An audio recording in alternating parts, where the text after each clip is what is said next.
The Reigate Squires. It was some time before the health of my friend Mr. Sherlock Holmes recovered from the strain caused by his immense exertions in the spring of '87.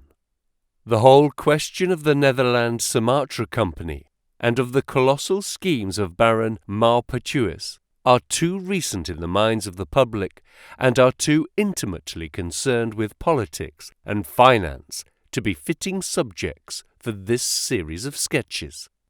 They led, however, in an indirect fashion to a singular and complex problem which gave my friend an opportunity of demonstrating the value of a fresh weapon among the many with which he waged his lifelong battle against crime. On referring to my notes, I see that it was upon the 14th of April that I received a telegram from Lyon, which informed me that Holmes was lying ill in the Hotel Dulong. Within 24 hours, I was in his sick room and was relieved to find that there was nothing formidable in his symptoms. Even his iron constitution, however, had broken down under the strain of an investigation which had extended over 2 months, during which period he had never worked less than 15 hours a day, and had more than once, as he assured me, kept to his task for 5 days at a stretch. Even the triumphant issue of his labours could not save him from reaction after so terrible an exertion, and at a time when Europe was ringing with his name, and when his room was literally ankle-deep with congratulatory telegrams, I found him a prey to the blackest depression. Even the knowledge that he had succeeded where the police of 3 countries had failed, and that he had outmanoeuvred at every point the most accomplished swindler in Europe, was insufficient to rouse him from his nervous prostration. 3 days later we were back in Baker Street together, but it was evident that my friend would be much the better for a change, and the thought of a week of springtime in the country was full of attractions to me also. My old friend, Colonel Hayter, who had come under my professional care in Afghanistan, had now taken a house near Reigate in Surrey, and had frequently asked me to come down to him upon a visit. On the last occasion he had remarked that if my friend would only come with me, he would be glad to extend his hospitality to him also. A little diplomacy was needed, but when Holmes understood that the establishment was a bachelor one, and that he would be allowed the fullest freedom, he fell in with my plans, and a week after our return from Lyon, we were under the Colonel's roof. Hayter was a fine old soldier who had seen much of the world, and he soon found, as I had expected, that Holmes and he had much in common. On the evening of our arrival, we were sitting in the Colonel's gun-room after dinner. Holmes stretched upon the sofa, while Hayter and I looked over his little armoury of firearms. "By the way," said he suddenly, "I think I'll take one of these pistols upstairs with me in case we have an alarm." "An alarm?" said I. "Yes, we've had a scare in this part lately. Old Acton, who is one of our county magnates, had his house broken into last Monday. No great damage done, but the fellows are still at large." "No clue?" asked Holmes, cocking his eye at the Colonel. "None as yet, but the affair is a petty one of our little country crimes, which must seem too small for your attention, Mr. Holmes, after this great international affair." Holmes waved away the compliment, though his smile showed that it had pleased him. "Was there any feature of interest?" "I fancy not. The thieves ransacked the library and got very little for their pains. The whole place was turned upside down, drawers burst open, and presses ransacked, with the result that an odd volume of Pope's Homer, 2 plated candlesticks, an ivory letter-weight, a small oak barometer, and a ball of twine are all that have vanished." "What an extraordinary assortment!" I exclaimed. "Oh, the fellows evidently grabbed hold of everything they could get." Holmes grunted from the sofa. "The county police ought to make something of that," said he. "Why, it is surely obvious that—" But I held up a warning finger. "You are here for a rest, my dear fellow. For heaven's sake, don't get started on a new problem when your nerves are all in shreds." Holmes shrugged his shoulders with a glance of comic resignation towards the Colonel, and the talk drifted away into less dangerous channels. It was destined, however, that all my professional caution should be wasted, for the next morning the problem obtruded itself upon us in such a way that it was impossible to ignore it, and our country visit took a turn which neither of us could have anticipated. We were at breakfast when the Colonel's butler rushed in with all his propriety shaken out of him. "Have you heard the news, sir?" he gasped. "At the Cunninghams, sir." "Burglary!" cried the Colonel, with his cup of coffee in mid-air. "Murder!" The Colonel whistled. "By Jove!" said he. "Who's killed then? The J.P. or his son?" "Neither, sir. It was William, the coachman. Shot through the heart, sir, and never spoke again." "Who shot him then?" "The burglar, sir. He was off like a shot and got clean away. He just broke in at the pantry window when William came on him and met his end in saving his master's property." "What time?" "It was last night, sir, somewhere about 12. "Ah, then, we'll step over afterwards," said the Colonel, coolly settling down to his breakfast again. "It's a baddish business," he added when the butler had gone. "He's our leading man about here, is old Cunningham, and a very decent fellow too. He'll be cut up over this, for the man has been in his service for years, and was a good servant. It's evidently the same villains who broke into Acton's." "And still that very singular collection," said Holmes thoughtfully. "Precisely." "It may prove the simplest matter in the world, but all the same, at first glance, this is just a little curious, is it not? A gang of burglars acting in the country might be expected to vary the scene of their operations, and not to crack 2 cribs in the same district within a few days. When you spoke last night of taking precautions, I remember that it passed through my mind that this was probably the last parish in England to which the thief or thieves would be likely to turn their attention, which shows that I still have much to learn." "I fancy it's some local practitioner," said the Colonel. "In that case, of course, Acton's and Cunningham's are just the places he would go for, since they are far the largest about here." "And richest?" "Well, they ought to be, but they've had a lawsuit for some years which has sucked the blood out of both of them, I fancy. Old Acton has some claim on half Cunningham's estate, and the lawyers have been at it with both hands."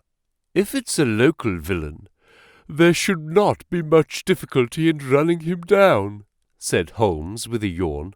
"All right, Watson, I don't intend to meddle." "Inspector Forrester, sir," said the butler, throwing open the door. The official, a smart, keen-faced young fellow, stepped into the room. "Good morning, Colonel," said he.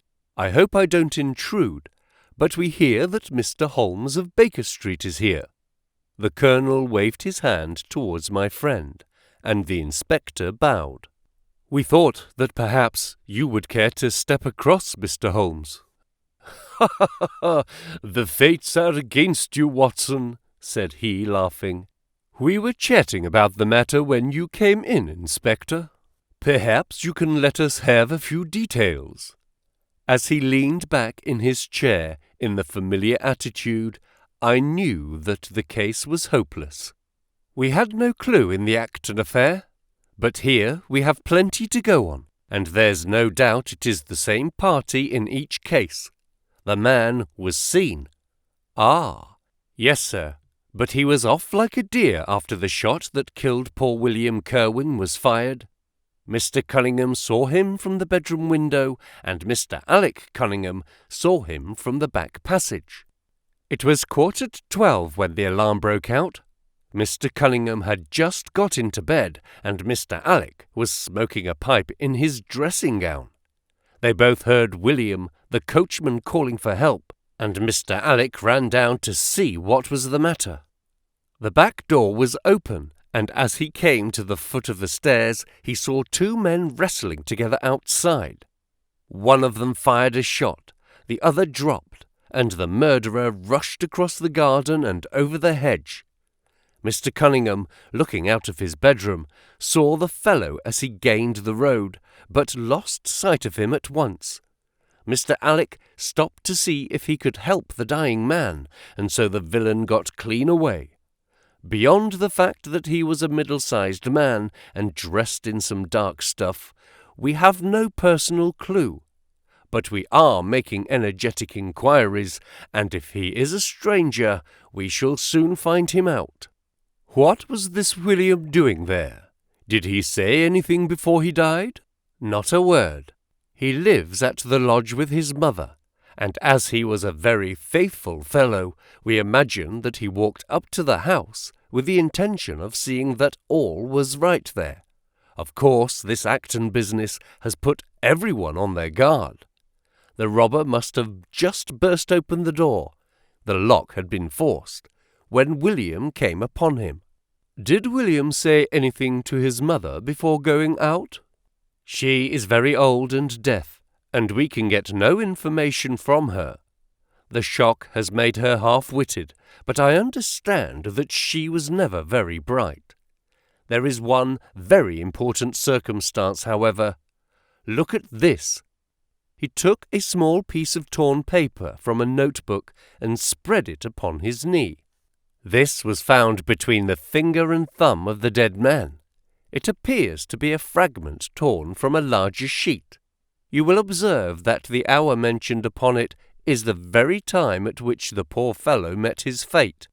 You see that his murderer might have torn the rest of the sheet from him, or he might have taken this fragment from the murderer. It reads almost as though it were an appointment.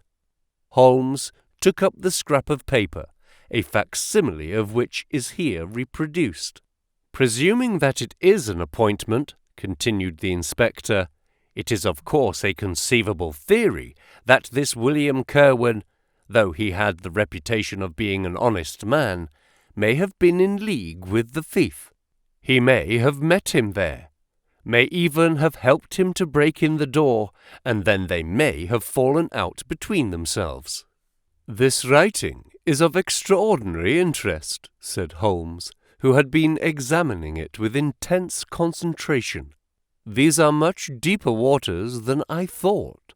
He sank his head upon his hands, while the inspector smiled at the effect which his case had had upon the famous London specialist.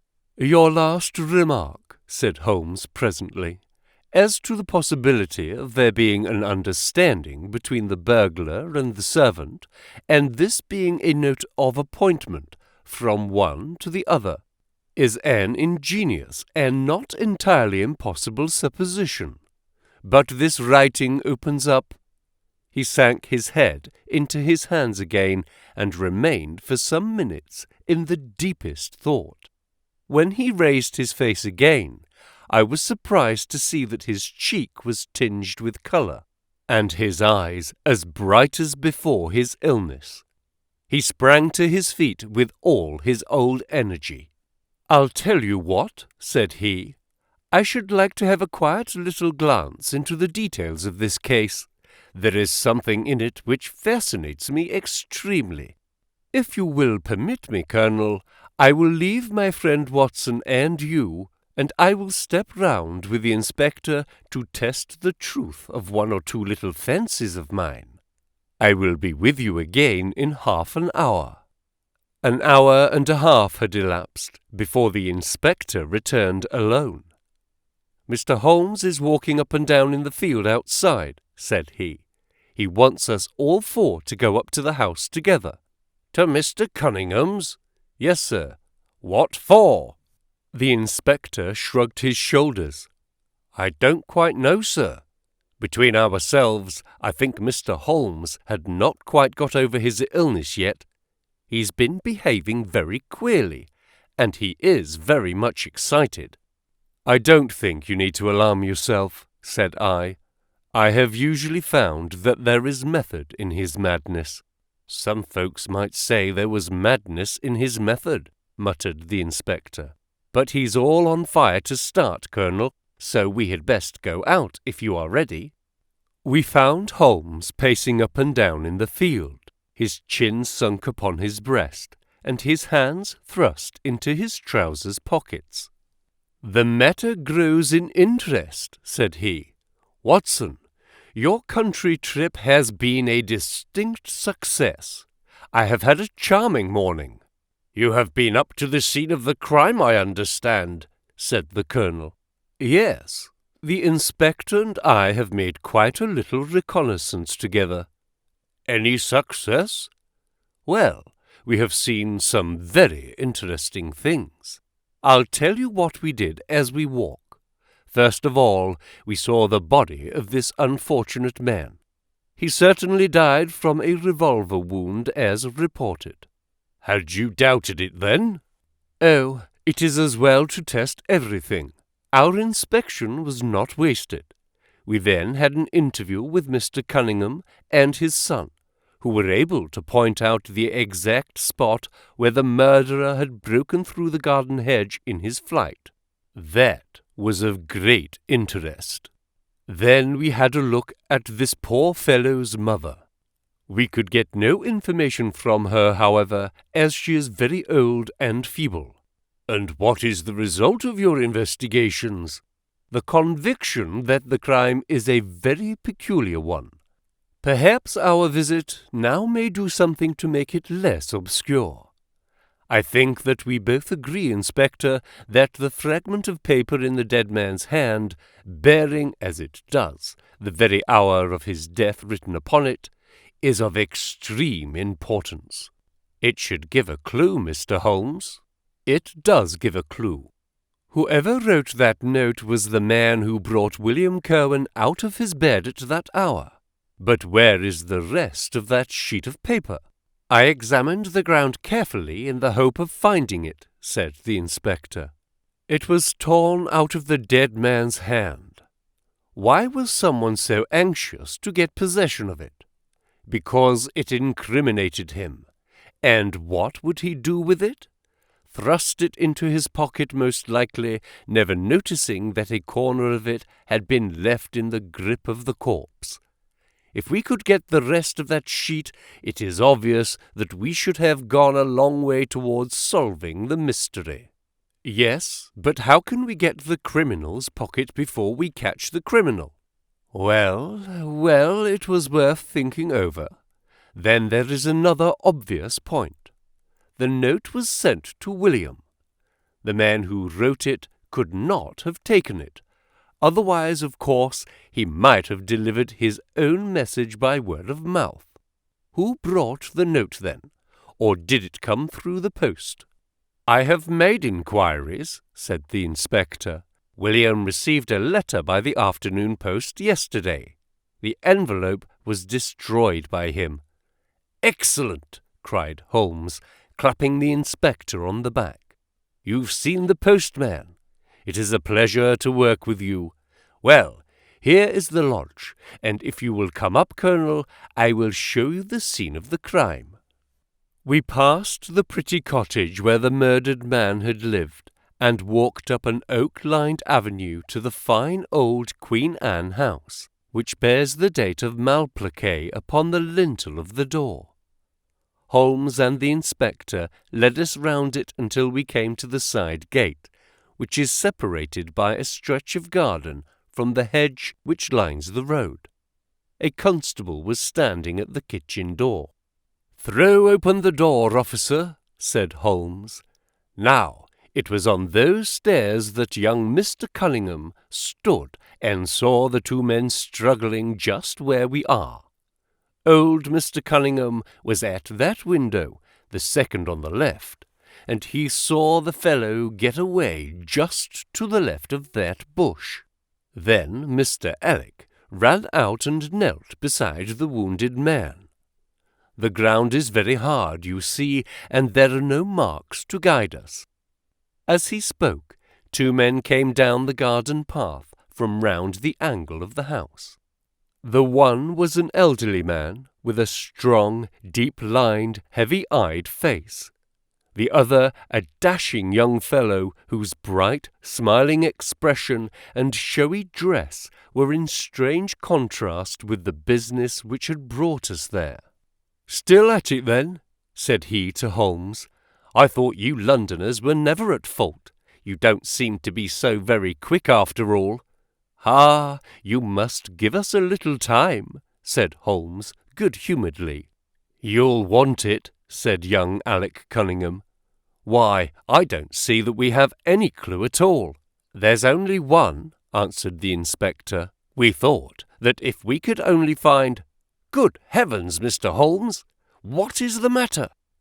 My poor friend's face had suddenly assumed the most dreadful expression. His eyes rolled upwards, his features writhed in agony, and with a suppressed groan he dropped on his face upon the ground.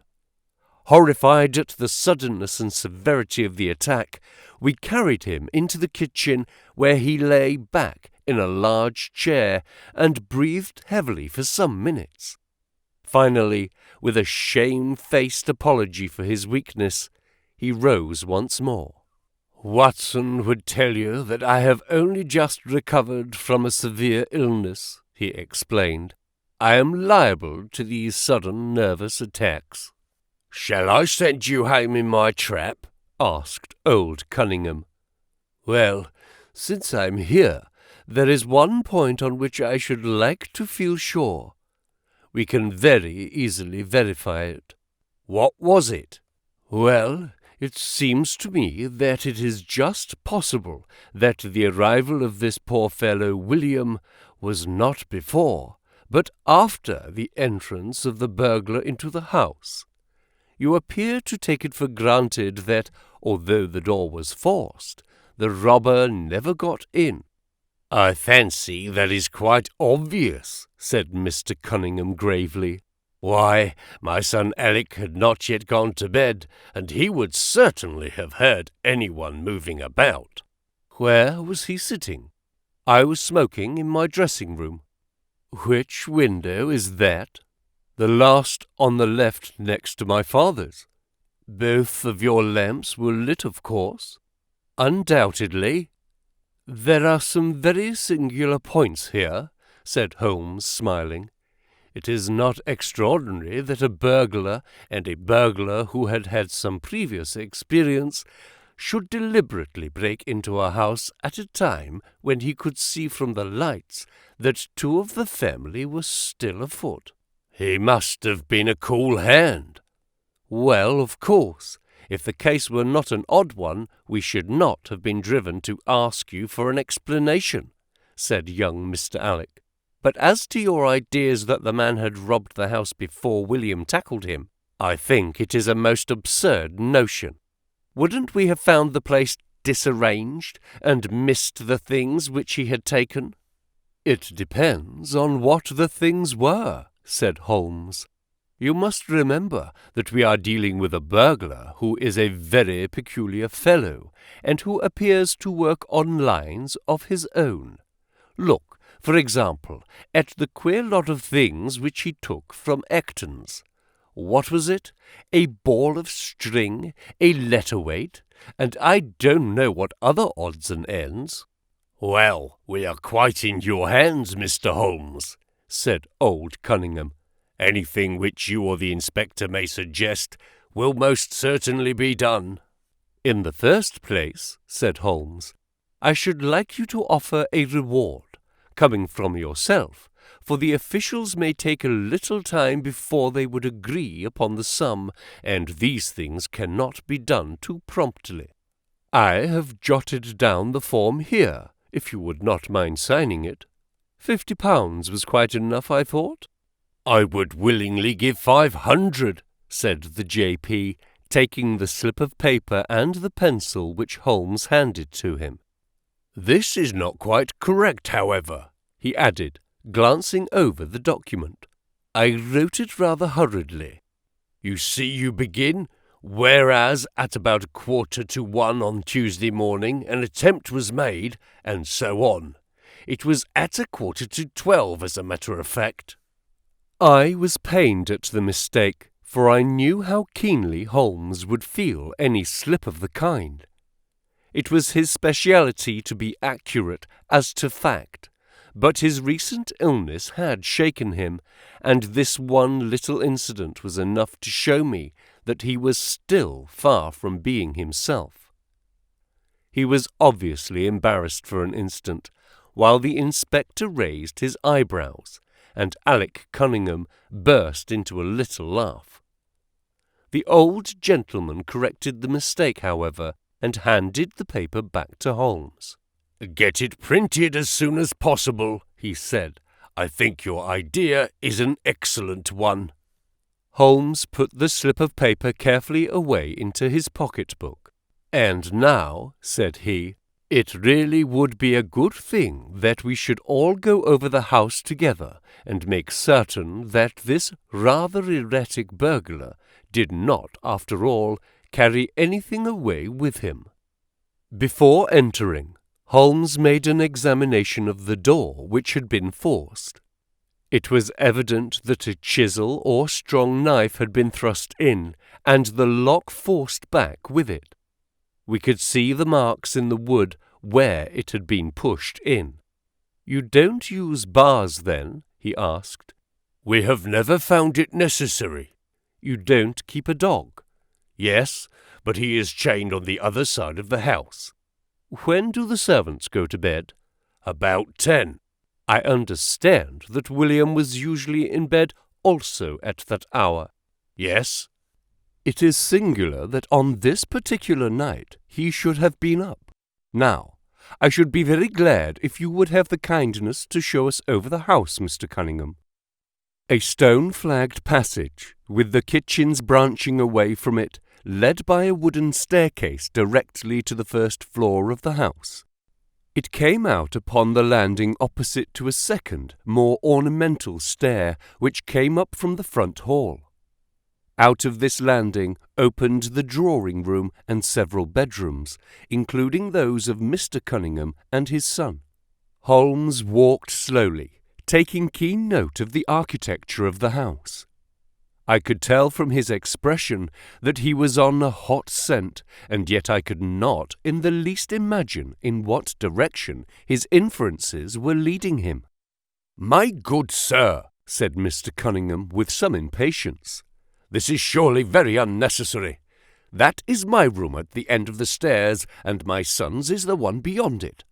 I leave it to your judgment whether it is possible for the thief to have come up here without disturbing us." "You must try round and get on a fresh scent, I fancy," said the son, with a rather malicious smile. "Still, I must ask you to humour me a little further. I should like, for example, to see how far the windows of the bedrooms command the front. This, I understand, is your son's room?" He pushed open the door. "And that, I presume, is the dressing-room in which he sat smoking when the alarm was given. Where does the window of that look out to?" He stepped across the bedroom and pushed open the door, and glanced round the other chamber. "I hope that you are satisfied now," said Mr. Cunningham tartly. "Thank you. I think I have seen all that I wished." "Then, if it is really necessary, we can go into my room." "If it is not too much trouble." The J.P. shrugged his shoulders and led the way into his own chamber, which was a plainly furnished and commonplace room. As we moved across it in the direction of the window, Holmes fell back until he and I were the last of the group. Near the foot of the bed stood a dish of oranges and a carafe of water. As we passed it, Holmes, to my unutterable astonishment, leaned over in front of me and deliberately knocked the whole thing over. The glass smashed into 1,000 pieces, and the fruit rolled about into every corner of the room. "You've done it now, Watson," said he coolly. "A pretty mess you have made of the carpet." I stood in some confusion and began to pick up the fruit, understanding for some reason my companion desired me to take the blame upon myself. The others did the same and set the table on its legs again. "Hullo!" cried the inspector. "Where's he got to?" Holmes had disappeared. "Wait here an instant," said young Alec Cunningham. "The fellow is off his head in my opinion. Come with me, father, and see where he has got to." They rushed out of the room, leaving the inspector, the colonel, and me staring at each other. "'Pon my word, I'm inclined to agree with Master Alec," said the official. "It may be the effect of his illness, but it seems to me that—" His words were cut short by a sudden scream of "Help! Help! Murder!" With a thrill I recognized the voice of that of my friend. I rushed madly from the room onto the landing. The cries, which had sunk down into a hoarse, inarticulate shouting, came from the room which we had first visited. I dashed in, and on into the dressing-room beyond. The two Cunninghams were bending over the prostrate figure of Sherlock Holmes, the younger clutching his throat with both hands, while the elder seemed to be twisting one of his wrists. "Arrest these men, Inspector!" he gasped. "On what charge?" "That of murdering their coachman, William Kirwan." The inspector stared about him in bewilderment. "Oh, come now, Mr. Holmes," said he at last. "I'm sure you don't really mean to—" "Tut, man! Look at their faces!" cried Holmes curtly. Never, certainly, have I seen a plainer confession of guilt upon human countenances. The older man seemed numbed and dazed, with a heavy, sullen expression upon his strongly marked face. The son, on the other hand, had dropped all that jaunty, dashing style which had characterized him, and the ferocity of a dangerous wild beast gleamed in his dark eyes and distorted his handsome features. The inspector said nothing, but, stepping to the door, he blew his whistle. Two of his constables came at the call. "I have no alternative, Mr. Cunningham," said he. "I trust that this may all prove to be an absurd mistake, but you can see that—" "Ah, would you? Drop it!" He struck out with his hand, and a revolver which the younger man was in the act of cocking clattered down upon the floor. "Keep that," said Holmes, quietly putting his foot upon it. "You will find it useful at the trial. But this is what we really wanted." He held up a little crumpled piece of paper. "The remainder of the sheet," cried the inspector. "Precisely. And where was it?" "Where I was sure it must be. I'll make the whole matter clear to you presently. I think, Colonel, that you and Watson might return now, and I will be with you again in an hour at the furthest. The inspector and I must have a word with the prisoners, but you will certainly see me back at luncheon time." Sherlock Holmes was as good as his word, for about 1 o'clock he rejoined us in the colonel's smoking-room. He was accompanied by a little elderly gentleman, who was introduced to me as the Mr. Acton whose house had been the scene of the original burglary. "I wished Mr. Acton to be present while I demonstrated this small matter to you," said Holmes, "for it is natural that he should take a keen interest in the details. I'm afraid, my dear Colonel, that you must regret the hour that you took in such a stormy petrel as I am." "On the contrary," answered the Colonel warmly, "I consider it the greatest privilege to have been permitted to study your methods of working. I confess that they quite surpass my expectations, and that I am utterly unable to account for your result. I have not yet seen the vestige of a clue." I am afraid that my explanation may disillusionize you, but it has always been my habit to hide none of my methods, either from my friend Watson or from anyone who might take an intelligent interest in them. But first, as I am rather shaken by the knocking about which I had in the dressing-room, I think that I shall help myself to a dash of your brandy, Colonel. My strength has been rather tried of late. I trust that you had no more of those nervous attacks. Sherlock Holmes laughed heartily. "We will come to that in its turn," said he. "I will lay an account of the case before you in its due order, showing you the various points which guided me in my decision. Pray, interrupt me if there is any inference which is not perfectly clear to you. It is of the highest importance in the art of detection to be able to recognize out of a number of facts which are incidental and which are vital. Otherwise your energy and attention must be dissipated instead of being concentrated. Now, in this case, there was not the slightest doubt in my mind from the first that the key of the whole matter must be looked for in the scrap of paper in the dead man's hand. Before going into this, I would draw your attention to the fact that if Alec Cunningham's narrative was correct, and if the assailant, after shooting William Kirwan, had instantly fled, then it obviously could not be he who tore the paper from the dead man's hand.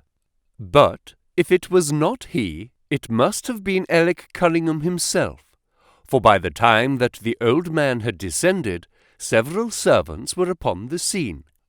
The point is a simple one, but the inspector had overlooked it because he had started with the supposition that these county magnates had had nothing to do with the matter. Now, I make a point of never having any prejudices, and of following docilely wherever fact may lead me, and so, in the very first stage of the investigation, I found myself looking a little askance at the part which had been played by Mr. Alec Cunningham. And now I made a very careful examination of the corner of the paper which the inspector had submitted to us. It was at once clear to me that it formed part of a very remarkable document. Here it is. Do you not now observe something very suggestive about it? It has a very irregular look, said the Colonel. My dear sir, cried Holmes, there cannot be the least doubt in the world that it has been written by two persons doing alternate words. When I draw your attention to the strong T's of at and to, and ask you to compare them with the weak ones of quarter and 12, you will instantly recognize the fact. A very brief analysis of these four words would enable you to say with the utmost confidence that the learn and the maybe are written in the stronger hand and the what in the weaker. By Jove, it's as clear as day, cried the Colonel. Why on earth should two men write a letter in such a fashion? Obviously, the business was a bad one, and one of the men who distrusted the other was determined that, whatever was done, each should have an equal hand in it. Now, of the two men, it is clear that the one who wrote the at and to was the ringleader. How do you get that? We might deduce it from the mere character of the one hand as compared with the other. But we have more assured reasons than that for supposing it. If you examine this scrap with attention, you will come to the conclusion that the man with the stronger hand wrote all his words first, leaving blanks for the other to fill up. These blanks were not always sufficient, and you can see that the second man had a squeeze to fit his quarter in, between the at and the to, showing that the latter were already written. The man who wrote all his words first is undoubtedly the man who planned the affair. Excellent, cried Mr. Acton. But very superficial, said Holmes. We come now, however, to a point which is of importance. You may not be aware that the deduction of a man's age from his writing is one which has been brought to considerable accuracy by experts. In normal cases, one can place a man in his true decade with tolerable confidence. I say normal cases because ill health and physical weaknesses reproduce the signs of old age, even when the invalid is a youth. In this case, looking at the bold, strong hand of the one, and the rather broken-backed appearance of the other, which still retains its legibility, although the T's have begun to lose their crossing, we can say that the one was the younger man, and the other was advanced in years without being positively decrepit. "Excellent!" cried Mr. Acton again. There is a further point, however, which is subtler and of greater interest. There is something in common between these hands. They belong to men who are blood relatives. It may be most obvious to you in the Greek E's, but to me there are many small points which indicate the same thing. I have no doubt at all that a family mannerism can be traced in these two specimens of writing. I am only, of course, giving you the leading results now of my examination of the paper. There were 23 other deductions which would be of more interest to experts than to you. They all tend to deepen the impression upon my mind that the Cunninghams, father and son, had written this letter. Having got so far, my next step was, of course, to examine into the details of the crime, and to see how far they would help us. I went to the house with the inspector, and saw all that was to be seen. The wound upon the dead man was, as I was able to determine with absolute confidence, fired from a revolver at the distance of something over 4 yards. There was no powder blackening on the clothes. Evidently, therefore, Alec Cunningham had lied when he said that the two men were struggling when the shot was fired. Again, both father and son agreed as to the place where the man escaped into the road. At that point, however, as it happens, there is a broadish ditch, moist at the bottom. As there were no indications of boot marks about this ditch, I was absolutely sure, not only that the Cunninghams had again lied, but that there had never been any unknown man upon the scene at all. And now I have to consider the motive of this singular crime. To get at this, I endeavoured first of all to solve the reason of the original burglary at Mr. Acton's. I understood, from something which the Colonel told us, that a lawsuit had been going on between you, Mr. Acton, and the Cunninghams. Of course, it instantly occurred to me that they had broken into your library with the intention of getting at some document which might be of importance in the case. "Precisely so," said Mr. Acton. "There can be no possible doubt as to their intentions. I have the clearest claim upon half of their present estate, and if they could have found a single paper, which fortunately was in the strong box of my solicitors, they would undoubtedly have crippled our case." "There you are," said Holmes, smiling. "It was a dangerous, reckless attempt in which I seem to trace the influence of young Alec. Having found nothing, they tried to divert suspicion by making it appear to be an ordinary burglary, to which end they carried off whatever they could lay their hands upon. That is all clear enough, but there was much that was still obscure. What I wanted above all was to get the missing part of that note. I was certain that Alec had torn it out of the dead man's hand, and almost certain that he must have thrust it into the pocket of his dressing gown. Where else could he have put it? The only question was whether it was still there. It was worth an effort to find out, and for that object we all went up to the house. The Cunninghams joined us, as you doubtless remember, outside the kitchen door. It was, of course, of the very first importance that they should not be reminded of the existence of this paper, otherwise they would naturally destroy it without delay. The inspector was about to tell them the importance which we attached to it, when, by the luckiest chance in the world, I tumbled down in a sort of fit, and so changed the conversation. "Good heavens!" cried the colonel, laughing. "Do you mean to say all our sympathy was wasted, and your fit an imposture?" "Speaking professionally, it was admirably done," cried I, looking in amazement at this man who was forever confounding me with some new phase of his astuteness. "It is an art which is often useful," said he.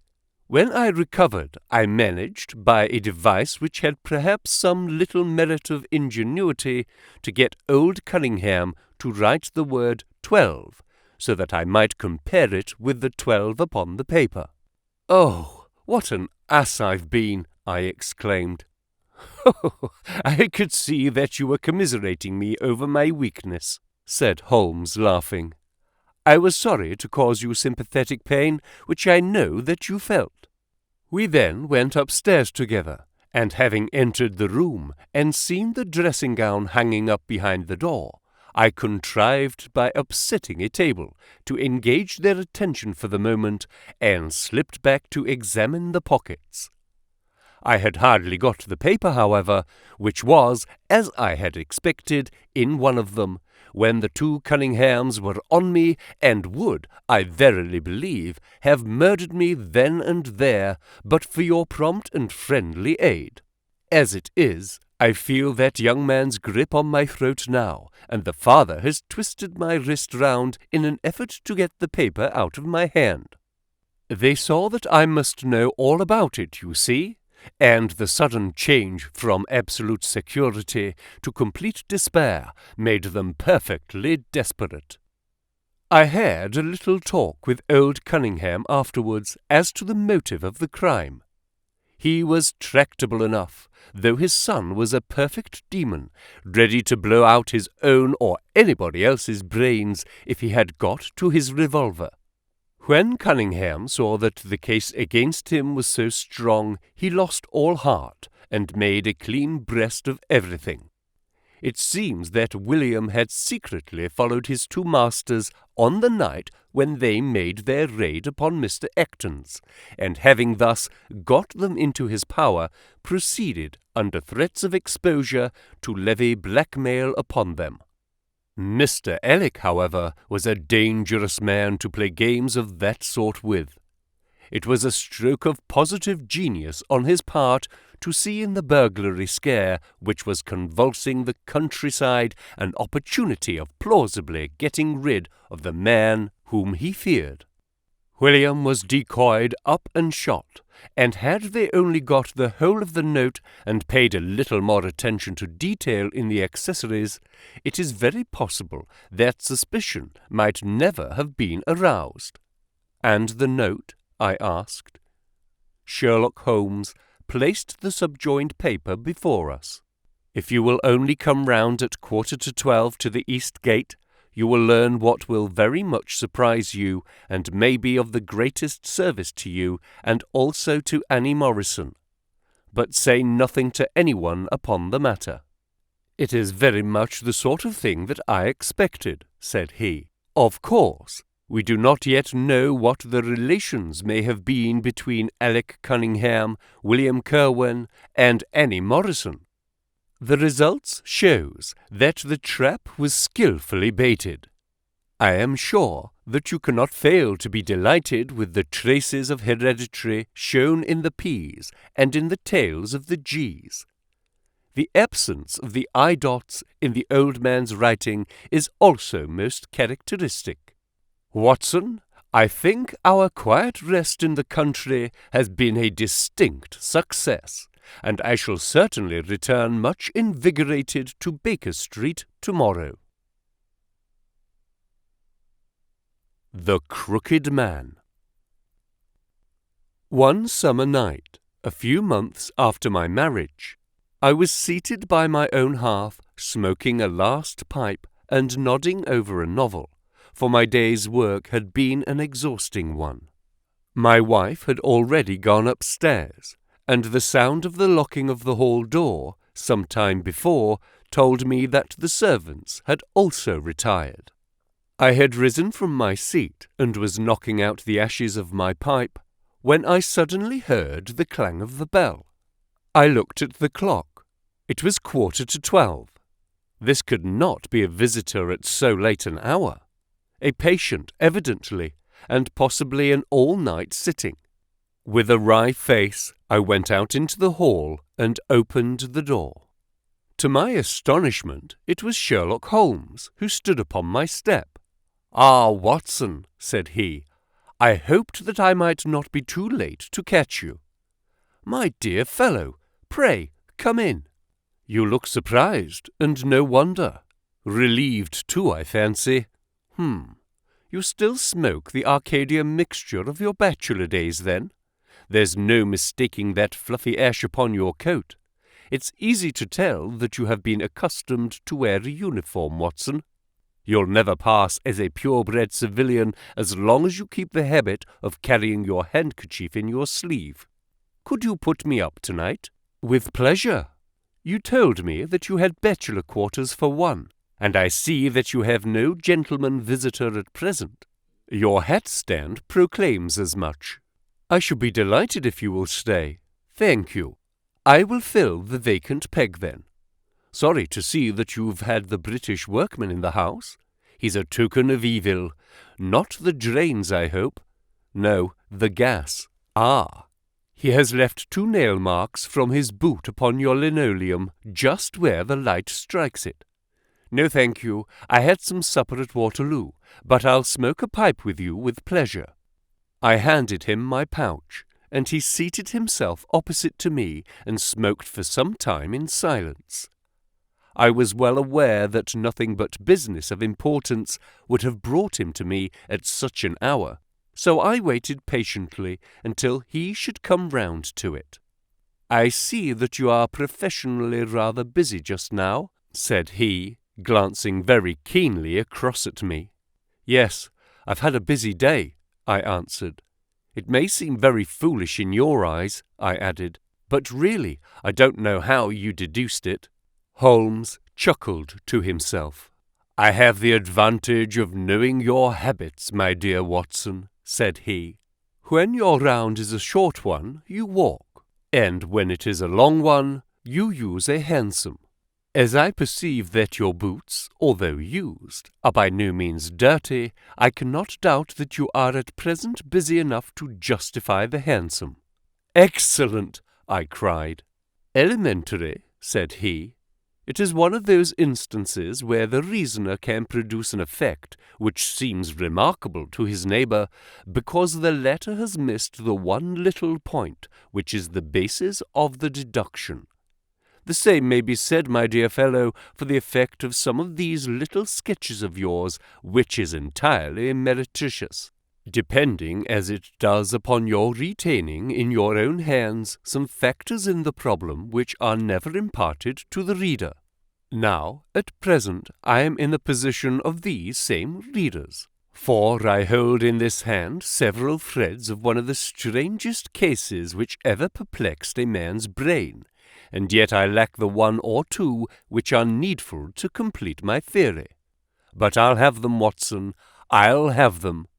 His eyes kindled, and a slight flush sprang into his thin cheeks. For an instant only. When I glanced again, his face had resumed that red Indian composure which had made so many regard him as a machine rather than a man. "The problem presents features of interest," said he. "I may even say exceptional features of interest.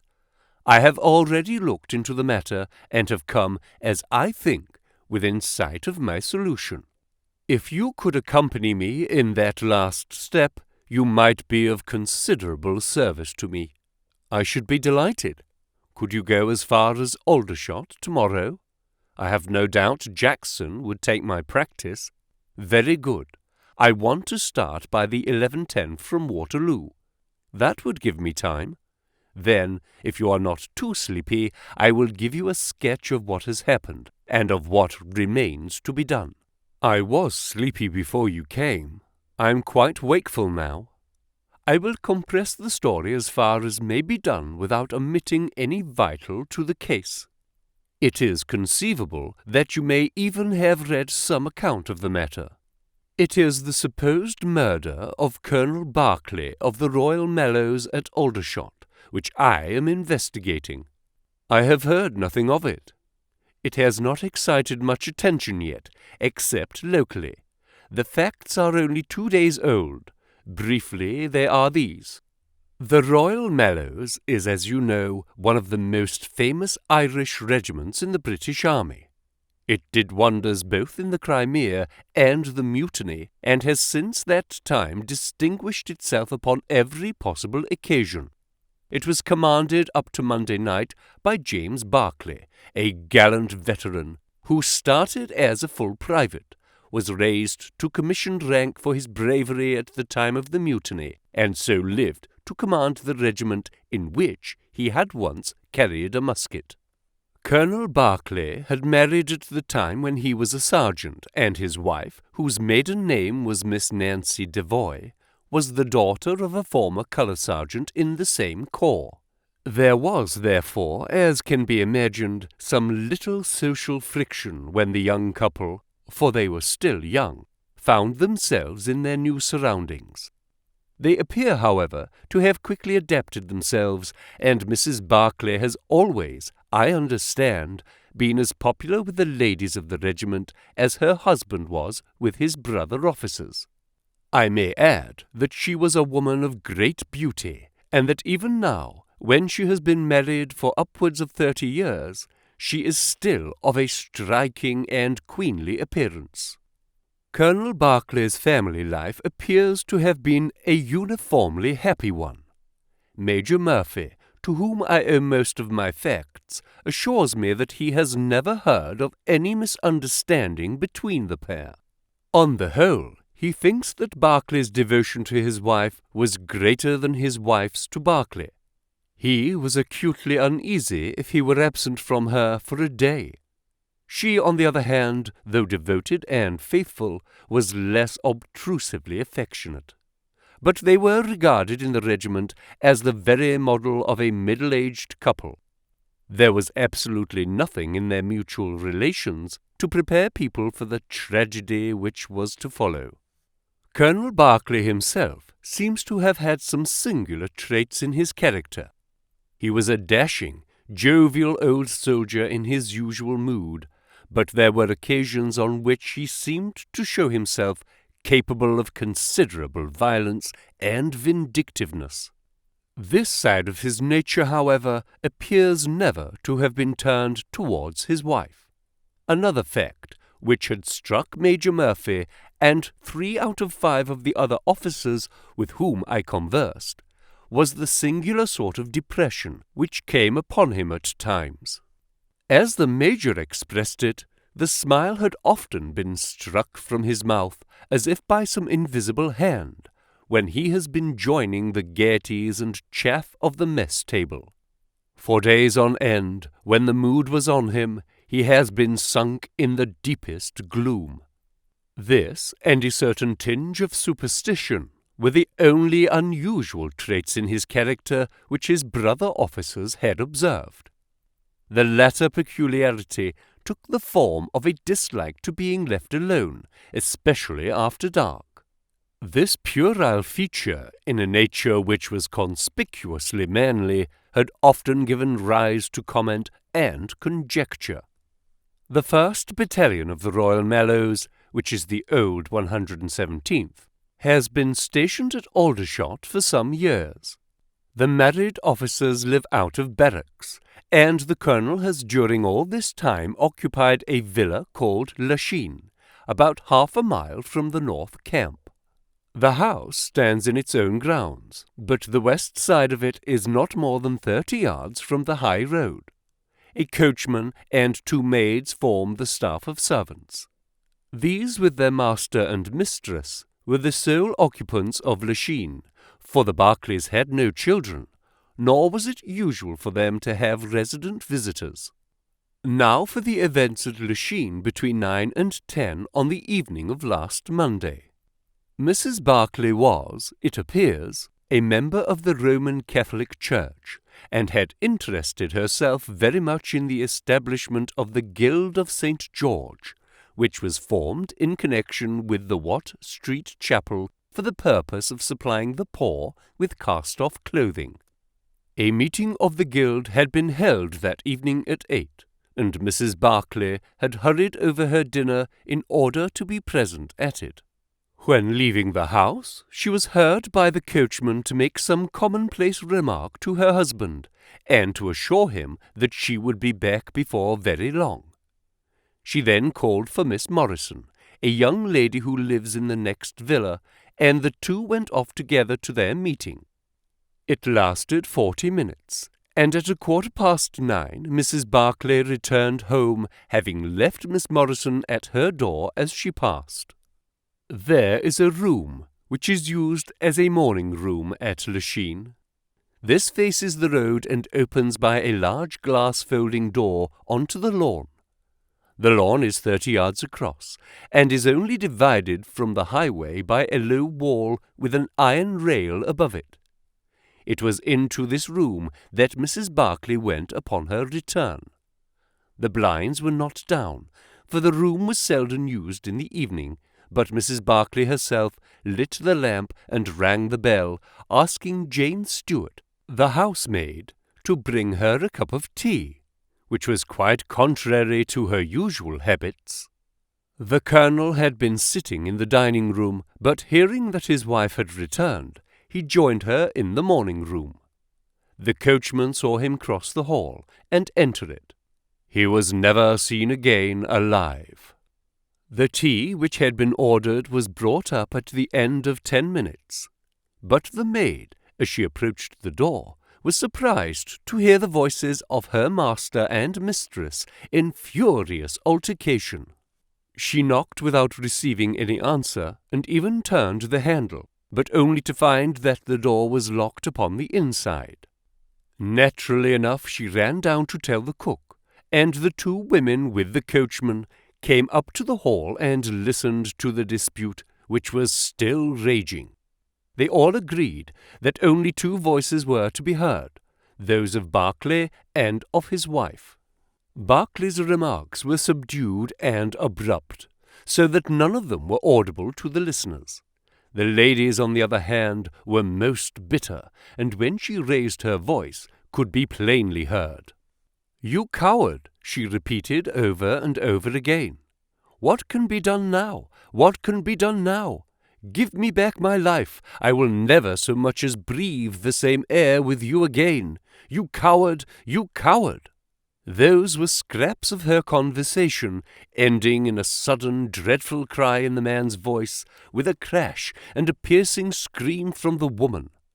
Convinced that some tragedy had occurred, the coachman rushed to the door and strove to force it, while scream after scream issued from within. He was unable, however, to make his way in, and the maids were too distracted with fear to be of any assistance to him. A sudden thought struck him, however, and he ran through the hall door and round to the lawn upon which the long French windows open. One side of the window was open, which I understand was quite usual in the summer-time, and he passed without difficulty into the room. His mistress had ceased to scream, and was stretched insensible upon a couch, while, with his feet tilted over the side of an armchair, and his head upon the ground near the corner of the fender, was lying the unfortunate soldier, stone dead, in a pool of his own blood. Naturally, the coachman's first thought on finding that he could do nothing for his master was to open the door. But here an unexpected and singular difficulty presented itself. The key was not in the inner side of the door, nor could he find it anywhere in the room. He went out again, therefore, through the window, and having obtained the help of a policeman and of a medical man, he returned. The lady, against whom naturally the strongest suspicion rested, was removed to her room, still in a state of insensibility. The Colonel's body was then placed upon the sofa, and a careful examination made of the scene of the tragedy. The injury from which the unfortunate veteran was suffering was found to be a jagged cut some 2 inches long at the back part of his head, which had evidently been caused by a violent blow from a blunt weapon. Nor was it difficult to guess what that weapon may have been.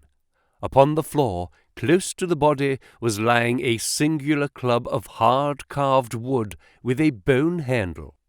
The colonel possessed a varied collection of weapons brought from the different countries in which he had fought, and it is conjectured by the police that this club was among his trophies.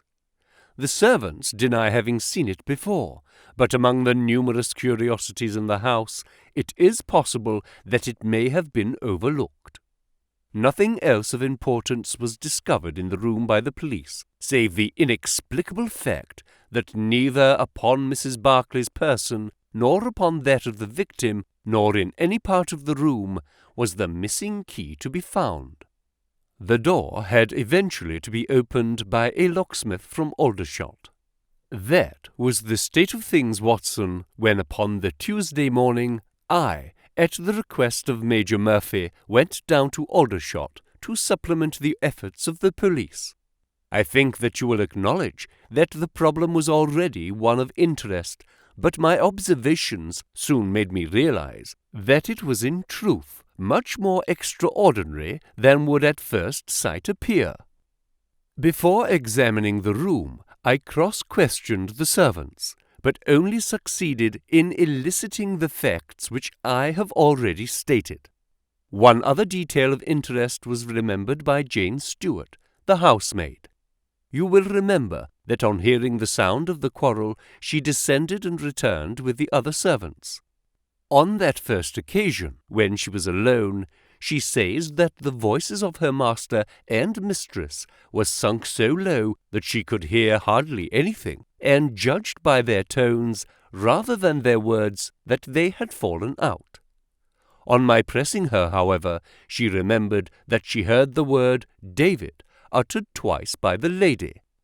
The point is of the utmost importance as guiding us towards the reason of the sudden quarrel. The colonel's name, you remember, was James. There was one thing in the case which had made the deepest impression both upon the servants and the police. This was the contortion of the colonel's face. It had set, according to their account, into the most dreadful expression of fear and horror which a human countenance is capable of assuming. More than one person fainted at the mere sight of him, so terrible was the effect. It was quite certain that he had foreseen his fate, and that it had caused him the utmost horror. This, of course, fitted in well enough with the police theory if the colonel could have seen his wife making a murderous attack upon him. Nor was the fact of the wound being on the back of his head a fatal objection to this, as he might have turned to avoid the blow. No information could be got from the lady herself, who was temporarily insane from an acute attack of brain fever. From the police, I learned that Miss Morrison, who you remember went out that evening with Mrs. Barclay, denied having any knowledge of what it was which had caused the ill humour in which her companion had returned. Having gathered these facts, Watson, I smoked several pipes over them, trying to separate those which were crucial from others which were merely incidental. There could be no question that the most distinctive and suggestive point in the case was the singular disappearance of the door key. A most careful search had failed to discover it in the room. Therefore, it must have been taken from it. But neither the colonel nor the colonel's wife could have taken it. That was perfectly clear. Therefore, a third person must have entered the room, and that third person could only have come in through the window. It seemed to me that a careful examination of the room and the lawn might possibly reveal some traces of this mysterious individual. You know my methods, Watson. There was not one of them which I did not apply to the inquiry. and it ended by my discovering traces, but very different ones from those which I had expected. There had been a man in the room, and he had crossed the lawn coming from the road. I was able to obtain 5 very clear impressions of his footmarks, one in the roadway itself, at the point where he had climbed the low wall, 2 on the lawn, and 2 very faint ones upon the stained boards near the window where he had entered. He had apparently rushed across the lawn, for his toe marks were much deeper than his heels. But it was not the man who surprised me. It was his companion. His companion? Holmes pulled a large sheet of tissue paper out of his pocket and carefully unfolded it upon his knee. "What do you make of that?" he asked. The paper was covered with the tracings of the footmarks of some small animal. It had 5 well-marked footpads, an indication of long nails, and the whole print might nearly be as large as a dessert spoon. "It's a dog," said I. "Did you ever hear of a dog running up a curtain?" I found distinct traces that this creature had done so. "A monkey, then?" "But it is not the print of a monkey." "What can it be, then?" "Neither dog, nor cat, nor monkey, nor any creature that we are familiar with. I have tried to reconstruct it from the measurements. Here are 4 prints where the beast has been standing motionless. You see that it is no less than 15 inches from forefoot to hind. Add to that the length of neck and head, and you get a creature not much less than 2 feet long, probably more if there is any tail. But now observe this other measurement. The animal has been moving, and we have the length of its stride. In each case it is only about 3 inches. You have an indication, you see, of a long body with very short legs attached to it. It has not been considerate enough to leave any of its hair behind it. But its general shape must be what I have indicated, and it can run up a curtain, and it is carnivorous." "How do you deduce that?" "Because it ran up the curtain. A canary's cage was hanging in the window, and its aim seems to have been to get at the bird." "Then what was the beast?" "Ah, if I could give it a name, it might go a long way towards solving the case. On the whole, it was probably some creature of the weasel or stoat tribe, and yet it is larger than any of these that I have seen." "But what had it to do with the crime?" "That also is still obscure. But we have learned a good deal, you perceive. We know that a man stood in the road looking at the quarrel between the Barclays. The blinds were up and the room lighted.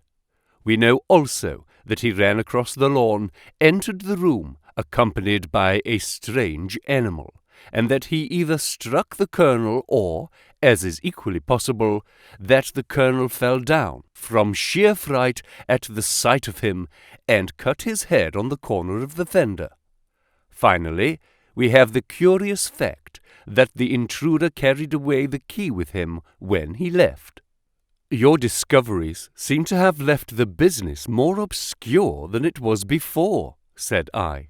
"Quite so. They undoubtedly showed that the affair was much deeper than was at first conjectured. I thought the matter over, and I came to the conclusion that I must approach the case from another aspect. But really, Watson, I am keeping you up, and I might just as well tell you all this on our way to Aldershot tomorrow." "Thank you. You have gone rather too far to stop. It is quite certain that when Mrs. Barclay left the house at 7:30, she was on good terms with her husband. She was never, as I think I have said, ostentatiously affectionate, but she was heard by the coachman chatting with the colonel in a friendly fashion. Now, it was equally certain that, immediately on her return, she had gone to the room in which she was least likely to see her husband, had flown to tea as an agitated woman will, and finally, on his coming into her, had broken into violent recriminations. Therefore, something had occurred between 7:30 and 9 o'clock which had completely altered her feelings towards him. But Miss Morrison had been with her during the whole of that hour and a half. It was absolutely certain, therefore, in spite of her denial, that she must know something of the matter. My first conjecture was that possibly there had been some passages between this young lady and the old soldier, which the former had now confessed to the wife. That would account for the angry return, and also for the girl's denial that anything had occurred.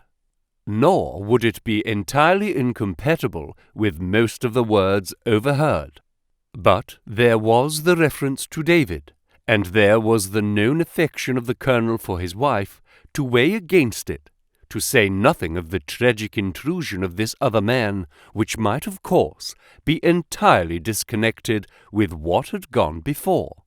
It was not easy to pick one's steps, but on the whole, I was inclined to dismiss the idea that there had been anything between the colonel and Miss Morrison, but more than ever convinced that the young lady held the clue as to what it was which had turned Mrs. Barclay to hatred of her husband.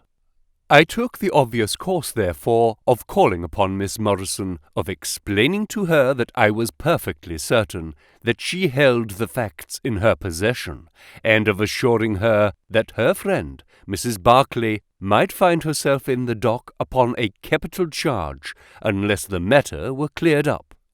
Miss Morrison is a little ethereal slip of a girl, with timid eyes and blonde hair, but I found her by no means wanting in shrewdness and common sense. She sat thinking for some time after I had spoken, and then, turning to me with a brisk air of resolution, she broke into a remarkable statement, which I will condense for your benefit. I promised my friend that I would say nothing of the matter, and a promise is a promise, said she. But if I can really help her when so serious a charge is laid against her, and when her own mouth, poor darling, is closed by illness, then I think I am absolved from my promise. I will tell you exactly what happened upon Monday evening. We were returning from the Watt Street Mission, about 9:15 o'clock. On our way we had to pass through Hudson Street, which is a very quiet thoroughfare. There is only one lamp in it, upon the left-hand side, and as we approached this lamp, I saw a man coming towards us, with his back very bent, and something like a box slung over one of his shoulders. He appeared to be deformed, for he carried his head low and walked with his knees bent. We were passing him when he raised his face to look at us in the circle of light thrown by the lamp, and as he did so, he stopped and screamed out in a dreadful voice, "My God, it's Nancy!" Mrs. Barclay turned as white as death, and would have fallen down had the dreadful-looking creature not caught hold of her.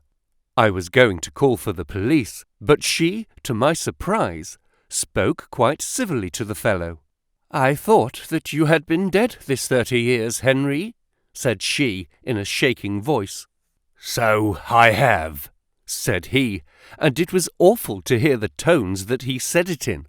He had a very dark, fearsome face, and a gleam in his eyes that comes back to me in my dreams. His hair and whiskers were shot with grey, and his face was all crinkled and puckered, like a withered apple. "Just walk on a little way, dear," said Mrs. Barclay. "I want to have a word with this man. There is nothing to be afraid of." She tried to speak boldly, but she was still deadly pale, and could hardly get her words out for the trembling of her lips. I did as she asked me, and they talked together for a few minutes.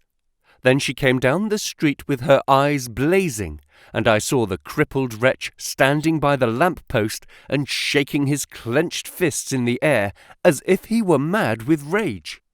She never said a word until we were at the door here, when she took me by the hand and begged me to tell no one what had happened. "It's an old acquaintance of mine who has come down in the world," she said. When I promised her I would say nothing, she kissed me, and I have never seen her since. I have told you now the whole truth, and if I withheld it from the police, it is because I did not realize then the danger in which my dear friend stood. I know that it can only be to her advantage that everything should be known." There was her statement, Watson, and to me, as you can imagine, it was like a light on a dark night. Everything which had been disconnected before began at once to assume its true place, and I had a shadowy presentiment of the whole sequence of events. My next step, obviously, was to find the man who had produced such a remarkable impression upon Mrs. Barclay. If he were still in Aldershot, it should not be a very difficult matter. There are not such a great number of civilians, and a deformed man was sure to have attracted attention. I spent a day in the search, and by evening, this very evening, Watson, I had run him down. The man's name is Henry Wood, and he lives in lodgings in this same street in which the ladies met him. He has only been 5 days in the place. In the character of a registration agent, I had a most interesting gossip with his landlady. The man is by trade a conjurer and performer, going round the canteens after nightfall and giving a little entertainment at each. He carries some creature about with him in that box, about which the landlady seemed to be in considerable trepidation, for she had never seen an animal like it. He uses it in some of his tricks, according to her account. So much the woman was able to tell me, and also that it was a wonder the man lived, seeing how twisted he was, and that he spoke in a strange tongue sometimes, and that for the last 2 nights she had heard him groaning and weeping in his bedroom. He was all right, as far as money went, but in his deposit he had given her what looked like a bad florin. She showed it to me, Watson, and it was an Indian rupee. So now, my dear fellow, you see exactly how we stand and why it is I want you. It is perfectly plain that after the ladies parted from this man, he followed them at a distance, that he saw the quarrel between husband and wife through the window, that he rushed in, and that the creature which he carried in his box got loose. That is all very certain. But he is the only person in this world who can tell us exactly what happened in that room. And you intend to ask him? Most certainly, but in the presence of a witness. And I am the witness. If you will be so good. If he can clear the matter up, well and good. If he refuses, we have no alternative but to apply for a warrant. But how do you know he'll be there when we return? You may be sure that I took some precautions. I have one of my Baker Street boys mounting guard over him, who would stick to him like a burr, go where he might. We shall find him in Hudson Street tomorrow, Watson, and meanwhile I should be the criminal myself if I kept you out of bed any longer. It was midday when we found ourselves at the scene of the tragedy, and under my companion's guidance, we made our way at once to Hudson Street.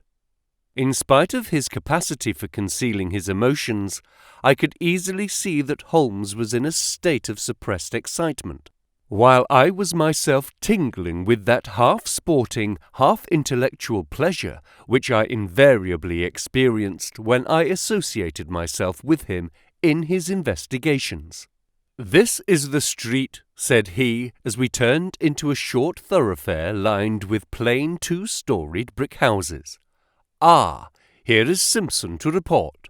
"He's in all right, Mr. Holmes," cried a small street Arab, running up to us. "Good, Simpson," said Holmes, patting him on the head. "Come along, Watson, this is the house."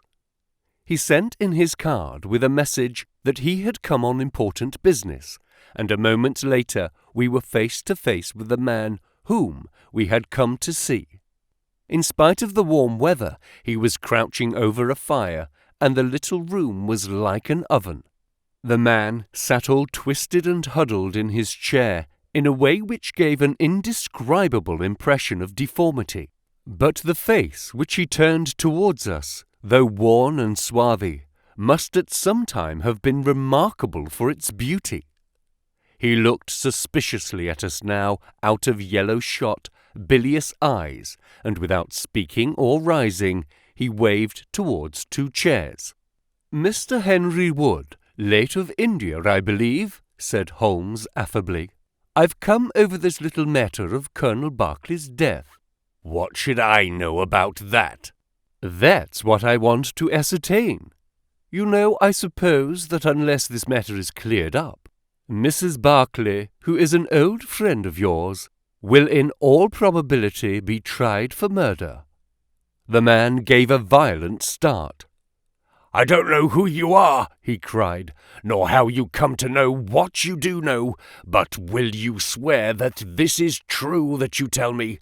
"Why, they're only waiting for her to come to her senses and arrest her." "My God, are you in the police yourself?" "No." "What business is it of yours, then?"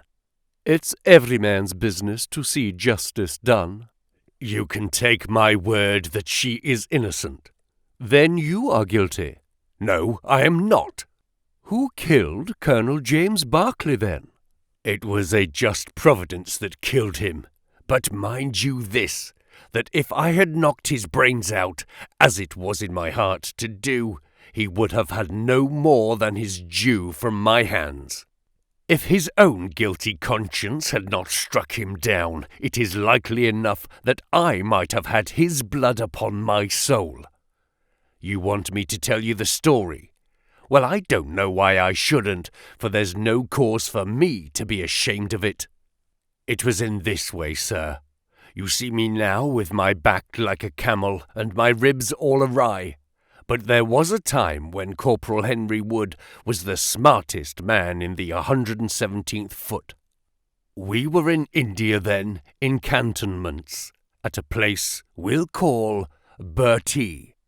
Berkeley, who died the other day, was sergeant in the same company as myself, and the belle of the regiment, aye, and the finest girl that ever had the breath of life between her lips, was Nancy Devoy, the daughter of the colour sergeant. There were 2 men that loved her, and one that she loved, and you'll smile when you look at this poor thing huddled before the fire, and hear me say that it was for my good looks that she loved me. Well, though I had her heart, her father was set upon her marrying Berkeley. I was a harum-scarum reckless lad, and he had an education, and was already marked for the sword belt. But the girl held true to me, and it seemed that I would have had her when the mutiny broke out, and all hell was loose in the country. We were shut up in Bertie, the regiment of us, with half a battery of artillery, a company of Sikhs, and a lot of civilians and womenfolk. There were 10,000 rebels round us, and they were as keen as a set of terriers round a rat cage. About the 2nd week of it, our water gave out, and it was a question whether we could communicate with General Neal's column, which was moving up country. It was our only chance, for we could not hope to fight our way out with all the women and children, so I volunteered to go out to warn General Neal of our danger. My offer was accepted, and I talked it over with Sergeant Berkeley, who was supposed to know the ground better than any other man, and who drew up a route by which I might get through the rebel lines. At 10 o'clock the same night I started off upon my journey. There were 1,000 lives to save, but it was of only one that I was thinking when I dropped over the wall that night. My way ran down a dried-up watercourse, which we'd hoped would screen me from the enemy's sentries. But as I crept round the corner of it, I walked right into 6 of them, who were crouching down in the dark, waiting for me. In an instant, I was stunned with a blow and bound hand and foot. But the real blow was to my heart and not to my head. For as I came to and listened to as much as I could understand of their talk, I heard enough to tell me that my comrade, the very man who had arranged the way that I was to take, had betrayed me by means of a native servant into the hands of the enemy. Well, there's no need for me to dwell on that part of it. You now know what James Berkeley was capable of. Bertie was relieved by Neil next day, but the rebels took me away with them in their retreat, and it was many a long year before I ever saw a white face again. I was tortured and tried to get away, and was captured and tortured again. You can see for yourself the state in which I was left. Some of them that fled into Nepal took me with them, and then afterwards I was up past Darjeeling. The hill folk up there murdered the rebels who had me, and I became their slave for a time until I escaped. But instead of going south, I had to go north until I found myself among the Afghans. There I wandered about for many a year, and at last came back to the Punjab, where I lived mostly among the natives and picked up a living by the conjuring tricks that I had learned. What use was it for me, a wretched cripple, to go back to England or to make myself known to my old comrades? Even my wish for revenge would not make me do that. I had rather that Nancy and my old pals should think of Henry Wood as having died with a straight back, than see him living and crawling with a stick like a chimpanzee. They never doubted that I was dead, and I meant that they never should. I heard that Berkeley had married Nancy, and that he was rising rapidly in the regiment, but even that did not make me speak. But when one gets old, one has a longing for home. For years I've been dreaming of the bright green fields and the hedges of England. At last I determined to see them before I died. I saved enough to bring me across, and then I came here where the soldiers are, for I know their ways and how to amuse them, and so earn enough to keep me. "Your narrative is most interesting," said Sherlock Holmes. "I have already heard of your meeting with Mrs. Berkeley and your mutual recognition. You then, as I understand, followed her home and saw through the window an altercation between her husband and her, in which she doubtless cast his conduct to you in his teeth. Your own feelings overcame you, and you ran across the lawn and broke in upon them." "I did, sir, and at the sight of me he looked as I have never seen a man look before, and over he went with his head on the fender. But he was dead before he fell. I read death on his face as plain as I can read that text over the fire. The bare sight of me was like a bullet through his guilty heart." "And then?" "Then Nancy fainted, and I caught up the key of the door from her hand, intending to unlock it and get help. But as I was doing it, it seemed to me better to leave it alone and get away, for the thing might look black against me, and anyway my secret would be out if I were taken. In my haste, I thrust the key into my pocket, and dropped my stick while I was chasing Teddy, who had run up the curtain. When I got him into his box, from which he had slipped, I was off as fast as I could run." "Who's Teddy?" asked Holmes. The man leaned over and pulled up the front of a kind of hutch in the corner. In an instant, out there slipped a beautiful reddish-brown creature, thin and lithy, with the legs of a stoat, a long, thin nose, and a pair of the finest red eyes that I ever saw in an animal's head. "It's a mongoose!" I cried.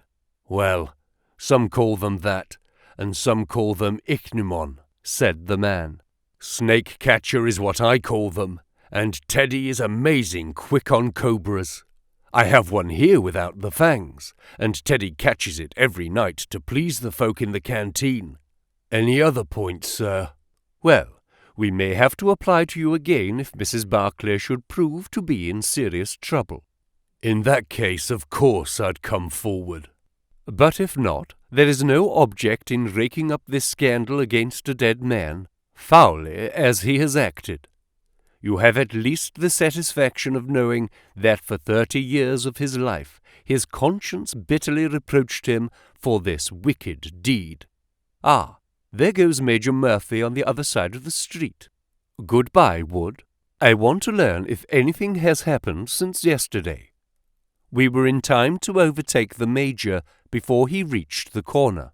"Ah, Holmes," he said, "I suppose you have heard that all this fuss has come to nothing." "What then?" "The inquest is just over. The medical evidence showed conclusively that death was due to apoplexy. You see, it was quite a simple case after all." "Oh, remarkably superficial," said Holmes, smiling. "Come, Watson, I don't think we shall be wanted in Aldershot any more." "There's one thing," said I, as we walked down to the station. "If the husband's name was James, and the other was Henry, what was this talk about David? That one word, my dear Watson, should have told me the whole story had I been the ideal reasoner which you are so fond of depicting. It was evidently a term of reproach." "Of reproach?" "Yes. David strayed a little occasionally, you know, and on one occasion in the same direction as Sergeant James Barclay. You remember the small affair of Uriah and Bathsheba?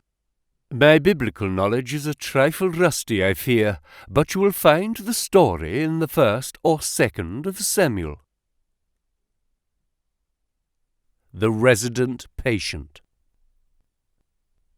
In glancing over the somewhat incoherent series of memoirs with which I have endeavoured to illustrate a few of the mental peculiarities of my friend Mr. Sherlock Holmes, I have been struck by the difficulty which I have experienced in picking out examples which shall in every way answer my purpose.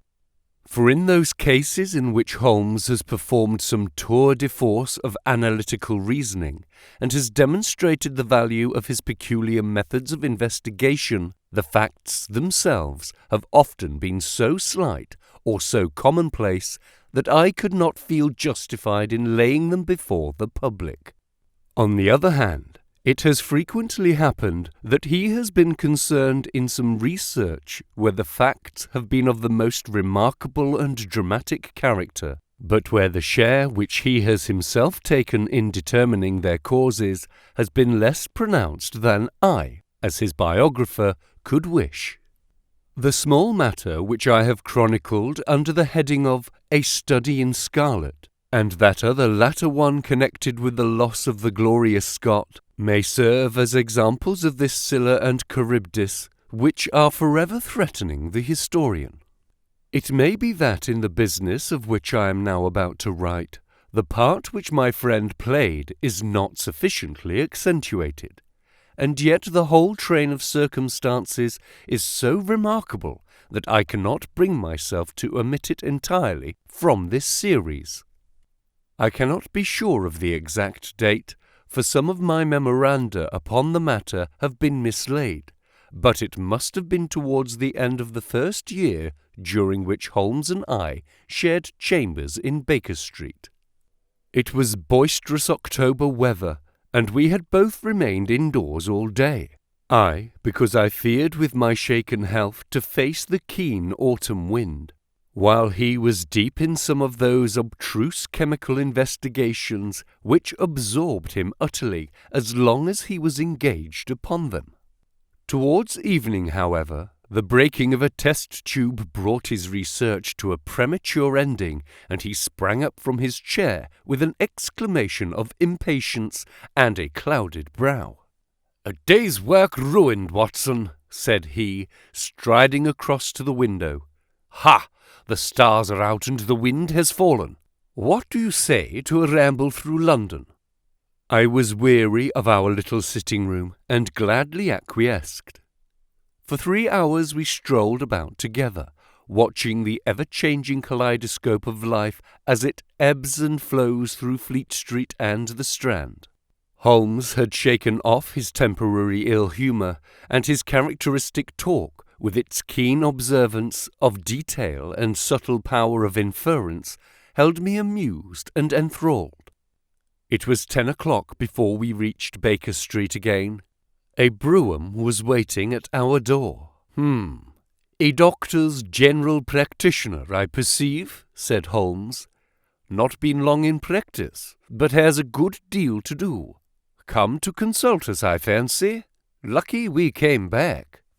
I was sufficiently conversant with Holmes's methods to be able to follow his reasoning, and to see that the nature and state of the various medical instruments in the wicker basket which hung in the lamplight inside the brougham had given him the data for his swift deduction.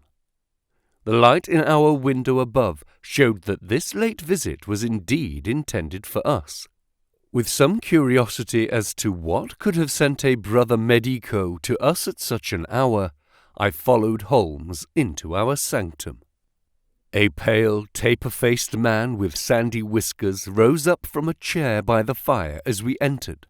His age may not have been more than 3 or 34, but his haggard expression and unhealthy hue told of a life which has sapped his strength and robbed him of his youth. His manner was nervous and shy, like that of a sensitive gentleman, and the thin white hand which he laid on the mantelpiece as he rose was that of an artist rather than of a surgeon. His dress was quiet and sombre, a black frock coat, dark trousers, and a touch of colour about his necktie. "Good evening, Doctor," said Holmes cheerily. "I am glad to see that you have only been waiting a very few minutes." "You spoke to my coachman, then?" "No, it was the candle on the side table that told me, 'Pray resume your seat, and let me know how I can serve you.'" "My name is Dr. Percy Trevelyan," said our visitor, "and I live at 403 Brook Street." "Are you not the author of a monograph upon obscure nervous lesions?" I asked. His pale cheeks flushed with pleasure at hearing that his work was known to me. "I so seldom hear of the work that I thought it was quite dead," said he. "My publishers gave me a most discouraging account of its sale. You are yourself, I presume, a medical man?" "A retired army surgeon. My own hobby has always been nervous disease. I should wish to make it an absolute specialty. But of course, a man must take what he can get at first. This, however, is beside the question, Mr. Sherlock Holmes, and I quite appreciate how valuable your time is. The fact is that a very singular train of events has occurred recently at my house in Brook Street, and tonight they came to such a head that I felt it was quite impossible for me to wait another hour before asking for your advice and assistance." Sherlock Holmes sat down and lit his pipe. "You are very welcome to both," said he. "Pray, let me have a detailed account of what the circumstances are which have disturbed you." "One or two of them are so trivial," said Dr. Trevelyan, "that really I am almost ashamed to mention them. But the matter is so inexplicable, and the recent turn which it has taken is so elaborate, that I shall lay it all before you, and you shall judge what is essential and what is not. I am compelled, to begin with, to say something of my own college career. I am a London University man, you know, and I am sure that you will not think that I am unduly singing my own praises if I say that my student career was considered by my professors to be a very promising one.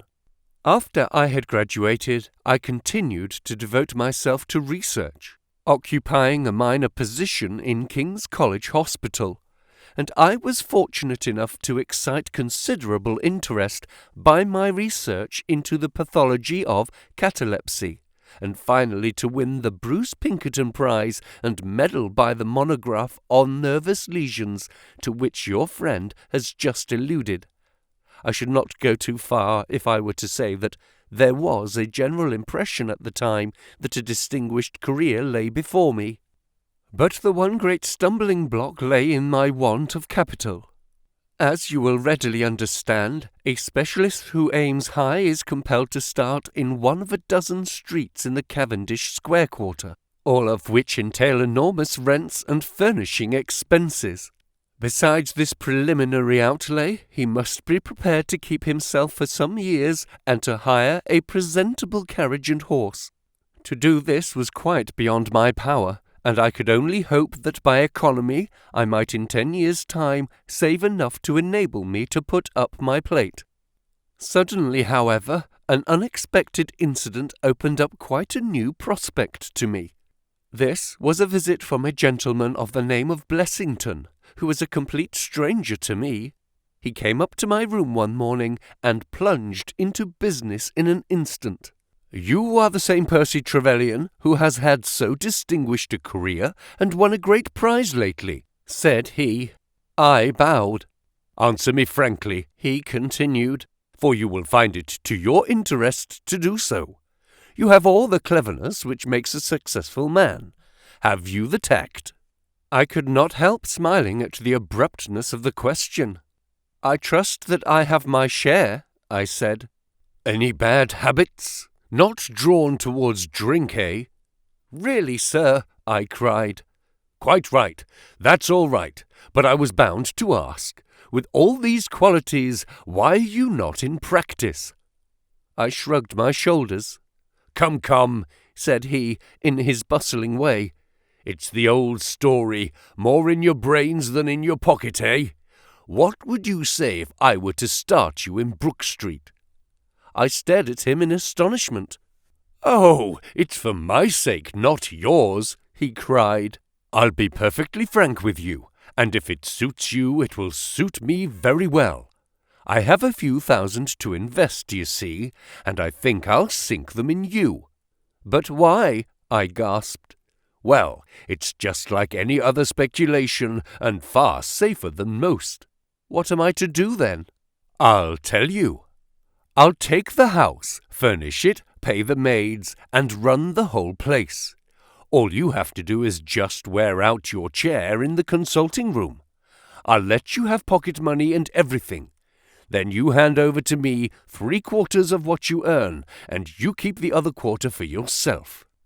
This was the strange proposal, Mr. Holmes, with which the man Blessington approached me. I won't weary you with the account of how we bargained and negotiated. It ended in my moving into the house next Lady Day, and starting in practice on very much the same conditions as he had suggested. He came himself to live with me in the character of a resident patient.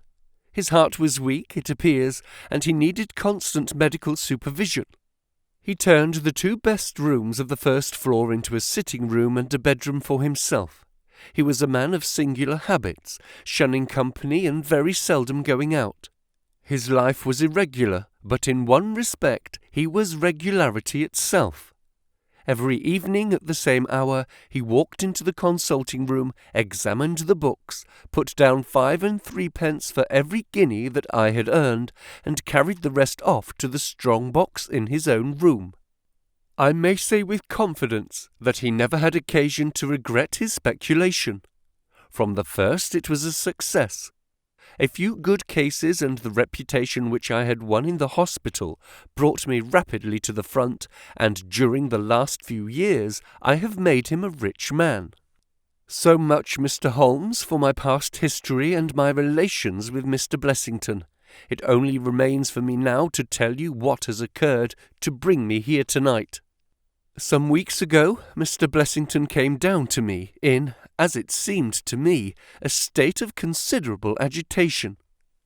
He spoke of some burglary which, he said, had been committed in the West End, and he appeared, I remember, to be quite unnecessarily excited about it, declaring that a day should not pass before we should add stronger bolts to our windows and doors.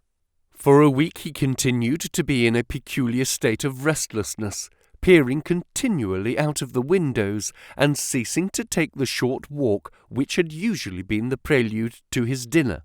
From his manner it struck me that he was in mortal dread of something or somebody, but when I questioned him upon the point he became so offensive that I was compelled to drop the subject.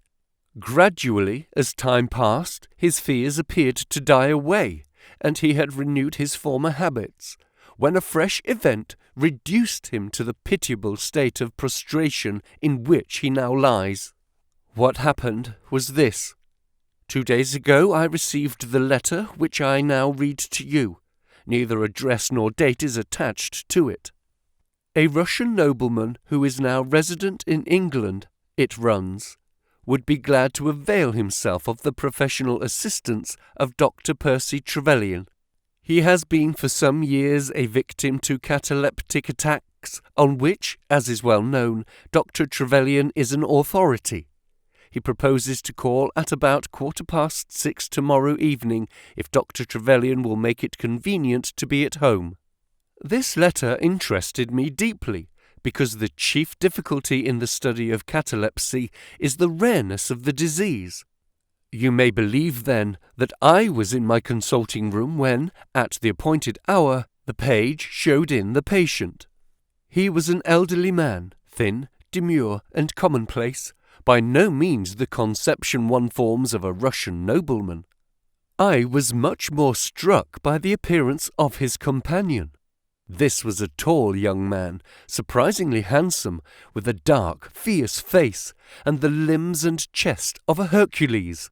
He had his hand under the other's arm as they entered, and helped him to a chair with a tenderness which one would hardly expect from his appearance. "You will excuse my coming in, doctor," said he to me, speaking English with a slight lisp. "This is my father, and his health is a matter of the most overwhelming importance to me." I was touched by this filial anxiety. "You would perhaps care to remain during the consultation?" said I. "Not for the world!" he cried, with a gesture of horror. "It is more painful to me than I can express. If I were to see my father in one of these dreadful seizures, I am convinced that I should never survive it. My own nervous system is an exceptionally sensitive one. With your permission, I will remain in the waiting room while you go into my father's case." To this, of course, I assented, and the young man withdrew. The patient and I then plunged into a discussion of his case, of which I took exhaustive notes. He was not remarkable for intelligence, and his answers were frequently obscure, which I attributed to his limited acquaintance with our language. Suddenly, however, as I was writing, he ceased to give any answers at all to my inquiries, and on my turning towards him, I was shocked to see that he was sitting bolt upright in his chair, staring at me with a perfectly blank and rigid face. He was again in the grip of his mysterious malady. My first feeling, as I have just said, was one of pity and horror. My second, I fear, was rather one of professional satisfaction. I made notes of my patient's pulse and temperature, tested the rigidity of his muscles, and examined his reflexes. There was nothing markedly abnormal in any of these conditions, which harmonized with my former experiences. I had obtained good results in such cases by the inhalation of nitrate of amyl, and the present seemed an admirable opportunity of testing its virtues. The bottle was downstairs in my laboratory, so leaving my patient seated in his chair, I ran down to get it. There was some little delay in finding it, 5 minutes, let us say, and then I returned. Imagine my amazement to find the room empty and the patient gone. Of course, my first act was to run into the waiting room. The son had gone also. The hall door had been closed, but not shut. My page who admits patients is a new boy and by no means quick. He waits downstairs and runs up to show patients out when I ring the consulting room bell. He had heard nothing, and the affair remained a complete mystery. Mr. Blessington came in from his walk shortly afterwards, but I did not say anything to him upon the subject, for, to tell the truth, I have got in the way of late of holding as little communication with him as possible. Well, I never thought that I should see anything more of the Russian and his son, so you can imagine my amazement when, at the very same hour this evening, they both came marching into my consulting room, just as they had done before. I feel that I owe you a great many apologies for my abrupt departure yesterday, Doctor," said my patient. "I confess that I was very much surprised at it," said I. "Well, the fact is," he remarked, "that when I recover from these attacks, my mind is always very clouded as to all that has gone before. I woke up in a strange room, as it seemed to me, and made my way out into the street in a sort of dazed way when you were absent. And I," said the son, "seeing my father pass the door of the waiting room, naturally thought that the consultation had come to an end. It was not until we had reached home that I began to realize the true state of affairs." "Well," said I, laughing, "there is no harm done except that you puzzled me terribly. So, if you, sir, would kindly step into the waiting room, I shall be happy to continue our consultation, which was brought to so abrupt an ending." For half an hour or so I discussed that old gentleman's symptoms with him, and then, having prescribed for him, I saw him go off upon the arm of his son. I have told you that Mr. Blessington generally chose this hour of the day for his exercise. He came in shortly afterwards and passed upstairs. An instant later I heard him running down, and he burst into my consulting room like a man who is mad with panic. "Who has been in my room?" he cried. "No one," said I. "It's a lie," he yelled. "Come up and look." I passed over the grossness of his language, as he seemed half out of his mind with fear.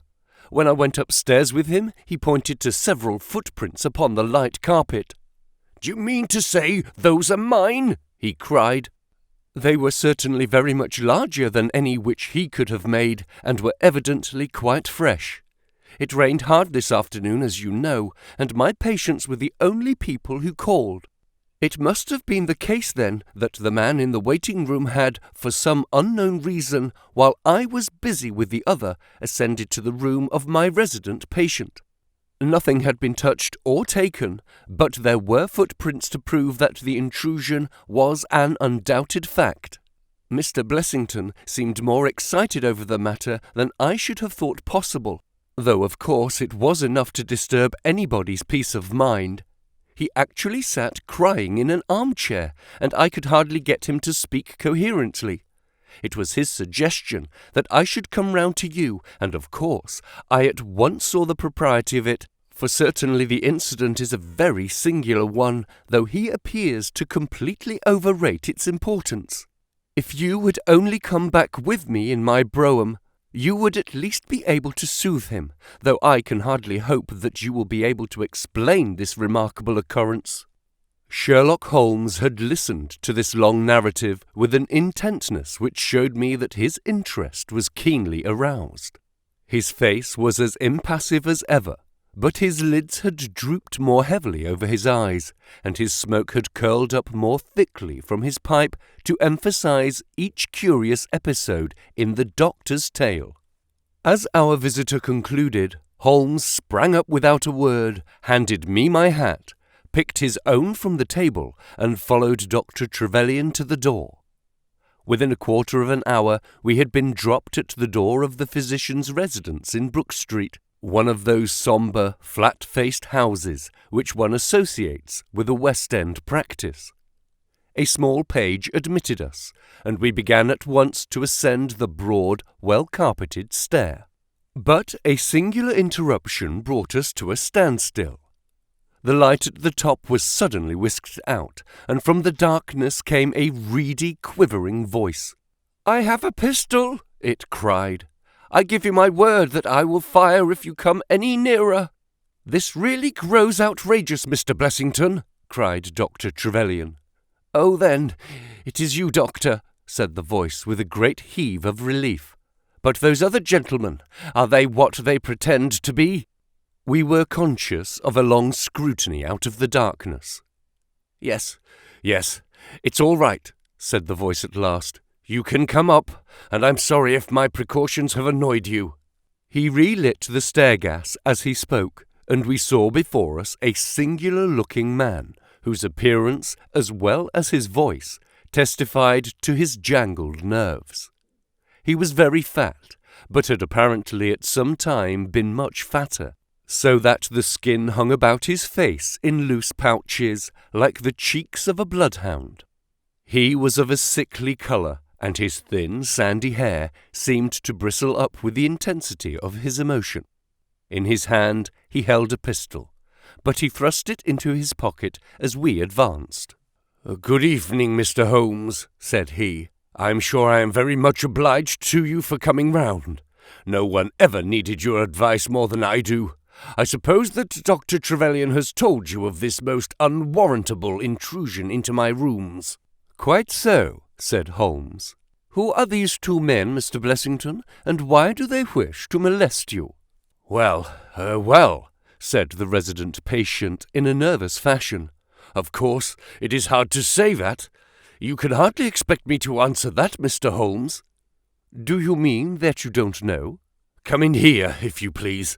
Just have the kindness to step in here." He led the way into his bedroom, which was large and comfortably furnished. "You see that?" said he, pointing to a big black box at the end of his bed. "I have never been a very rich man, Mr. Holmes, never made but one investment in my life, as Dr. Trevelyan would tell you. But I don't believe in bankers. I would never trust a banker, Mr. Holmes. Between ourselves, what little I have is in that box, so you can understand what it means to me when unknown people force themselves into my rooms." Holmes looked at Blessington in his questioning way and shook his head. "I cannot possibly advise you if you try to deceive me," said he. "But I have told you everything." Holmes turned on his heel with a gesture of disgust. "Good night, Dr. Trevelyan," said he. "And no advice for me?" cried Blessington in a breaking voice. "My advice to you, sir, is to speak the truth." A minute later we were in the street and walking for home.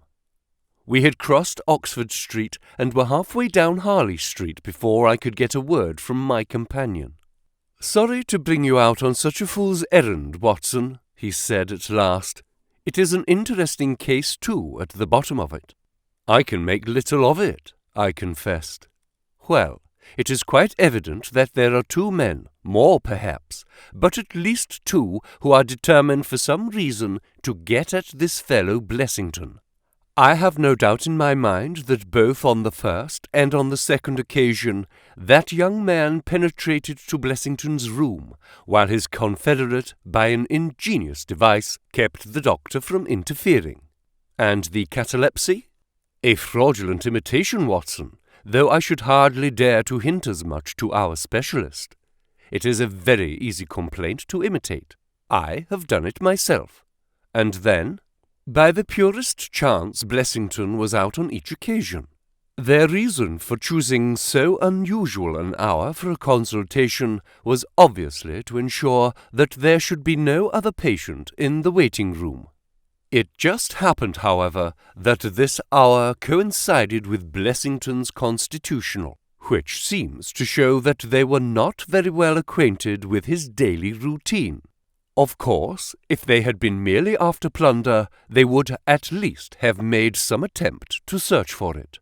Besides, I can read in a man's eye when it is his own skin that he is frightened for.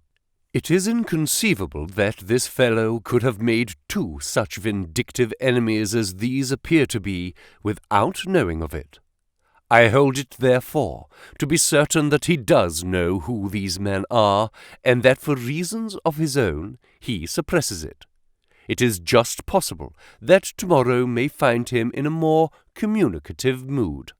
"Is there not one alternative?" I suggested. "Grotesquely improbable, no doubt, but still just conceivable. Might the whole story of the cataleptic Russian and his son be a concoction of Dr. Trevelyan's, who has, for his own purposes, been in Blessington's rooms?" I saw in the gaslight that Holmes wore an amused smile at this brilliant departure of mine. "My dear fellow," said he, "it was one of the first solutions which occurred to me, but I was soon able to corroborate the doctor's tale. This young man has left prints upon the stair carpet, which made it quite superfluous for me to ask to see those which he had made in the room. When I tell you that his shoes were square-toed, instead of being pointed like Blessington's, and were quite 1.33 longer than the doctor's, you will acknowledge that there can be no doubt as to his individuality. But we may sleep on it now, for I shall be surprised if we do not hear something further from Brook Street in the morning. Sherlock Holmes's prophecy was soon fulfilled, and in a dramatic fashion. At 7:30 next morning, in the first glimmer of daylight, I found him standing by my bedside in his dressing-gown. "There is a brougham waiting for us, Watson," said he. "What's the matter, then?" "The Brook Street business." "Any fresh news?" "Tragic, but ambiguous," said he, pulling up the blind. "Look at this, a sheet from a notebook, with 'For God's sake, come at once, P.T.' scrawled upon it in pencil. Our friend the doctor was hard put to it when he wrote this. Come along, my dear fellow, for it's an urgent call." In a quarter of an hour or so we were back at the physician's house. He came running out to meet us with a face of horror. "Oh, such a business!" he cried, with his hands to his temples. "What then?" "Blessington has committed suicide." Holmes whistled. "Yes, he hanged himself during the night." We had entered, and the doctor had preceded us into what was evidently his waiting room. "I really hardly know what I'm doing," he cried. "The police are already upstairs. It has shaken me most dreadfully." "When did you find it out?" "He has a cup of tea taken into him early every morning. When the maid entered, about 7, there the unfortunate fellow was, hanging in the middle of the room. He had tied his cord to the hook on which the heavy lamp used to hang, and he had jumped off from the top of the very box that he showed us yesterday." Holmes stood for a moment in deep thought. "With your permission," said he at last, "I should like to go upstairs and look into the matter." We both ascended, followed by the doctor. It was a dreadful sight which met us as we entered the bedroom door. I have spoken of the impression of flabbiness which this man Blessington conveyed. As he dangled from the hook, it was exaggerated and intensified until he was scarce human in his appearance. The neck was drawn out like a plucked chicken's, making the rest of him seem the more obese and unnatural by the contrast. He was clad only in his long night-dress, and his swollen ankles and ungainly feet protruded starkly from beneath it. Beside him stood a smart-looking police inspector, who was taking notes in a pocket-book. "Ah, Mr. Holmes," said he heartily, as my friend entered. "I am delighted to see you." "Good morning, Lena," answered Holmes. "You won't think me an intruder, I am sure. Have you heard of the events which led up to this affair?" "Yes, I have heard something of them." "Have you formed any opinion?" "As far as I can see, the man has been driven out of his senses by fright. The bed has been well slept in, you see. There's his impression deep enough. It's about 5 in the morning, you know, that suicides are most common. That would be about his time for hanging himself. It seems to have been a very deliberate affair." "I should say that he has been dead about 3 hours, judging by the rigidity of the muscles," said I. "Noticed anything peculiar about the room?" asked Holmes. "Found a screwdriver and some screws on the wash-hand stand. Seems to have smoked heavily during the night, too. Here are 4 cigar ends that I picked out of the fireplace." Said Holmes. "Have you got his cigar holder?" "No, I have seen none." "His cigar case, then?" "Yes, it was in his coat pocket." Holmes opened it and smelled the single cigar which it contained. "Oh, this is a Havana, and these other cigars are of a peculiar sort which are imported by the Dutch from their East Indian colonies. They are usually wrapped in straw, you know, and are thinner for their length than any other brand." He picked up the four ends and examined them with his pocket lens. 2 of these have been smoked from a holder, and 2 without, said he. 2 have been cut off by a not very sharp knife, and 2 have had their ends bitten off by a set of excellent teeth. This is no suicide, Mr. Lenner. It is a very deeply planned and cold-blooded murder. Impossible! Cried the inspector. And why? Why should anyone murder a man in so clumsy a fashion as by hanging him? That is what we have to find out. How could they get in? Through the front door. It was barred in the morning. Then it was barred after them. How do you know? I saw their traces. Excuse me a moment, and I may be able to give you some further information about it. He went over to the door, and turning the lock, he examined it in his methodical way. Then he took out the key, which was on the inside, and inspected that also. The bed, the carpet, the chairs, the mantelpiece, the dead body, and the rope were each in turn examined, until at last he professed himself satisfied, and with my aid and that of the inspector, cut down the wretched object, and laid it reverently under a sheet. How about this rope? He asked. It is cut off this, said Dr. Trevelyan, drawing a large coil from under the bed. He was morbidly nervous of fire, and always kept this beside him, so that he might escape by the window in case the stairs were burning. That must have saved them trouble, said Holmes thoughtfully.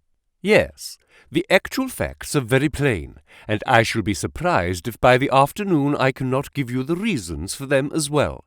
I will take this photograph of Blessington, which I see upon the mantelpiece, as it may help me in my inquiries. But you have told us nothing, cried the doctor. Oh, there can be no doubt as to the sequence of events, said Holmes. There were 3 of them in it, the young man, the old man, and a third, whose identity I have no clue. The first 2, I need hardly remark, are the same who masqueraded as the Russian Count and his son, so we can give a very full description of them. They were admitted by a confederate inside the house.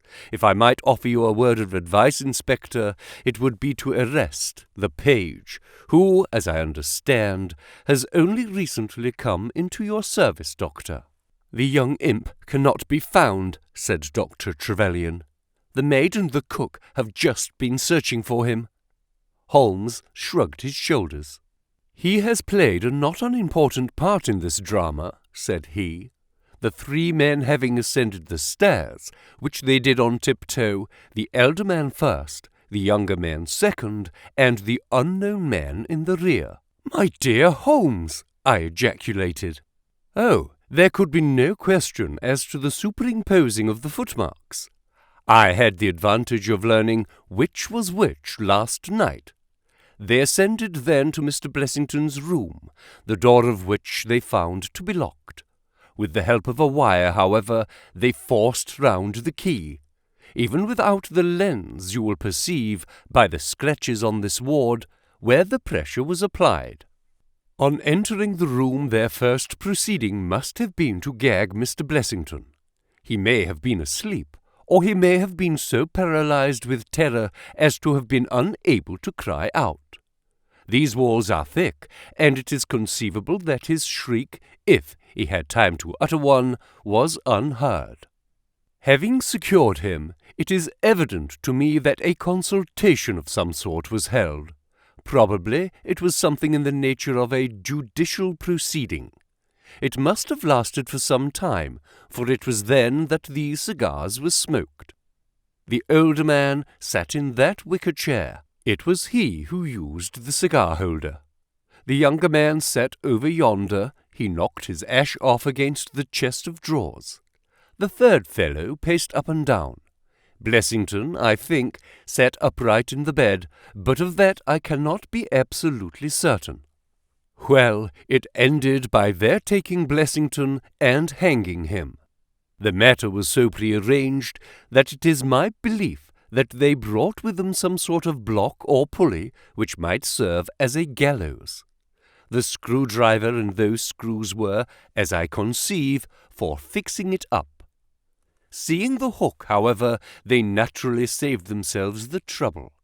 Having finished their work, they made off, and the door was barred behind them by their confederate. We had all listened with the deepest interest to this sketch of the night's doings, which Holmes had deduced from signs so subtle and minute that, even when he had pointed them out to us, we could scarcely follow him in his reasoning.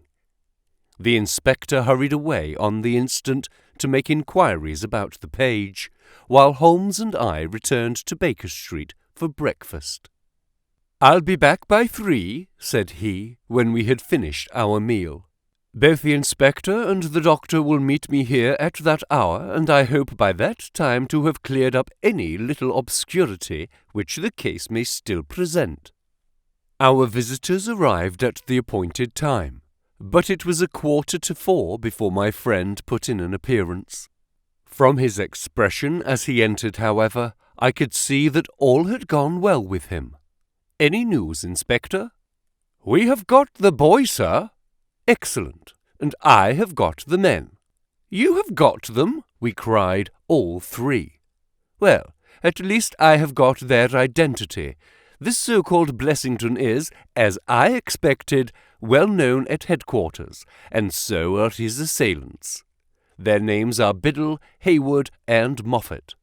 "The Worthington Bank gang!" cried the inspector. "Precisely," said Holmes. "Then Blessington must have been Sutton." "Exactly," said Holmes. "Why, that makes it as clear as crystal," said the inspector. But Trevelyan and I looked at each other in bewilderment. "You must surely remember the great Worthington Bank business," said Holmes. 5 men were in it, these 4 and a 5th called Cartwright. Tobin, the caretaker, was murdered, and the thieves got away with £7,000. This was in 1875. They were all 5 arrested, but the evidence against them was by no means conclusive. This Blessington, or Sutton, who was the worst of the gang, turned informer. On his evidence, Cartwright was hanged, and the other 3 got 15 years apiece. When they got out the other day, which was some years before their full term, they set themselves, as you perceive, to hunt down the traitor, and to avenge the death of their comrade upon him. Twice they tried to get at him and failed. A 3rd time, you see, it came off. Is there anything further which I can explain, Dr. Trevelyan?" "I think you have made it all remarkably clear," said the doctor.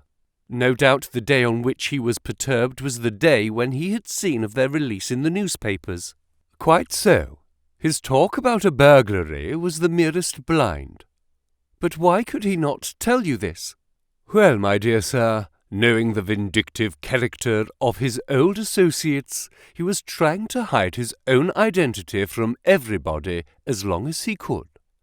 His secret was a shameful one, and he could not bring himself to divulge it. However, wretch as he was still living under the shield of British law, and I have no doubt, Inspector, that you will see that, though that shield may fail to guard, the sword of justice is still there to avenge." Such were the singular circumstances in connection with the resident patient and the Brook Street doctor. From that night, nothing has been seen of the 3 murderers by the police, and it is surmised at Scotland Yard that they were among the passengers of the ill-fated steamer Norah Creina, which was lost some years ago with all hands upon the Portuguese coast some leagues to the north of Oporto. The proceedings against the page broke down for want of evidence, and the Brook Street mystery, as it was called, has never until now been fully dealt with in any public print. The Greek Interpreter. During my long and intimate acquaintance with Mr. Sherlock Holmes, I had never heard him refer to his relations, and hardly ever to his own early life. This reticence upon his part had increased the somewhat inhuman effect which he produced upon me, until sometimes I found myself regarding him as an isolated phenomenon, a brain without a heart, as deficient in human sympathy as he was preeminent in intelligence. His aversion to women and his disinclination to form new friendships were both typical of his unemotional character, but not more so than his complete suppression of every reference to his own people. I had come to believe that he was an orphan, with no relatives living, but one day, to my very great surprise, he began to talk to me about his brother. It was after tea on a summer evening, and the conversation, which had roamed in a desultory, spasmodic fashion from golf clubs to the causes of the change in the obliquity of the ecliptic, came round at last to the question of atavism and hereditary aptitudes. The point under discussion was how far any singular gift in an individual was due to his ancestry and how far to his own early training. In your own case, said I, from all that you have told me, it seems obvious that your faculty of observation and your peculiar facility for deduction are due to your own systemic training. To some extent, he answered thoughtfully. My ancestors were county squires, who appear to have led much the same life as is natural to their class.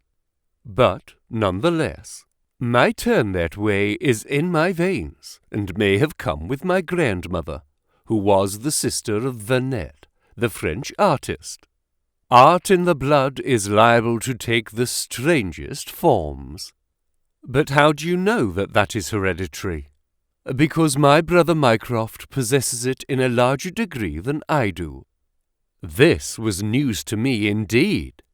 If there were another man with such singular powers in England, how was it that neither police nor public had heard of him? I put the question with a hint that it was my companion's modesty which made him acknowledge his brother as his superior. Holmes laughed at my suggestion. My dear Watson, said he, I cannot agree with those who rank modesty among the virtues. To the logician, all things should be seen exactly as they are, and to underestimate oneself is as much a departure from truth as to exaggerate one's own powers. When I say, therefore, that Mycroft has better powers of observation than I, you may take it that I am speaking the exact and literal truth. Is he your junior? 7 years my senior. How comes it that he is unknown? Oh, he is very well known in his own circle. Where then? Well, in the Diogenes Club, for example. I had never heard of the institution, and my face must have proclaimed as much, for Sherlock Holmes pulled out his watch. The Diogenes Club is the queerest club in London, and Mycroft one of the queerest men. He's always there from 5:45 to 8:20. It's 6 now, so if you care for a stroll this beautiful evening, I shall be very happy to introduce you to 2 curiosities. 5 minutes later, we were in the street, walking towards Regent's Circus. You wonder, said my companion, why it is that Mycroft does not use his powers for detective work. He is incapable of it. But I thought you said, I said that he was my superior in observation and deduction. If the art of the detective began and ended in reasoning from an armchair, my brother would be the greatest criminal agent that ever lived. But he has no ambition and no energy. He will not go out of his way to verify his own solutions, and would rather be considered wrong than take the trouble to prove himself right. Again and again I have taken a problem to him, and have received an explanation which has afterwards proved to be the correct one. And yet he was absolutely incapable of working out the practical points which must be gone into before a case could be laid before a judge or jury. It is not his profession, then? By no means. What is to me a means of livelihood is to him the merest hobby of a dilettante. He has an extraordinary faculty for figures, and audits the books in some of the government departments. Mycroft lodges in Pall Mall, and he walks round the corner into Whitehall every morning and back every evening. From year's end to year's end he takes no other exercise, and is seen nowhere else, except only in the Diogenes Club, which is just opposite his rooms. I cannot recall the name. Very likely not. There are many men in London, you know, who, some from shyness, some from misanthropy, have no wish for the company of their fellows.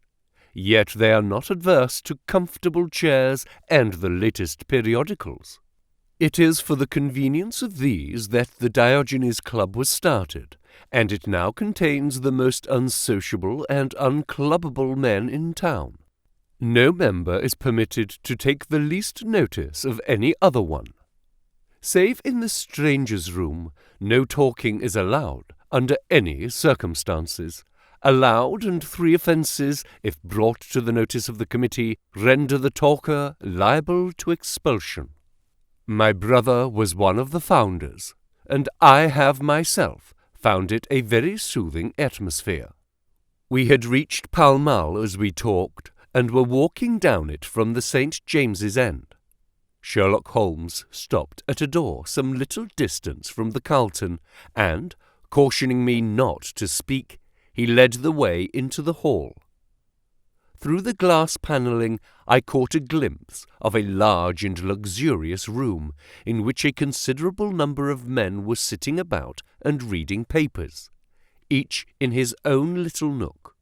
Holmes showed me into a small chamber which looked out into Pall Mall, and then, leaving me for a minute, he came back with a companion, whom I knew could only be his brother.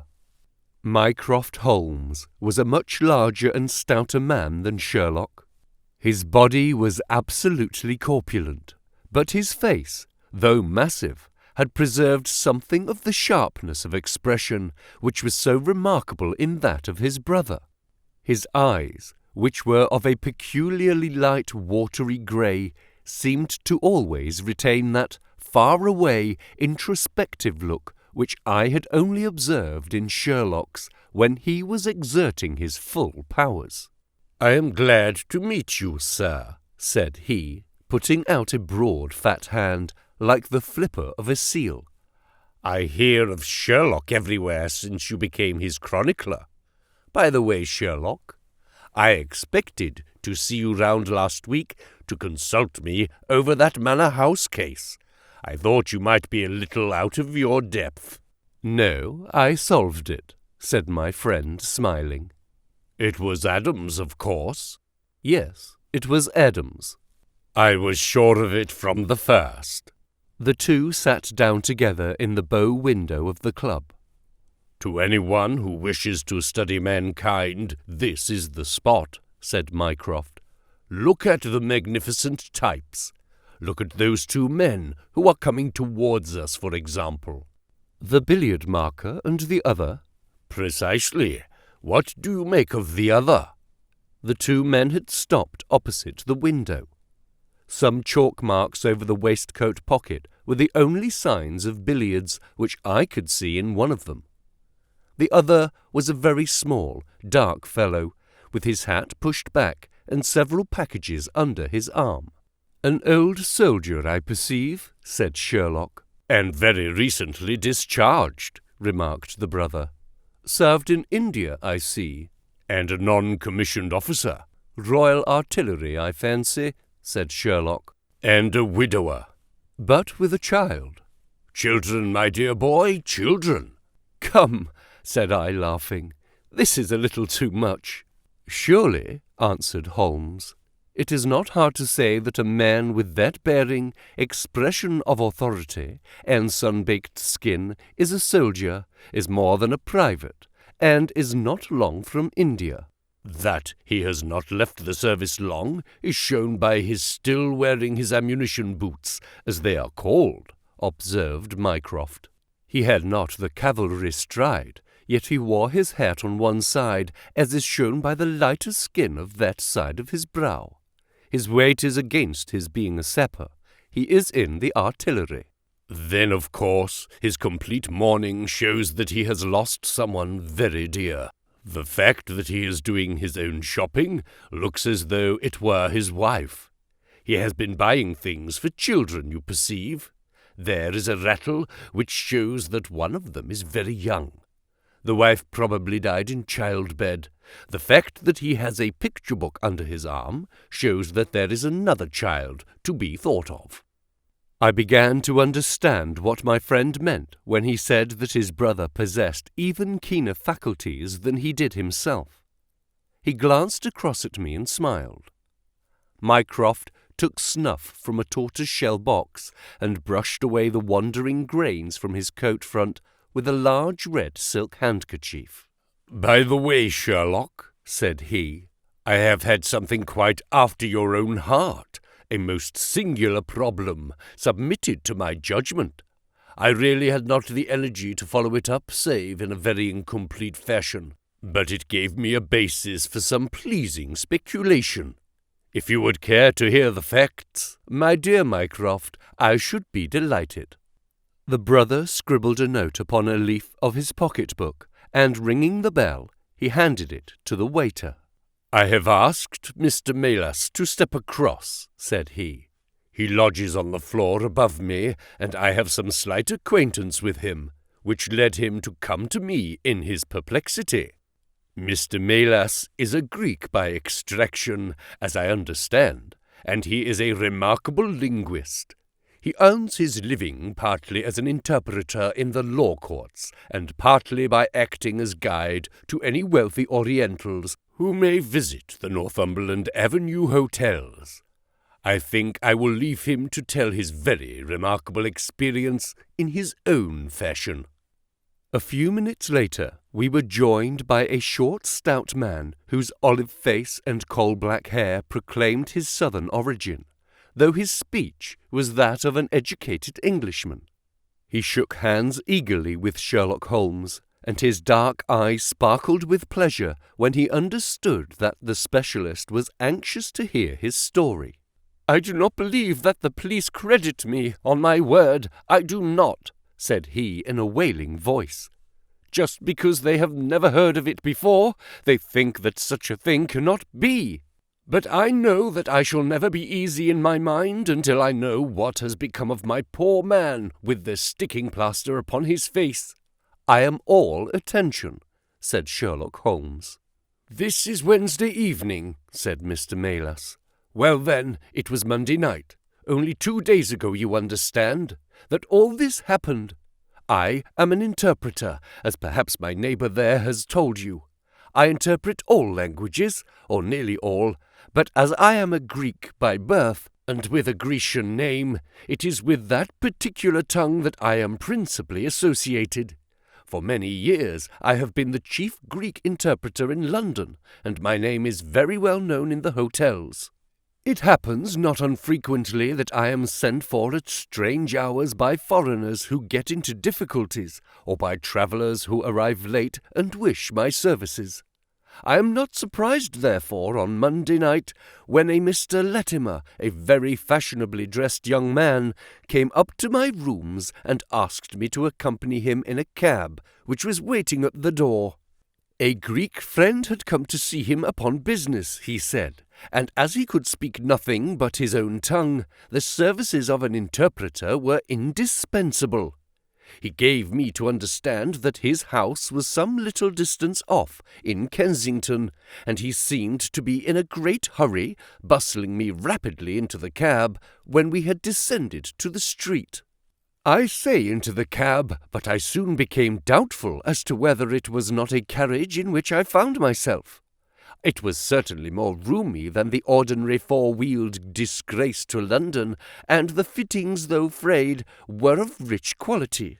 Mr. Latimer seated himself opposite to me, and we started off through Charing Cross and up the Shaftesbury Avenue.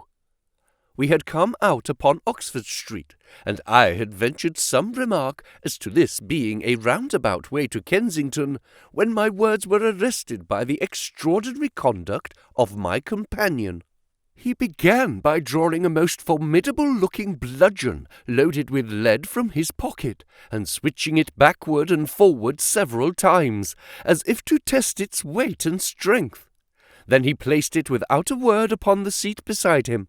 Having done this, he drew up the windows on each side, and I found, to my astonishment, that they were covered with paper, so as to prevent my seeing through them. "I am sorry to cut off your view, Mr. Melas," said he. "The fact is that I have no intention that you should see what the place is to which we are driving. It might possibly be inconvenient to me if you could find your way there again." As you can imagine, I was utterly taken aback by such an address. My companion was a powerful, broad-shouldered young fellow, and, apart from the weapon, I should not have had the slightest chance in a struggle with him. "This is very extraordinary conduct, Mr. Latimer," I stammered.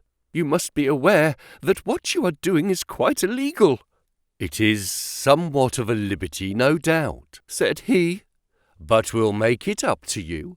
I must warn you, however, Mr. Melas, that if at any time tonight you attempt to raise an alarm or do anything which is against my interests, you will find it a very serious thing. I beg you to remember that no one knows where you are, and that, whether you are in this carriage or in my house, you are equally in my power." His words were quiet, but he had a rasping way of saying them which was very menacing. I sat in silence, wondering what on earth could be his reason for kidnapping me in this extraordinary fashion. Whatever it might be, it was perfectly clear that there was no possible use in my resisting, and that I could only wait to see what might befall. For nearly 2 hours we drove without my having the least clue as to where we were going. Sometimes the rattle of the stones told of a paved causeway, and at others our smooth, silent course suggested asphalt. But, save by this variation in sound, there was nothing at all which could in the remotest way help me to form a guess as to where we were. The paper over each window was impenetrable to light, and a blue curtain was drawn across the glasswork in front. It was 7:15 when we left Pall Mall, and my watch showed me that it was 10 minutes to 9 when we at last came to a standstill. My companion let down the window, and I caught a glimpse of a low, arched doorway with a lamp burning above it. As I was hurried from the carriage, it swung open, and I found myself inside the house, with a vague impression of a lawn and trees on each side of me as I entered. Whether these were private grounds, however, or bona fide country, was more than I could possibly venture to say. There was a coloured gas lamp inside, which was turned so low that I could see little save that the hall was of some size and hung with pictures. In the dim light I could make out that the person who had opened the door was a small, mean-looking, middle-aged man with rounded shoulders. As he turned towards us, the glint of light showed me that he was wearing glasses. "Is this Mr. Melas, Harold?" said he. "Yes." "Well done, well done. No ill will, Mr. Melas, I hope, but we could not get on without you. If you deal fair with us, you will not regret it, but if you try any tricks, God help you." He spoke in a nervous, jerky fashion, and with little giggling laughs in between, but somehow he impressed me with fear more than the other. "What do you want with me?" I asked. "Only to ask a few questions of a Greek gentleman who is visiting us, and let us have the answers. But say no more than you are told to say, or—" Here came the nervous giggle again. "You had better never have been born." As he spoke, he opened a door and showed the way into a room which appeared to be very richly furnished, but again the only light was afforded by a single lamp half turned down. The chamber was certainly large, and the way in which my feet sank into the carpet as I stepped across it told me of its richness. I caught glimpses of velvet chairs, a high white marble mantelpiece, and what seemed to be a suit of Japanese armour at one side of it. There was a chair under the lamp, and the elderly man motioned that I should sit in it. The younger had left us, but he suddenly returned through another door, leading with him a gentleman clad in some sort of loose dressing-gown, who moved slowly towards us. As he came into the circle of dim light, which enabled me to see him more clearly, I was thrilled with horror at his appearance. He was deadly pale and terribly emaciated, with the protruding, brilliant eyes of a man whose spirit was greater than his strength. But what shocked me more than any signs of physical weakness was that his face was grotesquely criss-crossed with sticking plaster, and that one large pad of it was fastened over his mouth. "Have you the slate, Harold?" cried the older man, as this strange being fell rather than sat down into a chair. "Are his hands loose? Now then, give him the pencil. You are to ask the questions, Mr. Melas, and he will write the answers. Ask him first of all whether he is prepared to sign the papers." The man's eyes flashed fire. "Never," he wrote in Greek upon the slate. "On no condition?" I asked, at the bidding of our tyrant. "Only if I see her married in my presence by a Greek priest whom I know." The man giggled in his nervous way. "You know? What awaits you then?" "I care nothing for myself. These are samples of the questions and answers which made up our strange, half-spoken, half-written conversation. Again and again I had to ask him whether he would give in and sign the documents. Again and again I had the same indignant reply. But soon a happy thought came to me. I took to adding on little sentences of my own to each question, innocent ones at first, to test whether either of our companions knew anything of the matter, and then, as I found that they showed no signs, I played a more dangerous game. Our conversation ran something like this. "You can do no good by this obstinacy. Who are you?" "I care not. I am a stranger in London." "Your fate will be upon your own head. How long have you been here?" "Let it be so. 3 weeks." "The property can never be yours. What ails you?" "It shall not go to villains. They are starving me." "You shall go free if you sign. What house is this?" "I will never sign. I do not know." "You are not doing her any service. What is your name?" "Let me hear her say so. Kratides." "You shall see her if you sign. Where are you from?" "Then I shall never see her. Athens." Another 5 minutes, Mr. Holmes, and I should have wormed out the whole story under their very noses. My very next question might have cleared the matter up, but at that instant the door opened and a woman stepped into the room. I could not see her clearly enough to know more than that she was tall and graceful, with black hair, and clad in some sort of loose white gown. "Harold," she said, speaking English with a broken accent, "I could not stay away longer. It is so lonely up there with only— Oh, my God, it is Paul!" These last words were in Greek, and at the same instant the man, with a convulsive effort, tore the plaster from his lips, and screaming out, "Sophie, Sophie!" rushed into the woman's arms. Their embrace was but for an instant, however, for the younger man seized the woman and pushed her out of the room, while the elder easily overpowered his emaciated victim and dragged him away through the other door. For a moment I was left alone in the room, and I sprang to my feet with some vague idea that I might in some way get a clue to what this house was in which I found myself. Fortunately, however, I took no steps, for looking up, I saw that the older man was standing in the doorway with his eyes fixed upon me. "That will do, Mr. Melas," said he. "You perceive that we have taken you into our confidence over some very private business. We should not have troubled you, only that our friend who speaks Greek and whom began these negotiations has been forced to return to the East. It was quite necessary for us to find someone to take his place, and we were fortunate in hearing of your powers." I bowed. "There are 5 sovereigns here," said he, walking up to me, "which I hope, be a sufficient fee.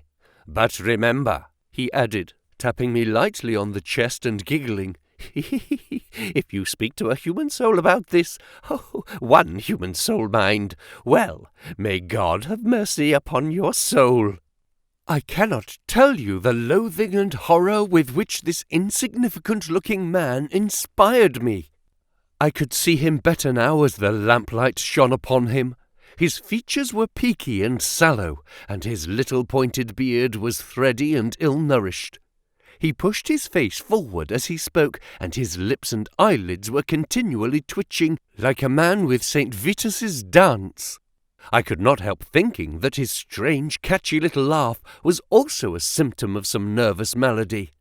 The terror of his face lay in his eyes, however, steel grey and glistening coldly with a malignant, inexorable cruelty in their depths.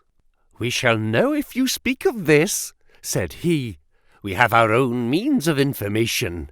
Now you will find the carriage waiting, and my friend will see you on your way." I was hurried through the hall and into the vehicle again, obtaining the momentary glimpses of trees and a garden. Mr. Latimer followed closely at my heels, and took his place opposite to me without a word. In silence we again drove for an interminable distance, with the windows raised, until at last, just after midnight, the carriage pulled up. "You will get down here, Mr. Mellis," said my companion. "I am sorry to leave you so far from your house, but there is no alternative. Any attempt on your part to follow the carriage can only end in injury to yourself." He opened the door as he spoke, and I had hardly time to spring out when the coachman lashed the horse and the carriage rattled away. I looked around me in astonishment. I was on some sort of heathy common mottled over with dark clumps of furze bushes. Far away stretched a line of houses, with a light here and there in the upper windows. On the other side I saw the red signal lamps of a railway. The carriage which had brought me was already out of sight. I stood gazing round and wondering where on earth I might be, when I saw someone coming towards me in the darkness. As he came up to me, I made out that he was a railway porter. "Can you tell me what place this is?" I asked. "Wandsworth Common," said he. "Can I get a train into town?" "If you walk on a mile or so to Clapham Junction," said he, "you'll just be in time for the last to Victoria." So, that was the end of my adventure, Mr. Holmes. I do not know where I was, nor whom I spoke with, nor anything save what I have told you. But I know that there is foul play going on, and I want to help that unhappy man if I can. I told the whole story to Mr. Mycroft Holmes next morning, and subsequently to the police. We all sat in silence for some little time after listening to this extraordinary narrative. Then Sherlock looked across at his brother. "Any steps?" he asked. Mycroft picked up the Daily News, which was lying on the side table. "Anybody supplying any information to the whereabouts of a Greek gentleman named Paul Kratides from Athens who is unable to speak English will be rewarded. A similar reward paid to anyone giving information about a Greek lady whose first name is Sophie. X2473. That was all in the dailies. No answer." "How about the Greek legation?" "I have inquired. They know nothing." "A wire to the head of the Athens police, then?" "Sherlock has all the energy of the family," said Mycroft, turning to me. "Well, you take the case up by all means, and let me know if you do any good." "Certainly," answered my friend, rising from his chair. "I'll let you know, and Mr. Mellis also. In the meantime, Mr. Mellis, I should certainly be on my guard if I were you, for of course they must know through these advertisements that you have betrayed them. As we walked home together, Holmes stopped at a telegraph office and sent off several wires. "You see, Watson," he remarked, "our evening has been by no means wasted. Some of my most interesting cases have come to me in this way through Mycroft. The problem which we have just listened to, although it can admit of but one explanation, has still some distinguishing features. You have hopes of solving it? Well, knowing as much as we do, it will be singular indeed if we fail to discover the rest. You must yourself have formed some theory which will explain the facts to which we have listened." "In a vague way, yes." "What was your idea, then?" "It seemed to me to be obvious that this Greek girl had been carried off by the young Englishman named Harold Latimer." "Carried off from where?" "Athens, perhaps." Sherlock Holmes shook his head. This young man could not talk a word of Greek. The lady could talk English fairly well. Inference that she had been in England some little time, but he had not been in Greece. "Well then, we will presume that she had come on a visit to England, and that this Harold had persuaded her to fly with him. That is more probable. Then the brother, for that I fancy must be the relationship, comes over from Greece to interfere. He imprudently puts himself into the power of the young man and his older associate. They seize him and use violence towards him in order to make him sign some papers to make over the girl's fortune, of which he may be trustee, to them. This he refuses to do. In order to negotiate with him, they have to get an interpreter, and they pitch upon this Mr. Melas, having used some other one before. The girl is not told of the arrival of her brother, and finds it out by the merest accident." "Excellent, Watson!" cried Holmes. "I really fancy that you are not far from the truth. You see that we hold all the cards, and we have only to fear some sudden act of violence on their part. If they give us time, we must have them. But how can we find where this house lies? Well, if our conjecture is correct, and the girl's name is or was Sophie Cratidas, we should have no difficulty in tracing her. That must be our main hope, for the brother is, of course, a complete stranger. It is clear that some time has elapsed since this Harold established these relations with the girl. Some weeks, at any rate, since the brother in Greece has had time to hear of it and come across. If they have been living in the same place during this time, it is probable that we shall have some answer to Mycroft's advertisement." We had reached our house in Baker Street while we had been talking. Holmes ascended the stair first, and as he opened the door of our room he gave a start of surprise. Looking over his shoulder, I was equally astonished. His brother Mycroft was sitting smoking in the armchair. "Come in, Sherlock, come in, sir," said he blandly, smiling at our surprised faces. "You don't expect such energy from me, do you, Sherlock? But somehow this case attracts me." "How did you get here?" "I passed you in a hansom."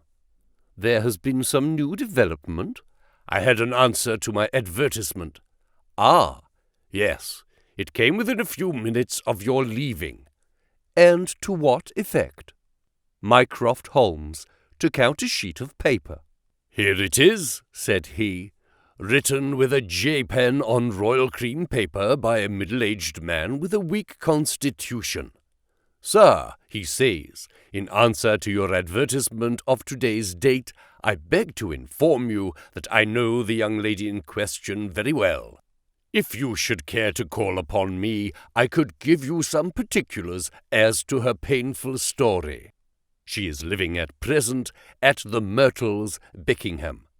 Yours faithfully, J. Davenport.'" "He writes from Lower Brixton," said Mycroft Holmes.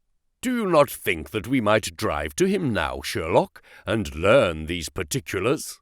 "My dear Mycroft, the brother's life is more valuable than the sister's story, I think we should call at Scotland Yard for Inspector Gregson and go straight out to Beckenham.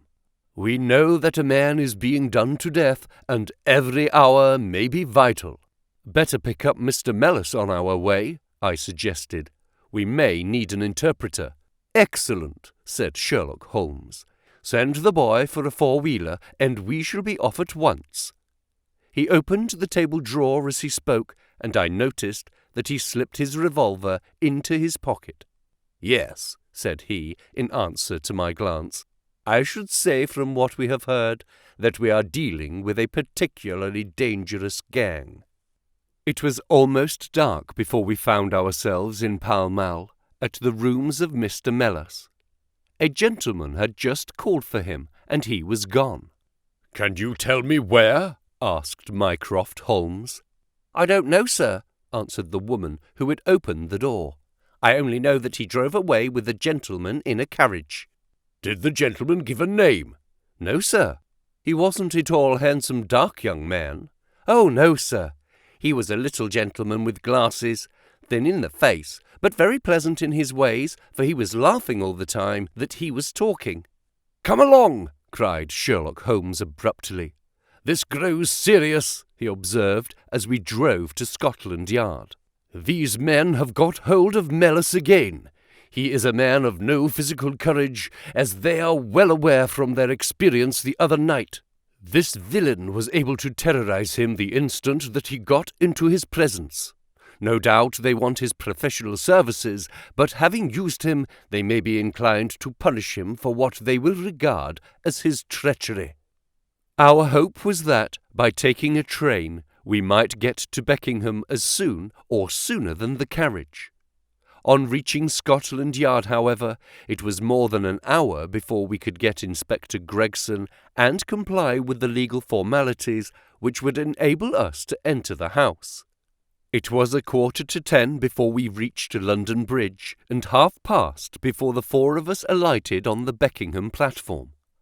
A drive of half a mile brought us to the Myrtles, a large, dark house standing back from the road in its own grounds. Here we dismissed our cab and made our way up the drive together.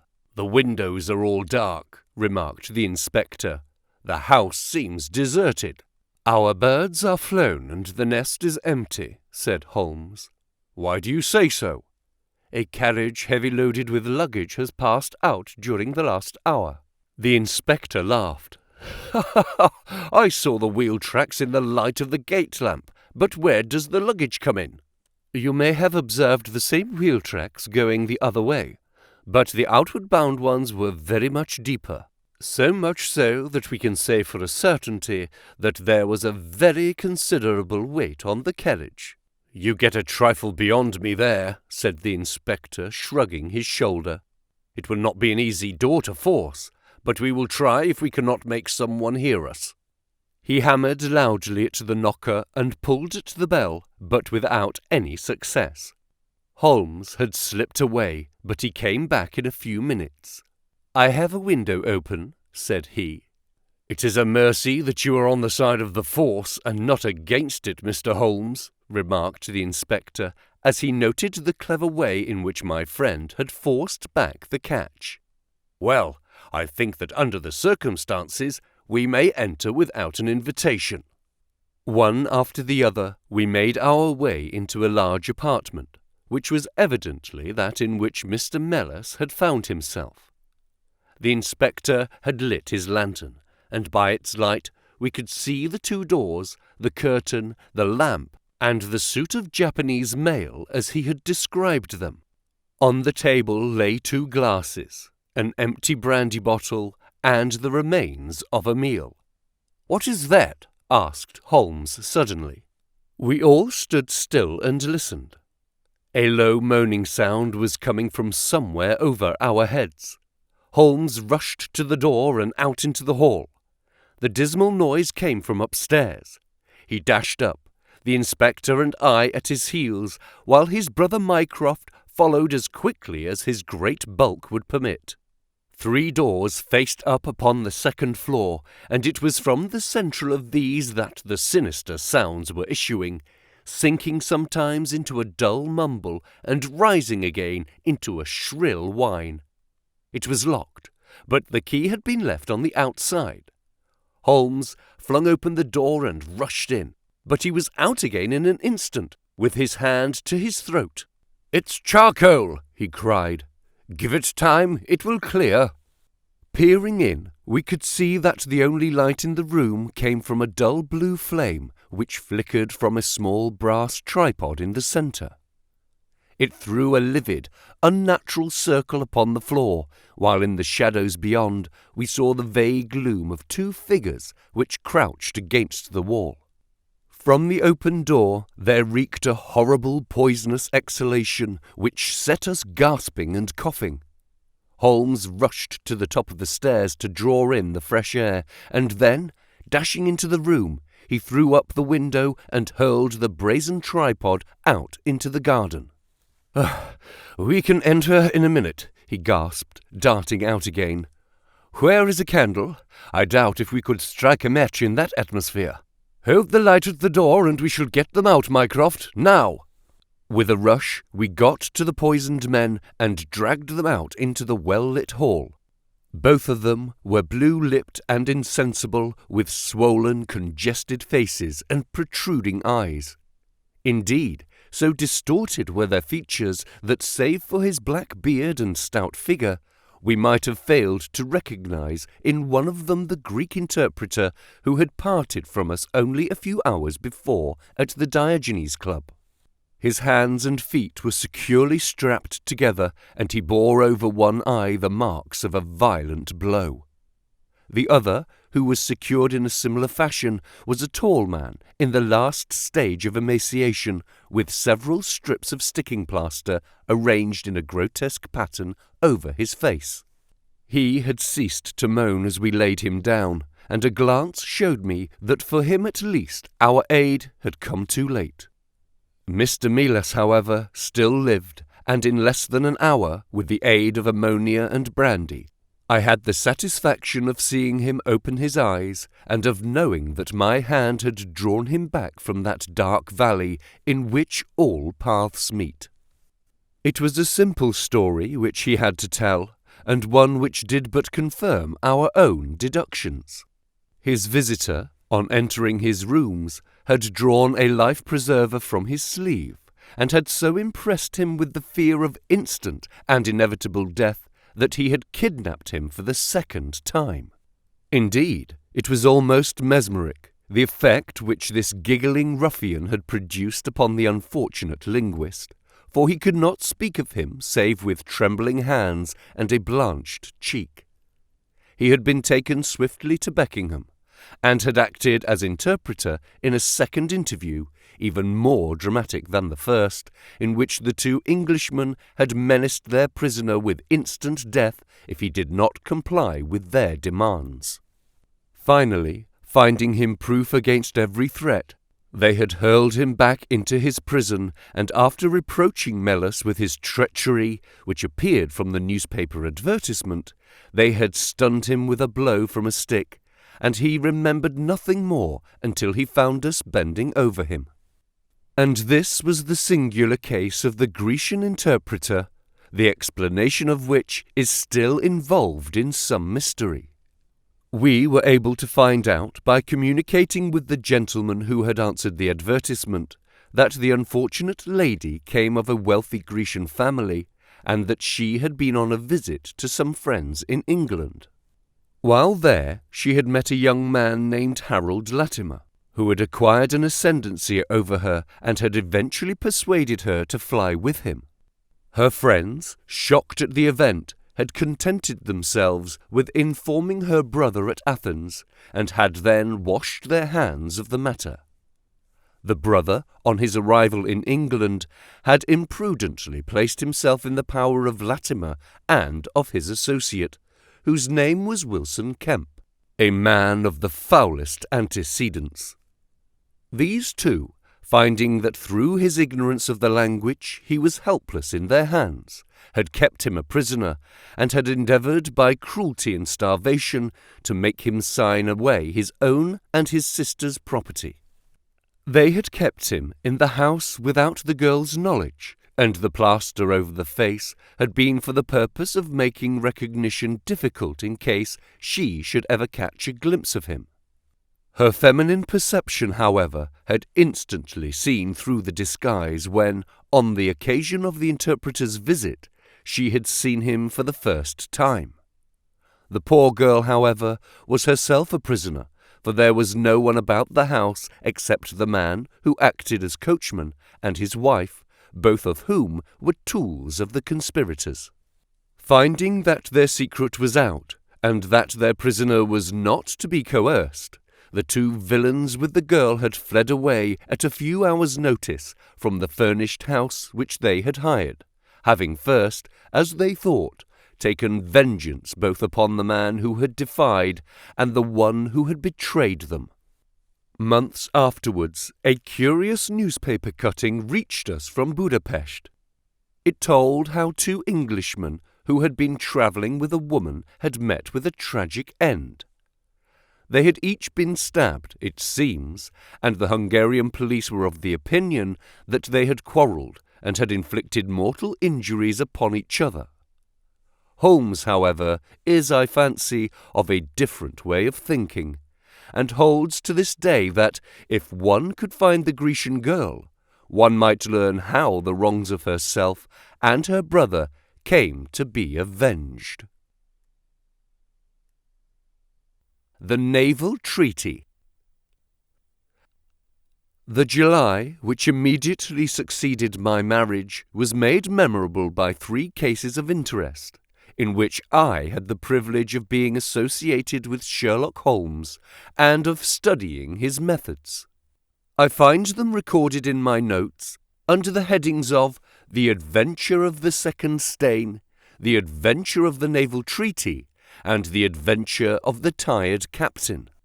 The first of these, however, deals with interest of such importance and implicates so many of the first families in the kingdom that for many years it will be impossible to make it public.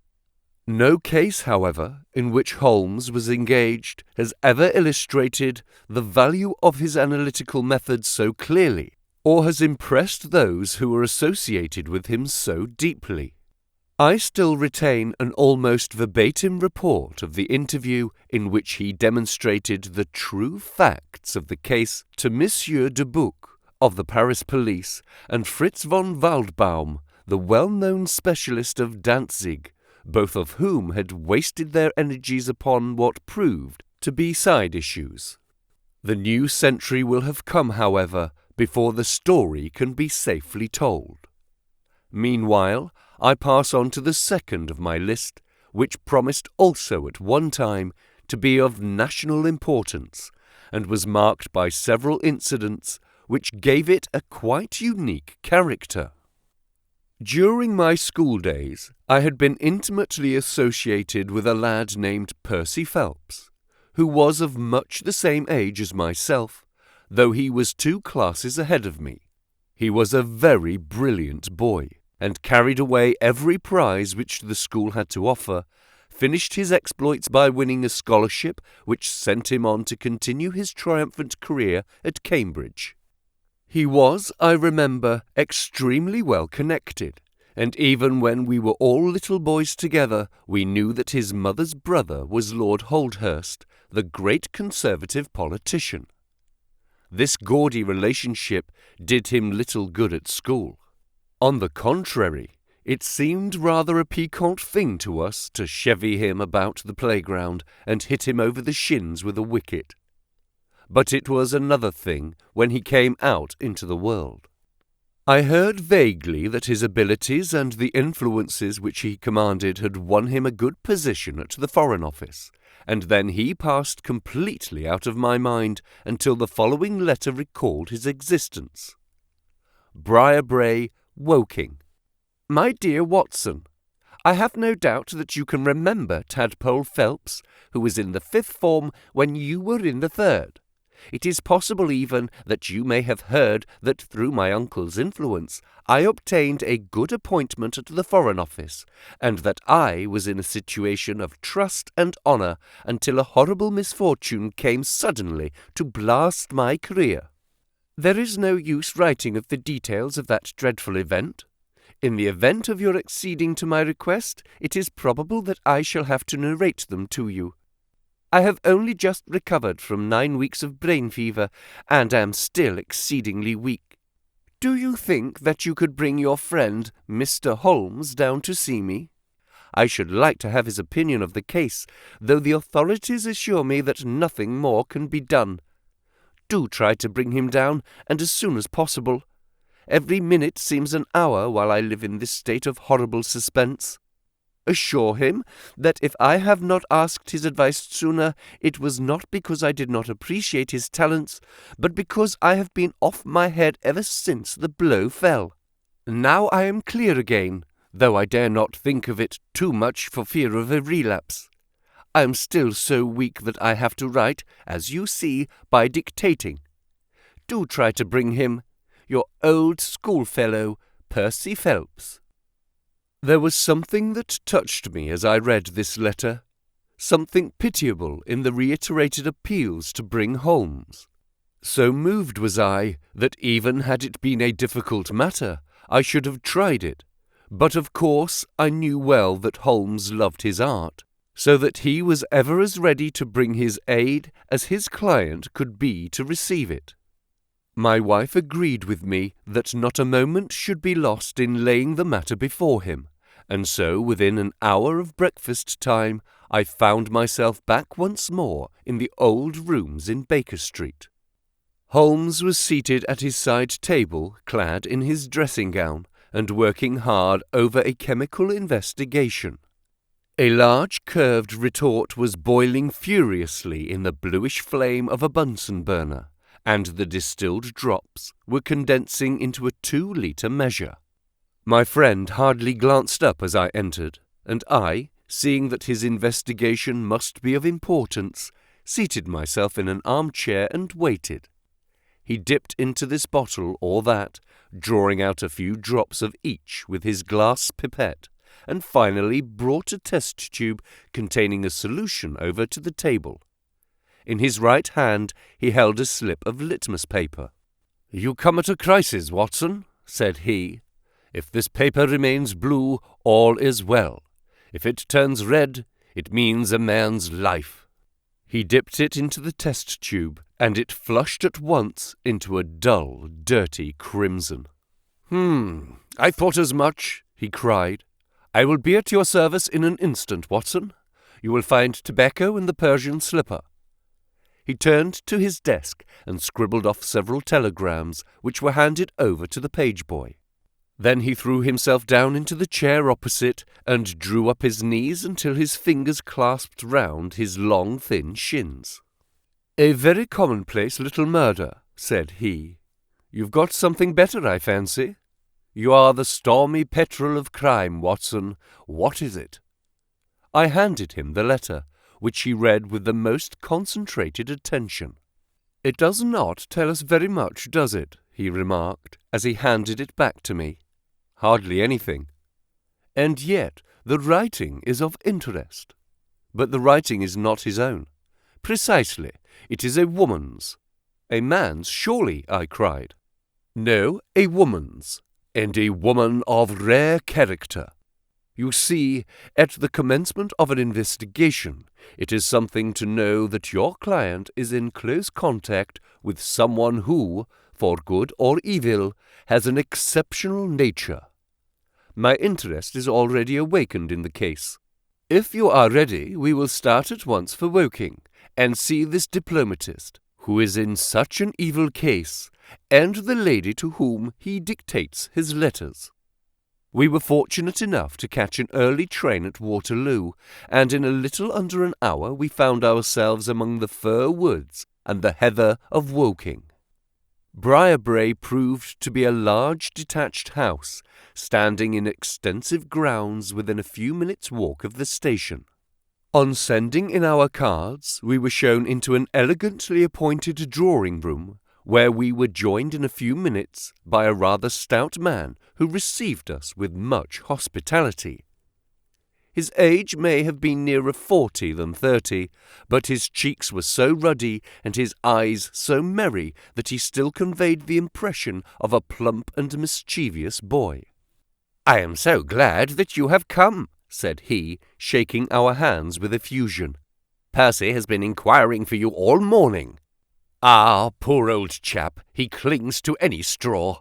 His father and his mother asked me to see you, for the mere mention of the subject is very painful to them."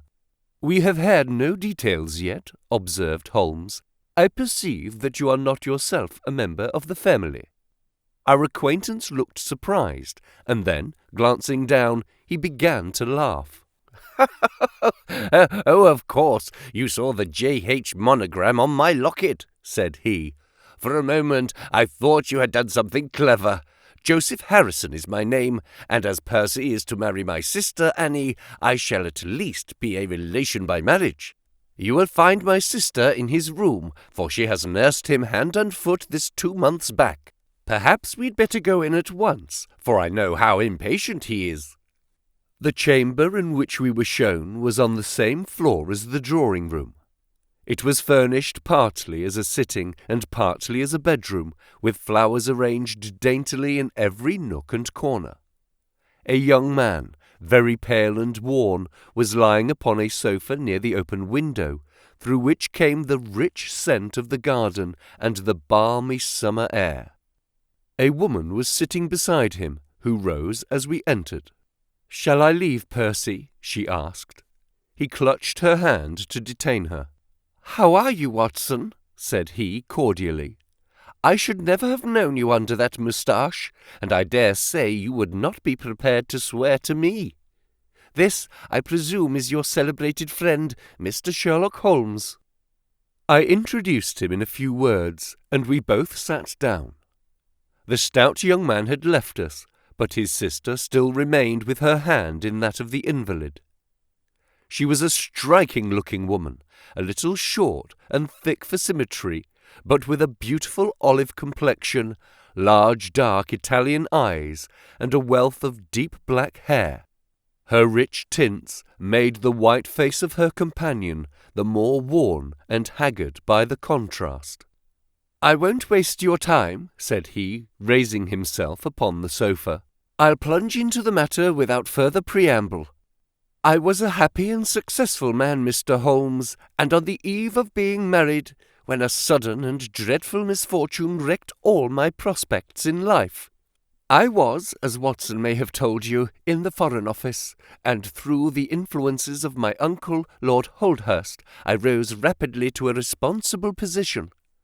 When my uncle became Foreign Minister in this administration, he gave me several missions of trust, and as I always brought them to a successful conclusion, he came at last to have the utmost confidence in my ability and tact. Nearly 10 weeks ago, to be more accurate, on the 23rd of May, he called me into his private room, and after complimenting me on the good work which I had done, he informed me that he had a new commission of trust for me to execute. "This," said he, taking a grey roll of paper from his bureau, "is the original of that secret treaty between England and Italy, of which, I regret to say, some rumours have already got into the press. It is of enormous importance that nothing further should leak out. The French or the Russian embassy would pay an immense sum to learn the contents of these papers. They should not leave my bureau were it not that it is absolutely necessary to have them copied. You have a desk in your office?" "Yes, sir." "Then take the treaty and lock it up there. I shall give directions that you may remain behind when the others go, so that you may copy it at your leisure without fear of being overlooked. When you have finished, relock both the original and the draft in the desk, and hand them over to me personally tomorrow morning." I took the papers and— "Excuse me an instant," said Holmes. "Were you alone during this conversation?" "Absolutely. In a large room, 30 feet each way? In the centre?" "Yes, about it." and speaking low?" "My uncle's voice is always remarkably low. I hardly spoke at all." "Thank you," said Holmes, shutting his eyes. "Pray, go on." I did exactly what he indicated, and waited until the other clerks had departed. One of them in my room, Charles Garrow, had some arrears of work to make up, so I left him there and went out to dine. When I returned, he was gone. I was anxious to hurry my work, for I knew that Joseph, the Mr. Harrison, whom you saw just now, was in town, and that he would travel down to Woking by the 11 o'clock train, and I wanted, if possible, to catch it. When I came to examine the treaty, I saw at once that it was of such importance that my uncle had been guilty of no exaggeration in what he had said. Without going into details, I may say that it defined the position of Great Britain towards the Triple Alliance, and foreshadowed the policy which this country would pursue in the event of the French fleet gaining a complete ascendancy over that of Italy in the Mediterranean. The questions treated in it were purely naval. At the end were the signatures of the high dignitaries who had signed it. I glanced over it, and then settled down to my task of copying. It was a long document, written in the French language, and containing 26 separate articles. I copied as quickly as I could, but at 9 o'clock I had only done 9 articles, and it seemed hopeless for me to attempt to catch my train. I was feeling drowsy and stupid, partly from my dinner, and also from the effects of a long day's work. A cup of coffee would clear my brain. A commissionaire remains all night in a little lodge at the foot of the stairs, and is in the habit of making coffee at his spirit lamp for any of the officials who may be working overtime. I rang the bell, therefore, to summon him. To my surprise, it was a woman who answered the summons, a large, coarse-faced elderly woman in an apron. She explained that she was the commissionnaire's wife who did the charring, and I gave her the order for the coffee. I wrote 2 more articles, and then, feeling more drowsy than ever, I rose and walked up and down the room to stretch my legs. My coffee had not yet come, and I wondered what the cause of the delay could be. Opening the door, I started down the corridor to find out. There was a straight passage, dimly lighted, which led from the room in which I had been working, and was the only exit from it. It ended in a curving staircase with the commissionnaire's lodge in the passage at the bottom. Halfway down this staircase is a small landing, with another passage running into it at right angles. This second one leads by means of a second small stair to a side door used by servants, and also as a shortcut by clerks when coming from Charles Street. Here is a rough chart of the place. Thank you. I think I quite follow you, said Sherlock Holmes. It is of the utmost importance that I should notice this point. I went down the stairs into the hall, where I found the commissionaire fast asleep in his box, with the kettle boiling furiously upon the spirit lamp. I took off the kettle and blew out the lamp, for the water was spurting over the floor. Then I put out my hand and was about to shake the man, who was still sleeping soundly, when a bell over his head rang loudly, and he woke with a start. "Mr. Phelps, sir," said he, looking at me in bewilderment. I came down to see if my coffee was ready. "I was boiling the kettle when I fell asleep, sir." He looked at me and then up at the still quivering bell, with an ever-growing astonishment upon his face. "If you was here, sir, then who rang the bell?" he asked. "The bell?" I cried. "What bell is it?" "It's the bell of the room you were working in." A cold hand seemed to close round my heart. Someone, then, was in that room where my precious treaty lay upon the table. I ran frantically up the stairs and along the passage. There was no one in the corridors, Mr. Holmes. There was no one in the room. All was exactly as I left it, save only that the papers which had been committed to my care had been taken from the desk on which they lay. The copy was there, and the original was gone. Holmes sat up in his chair and rubbed his hands. I could see that the problem was entirely to his heart. "Pray, what did you do then?" he murmured. I recognized in an instant that the thief must have come up the stairs from the side door. Of course, I must have met him if he had come the other way." "You were satisfied that he could not have been concealed in the room all the time, or in the corridor, which you have just described as dimly lighted?" "It is absolutely impossible. A rat could not conceal himself either in the room or the corridor. There is no cover at all." "Thank you. Pray proceed." "The commissionaire, seeing my pale face that something was to be feared, had followed me upstairs. Now we both rushed along the corridor and down the steep steps which led to Charles Street. The door at the bottom was closed, but unlocked.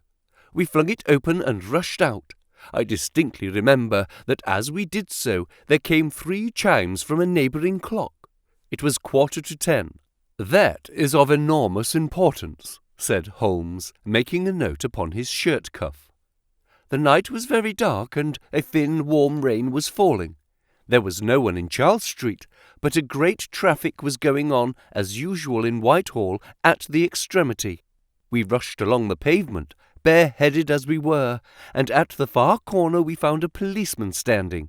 'A robbery has been committed,' I gasped. 'A document of immense value has been stolen from the Foreign Office. Has anyone passed this way?'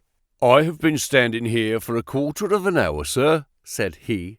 'Only one person has passed during that time, a woman, tall and elderly, with a paisley shawl.' 'Oh, that is only my wife,' cried the commissionaire. 'Has no one else passed?' 'No one.' 'Then it must be the other way that the thief took,' cried the fellow, tugging at my sleeve.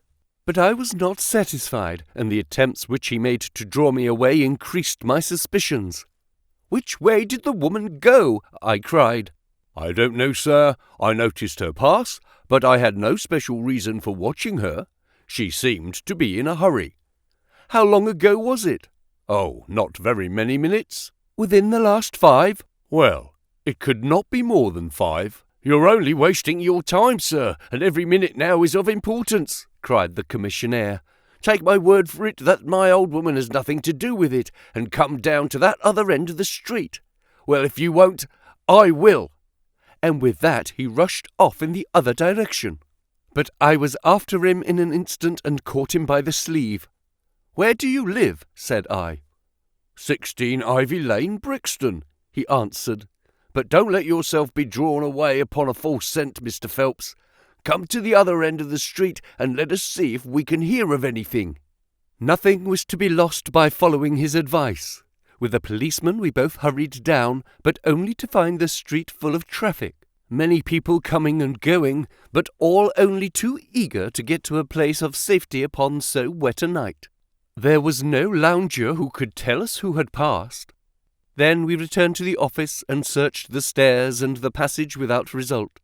The corridor which led to the room was laid down with a kind of creamy linoleum, which shows an impression very easily.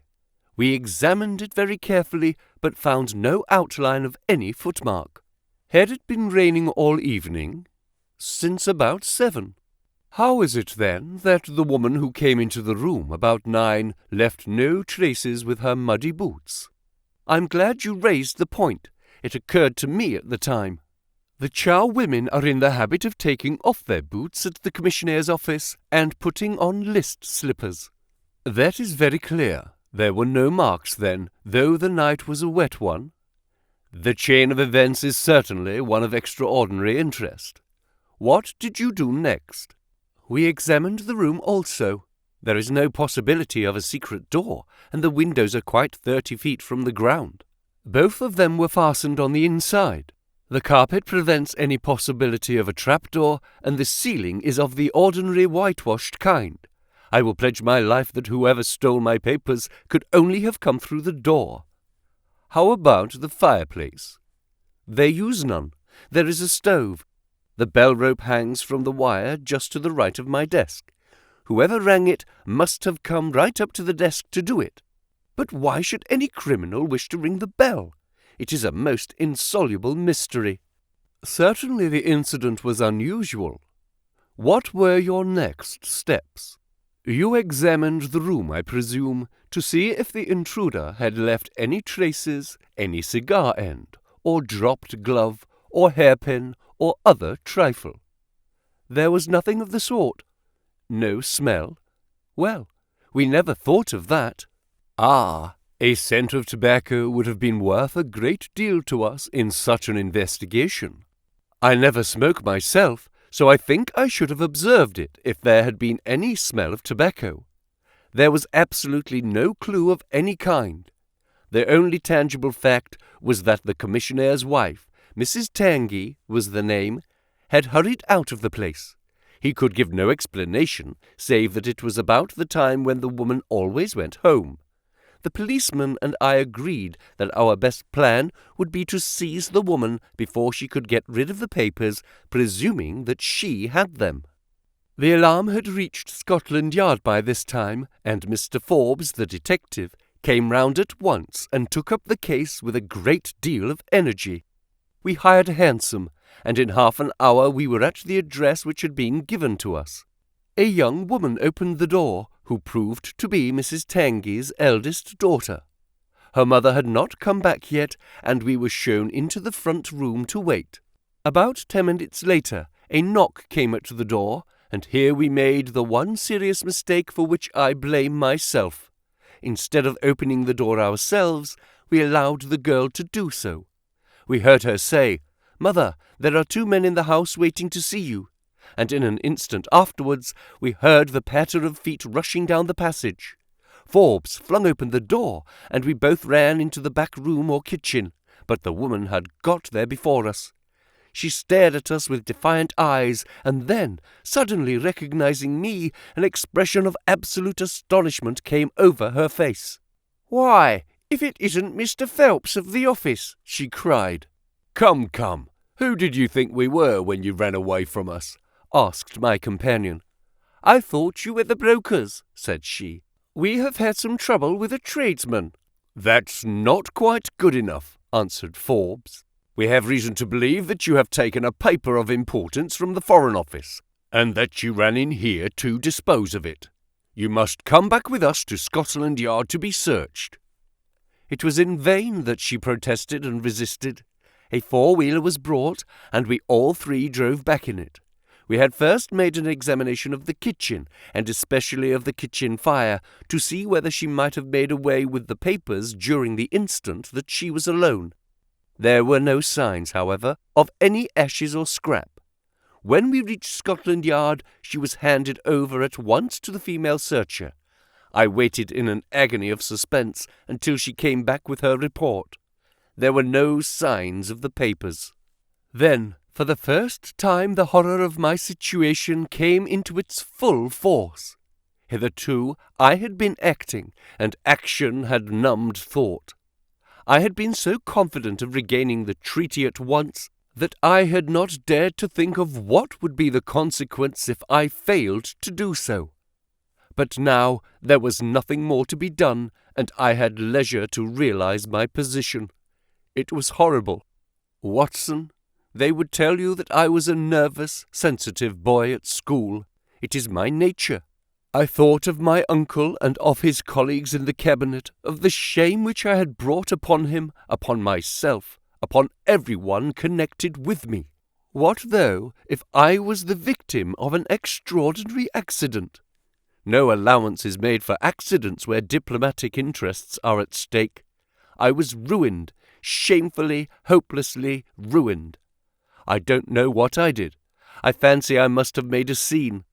I have a dim recollection of a group of officials who crowded round me, endeavouring to soothe me.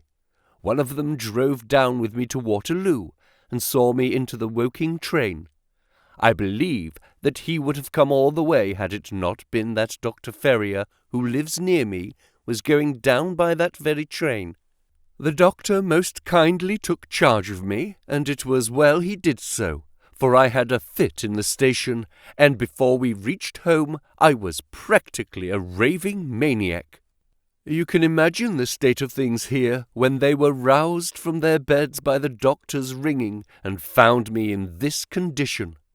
Poor Annie here and my mother were heartbroken. Dr. Ferrier had just heard enough from the detective at the station to be able to give an idea of what had happened, and his story did not mend matters. It was evident to all that I was in for a long illness, so Joseph was bundled out of his cheery bedroom, and it was turned into a sick room for me. Here I have lain, Mr. Holmes, for over 9 weeks, unconscious and raving with brain fever. If it had not been for Miss Harrison here and for the doctor's care, I should not be speaking to you now. She has nursed me by day, and a hired nurse has looked after me by night, for in my mad fits I was capable of anything. Slowly my reason has cleared, but it is only during the last 3 days that my memory has quite returned. Sometimes I wish that it never had. The first thing that I did was to wire Mr. Forbes, who had the case in hand. He came out and assures me that, though everything has been done, no trace of a clue has been discovered. The commissionaire and his wife have been examined in every way without any light being thrown upon the matter. The suspicions of the police then rested upon young Gorrow, who, as you may remember, stayed overtime in the office that night. His remaining behind and his French name were really the only 2 points which could suggest suspicion, but, as a matter of fact, I did not begin to work until he had gone. And his people are of Huguenot extraction, but as English in sympathy and tradition as you and I are. Nothing was found to implicate him in any way, and there the matter was dropped. I turn to you, Mr. Holmes, as absolutely my last hope. If you fail me, then my honour as well as my position are for ever forfeited." The invalid sank back upon his cushions, tired out by this long recital, while his nurse poured him out a glass of some stimulating medicine. Holmes sat silently, with his head thrown back and his eyes closed, in an attitude which might seem listless to a stranger, but which I knew betokened the most intense self-absorption. "Your statement has been so explicit," said he at last, "that you have really left me very few questions to ask. There is one of the very utmost importance, however. Did you tell anyone that you had this special task to perform?" "No one." "Not Miss Harrison here, for example?" "No. I had not been back to Woking between getting the order and executing the commission." "And none of your people had by chance been to see you?" "None." "Did any of them know their way about in the office?" "Oh, yes, all of them had been shown over it." "Still, of course, if you said nothing to anyone about the treaty, these inquiries are irrelevant." "I said nothing." "Do you know anything of the commissionaire?" "Nothing except that he is an old soldier." "What regiment?" "Oh, I have heard Coldstream Guards." "Thank you. I have no doubt I can get details from Forbes. The authorities are excellent at amassing facts, though they do not always use them to their advantage. What a lovely thing a rose is." He walked past the couch to the open window and held up the drooping stalk of a moss rose, looking down at the dainty blend of crimson and green. It was a new phase of his character to me, for I had never before seen him show any keen interest in natural objects.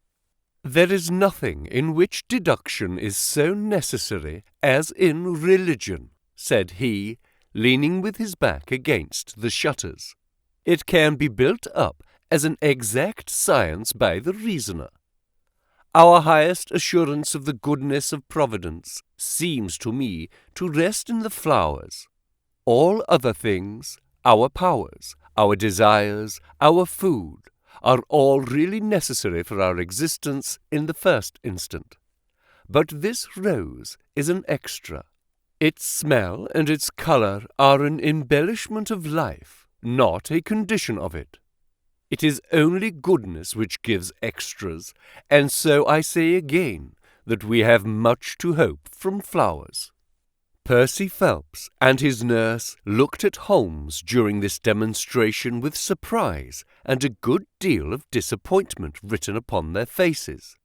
He had fallen into a reverie with the moss rose between his fingers. It had lasted some minutes before the young lady broke in upon it. "Do you see any prospect of solving this mystery, Mr. Holmes?" she asked, with a touch of asperity in her voice. "Oh, the mystery," he answered, coming back with a start to the realities of life. "Well, it would be absurd to deny that the case is a very abstruse and complicated one, but I can promise you that I will look into the matter and let you know any points which may strike me. Do you see any clue? You have furnished me with 7, but of course I must test them before I can pronounce upon their value. You suspect someone?" "I suspect myself." "What? Of coming to conclusions too rapidly. Then go to London and test your conclusions." "Your advice is very excellent, Miss Harrison," said Holmes, rising. "I think, Watson, we cannot do better. Do not allow yourself to indulge in false hopes, Mr. Phelps. The affair is a very tangled one." "I shall be in a fever until I see you again," cried the diplomatist. "Well, I'll come out by the same train tomorrow, though it's more than likely that my report will be a negative one." "God bless you for promising to come," cried our client. "It gives me fresh life to know that something is being done. By the way, I have had a letter from Lord Holdhurst." "Ha! What did he say?" "He was cold but not harsh. I dare say my severe illness prevented him from being that. He repeated that the matter was of the utmost importance, and added that no steps would be taken about my future, by which he means, of course, my dismissal, until my health was restored and I had an opportunity of repairing my misfortune." "Well, that was reasonable and considerate," said Holmes. "Come, Watson, for we have a good day's work before us in town." Mr. Joseph Harrison drove us down to the station, and we were soon whirling up in a Portsmouth train. Holmes was sunk in profound thought, and hardly opened his mouth until we had passed Clapham Junction. "It's a very cheery thing to come into London by any of these lines which run high, and allow you to look down upon the houses like this." I thought he was joking, for the view was sordid enough, but he soon explained himself. "Look at those big isolated clumps of building rising up above the slates, like brick islands in a lead-coloured sea. The board schools. Lighthouses, my boy, beacons of the future, capsules with hundreds of bright little seeds in each, out of which will spring the wise, better England of the future. I suppose that man Phelps does not drink?" "I should not think so." "Nor should I, but we are bound to take every possibility into account. The poor devil has certainly got himself into very deep water, and it's a question whether we shall ever be able to get him ashore. What did you think of Miss Harrison?" "A girl of strong character." "Yes, but she is a good sort, or am I mistaken? She and her brother are the only children of an ironmaster somewhere up Northumberland way. He got engaged to her when travelling last winter, and she came down to be introduced to his people, with her brother as escort. Then came the smash, and she stayed on to nurse her lover, while brother Joseph, finding himself pretty snug, stayed on too.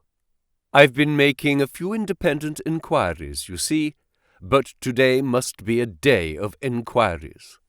"My practice," I began. "Oh, if you find your own cases more interesting than mine," said Holmes, with some asperity. "I was going to say that my practice could get along very well for a day or two, since it is the slackest time of the year." "Excellent," said he, recovering his good humour. "Then we'll look into this matter together. I think that we should begin by seeing Forbes. He can probably tell us all the details we want until we know from what side this case is to be approached. You said you had a clue." "Well, we have several, but we can only test their value by further inquiry.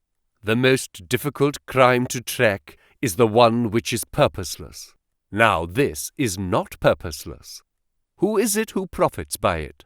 There is the French ambassador, there is the Russian, There is whoever might sell it to either of these, and there is Lord Holdhurst. Lord Holdhurst? Well, it is just conceivable that a statesman might find himself in a position where he was not sorry to have such a document accidentally destroyed. Not a statesman with the honourable record of Lord Holdhurst. It is a possibility, and we cannot afford to disregard it. We shall see the noble lord today and find out if he can tell us anything. Meanwhile, I have already set inquiries afoot. Already? Yes. I sent wires from Woking Station to every evening paper in London. This advertisement will appear in each of them. He handed over a sheet torn from a notebook. On it was scribbled in pencil, £10 reward, the number of the cab which dropped a fare at or about the door of the Foreign Office in Charles Street at 10:15 in the evening of May 23rd. Apply 221B Baker Street. You are confident that the thief came in a cab. If not, there is no harm done. But if Mr. Phelps is correct in stating that there is no hiding place either in the room or the corridors, then the person must have come from outside. If he came from outside on so wet a night, and yet leave no trace of damp upon the linoleum, which was examined within a few minutes of his passing, then it is exceedingly probable that he came in a cab. Yes, I think that we may safely deduce a cab. It sounds plausible. That is one of the clues of which I spoke. It may lead us to something. And then, of course, there is the bell, which is the most distinctive feature of the case. Why should the bell ring? Was it the thief who did it out of bravado? Or was it someone who was with the thief who did it in order to prevent the crime? Or was it an accident? Or was it— He sank back into the state of intense and silent thought from which he had emerged. But it seemed to me, accustomed as I was to his every mood, that some new possibility had dawned suddenly upon him. It was 3:20 when we reached our terminus, and after a hasty luncheon at the buffet, we pushed on at once to Scotland Yard. Holmes had already wired to Forbes, and we found him waiting to receive us, a small, foxy man with a sharp but by no means amiable expression. He was decidedly frigid in his manner to us, especially when he heard the errand upon which we had come. "I have heard of your methods before now, Mr. Holmes," said he, tartly. "You are ready enough to use all the information that the police can lay at your disposal, and then you try to finish the case yourself and bring discredit on them." "On the contrary," said Holmes, "out of my last 53 cases, my name has only appeared in 4, and the police have had all the credit in 49. I don't blame you for not knowing this, for you are young and inexperienced. But if you wish to get on in your new duties, you will work with me and not against me." "I'd be very glad of a hint or two," said the detective, changing his manner. "I've certainly had no credit from the case so far." "What steps have you taken?" "Tanguy, the commissionaire, has been shadowed. He left the guards with a good character, and we can find nothing against him. His wife is a bad lot, though. I fancy she knows more about this than appears." "Have you shadowed her?" "We have set one of our women onto her. Mrs. Tanguy drinks, and our woman has been with her twice when she was well on, but she could get nothing out of her." "I understand that they have had brokers in the house." "Yes, but they were paid off." "Where did the money come from?" "That was all right. His pension was due. They have not shown any signs of being in funds." "What explanation did she give of having answered the bell when Mr. Phelps rang for the coffee?" "She said that her husband was very tired and she wished to relieve him." "Well, that certainly would agree with his being found a little later asleep in his chair. There is nothing against them, then, but the woman's character. Did you ask her why she hurried away that night?" "Her haste attracted the attention of the police constable. She was later than usual and wanted to get home." Did you point out to her that you and Mr. Phelps, who started at least 20 minutes after her, got home before her? She explains that by the difference between a bus and a hansom. Did she make it clear why, on reaching her house, she ran into the back kitchen? Because she had the money there with which to pay off the brokers. She has at least an answer for everything. Did you ask her whether in leaving she met anyone or saw anyone loitering about Charles Street? She saw no one but the constable. Well, you seem to have cross-examined her pretty thoroughly. What else have you done? The clerk Gorrow has been shadowed all these 9 weeks, but without result. We can show nothing against him. Anything else? Well, we have nothing else to go upon, no evidence of any kind. Have you formed a theory about how that bell rang? Well, I must confess that it beats me. It was a cool hand, whoever it was, to go and give the alarm like that. Yes, it was a queer thing to do. Many thanks to you for what you have told me.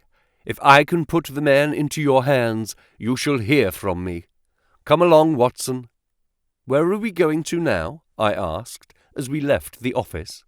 We are now going to interview Lord Holdhurst, the Cabinet Minister and future Premier of England. We were fortunate in finding that Lord Holdhurst was still in his chambers in Downing Street, and on Holmes sending in his card, we were instantly shown up.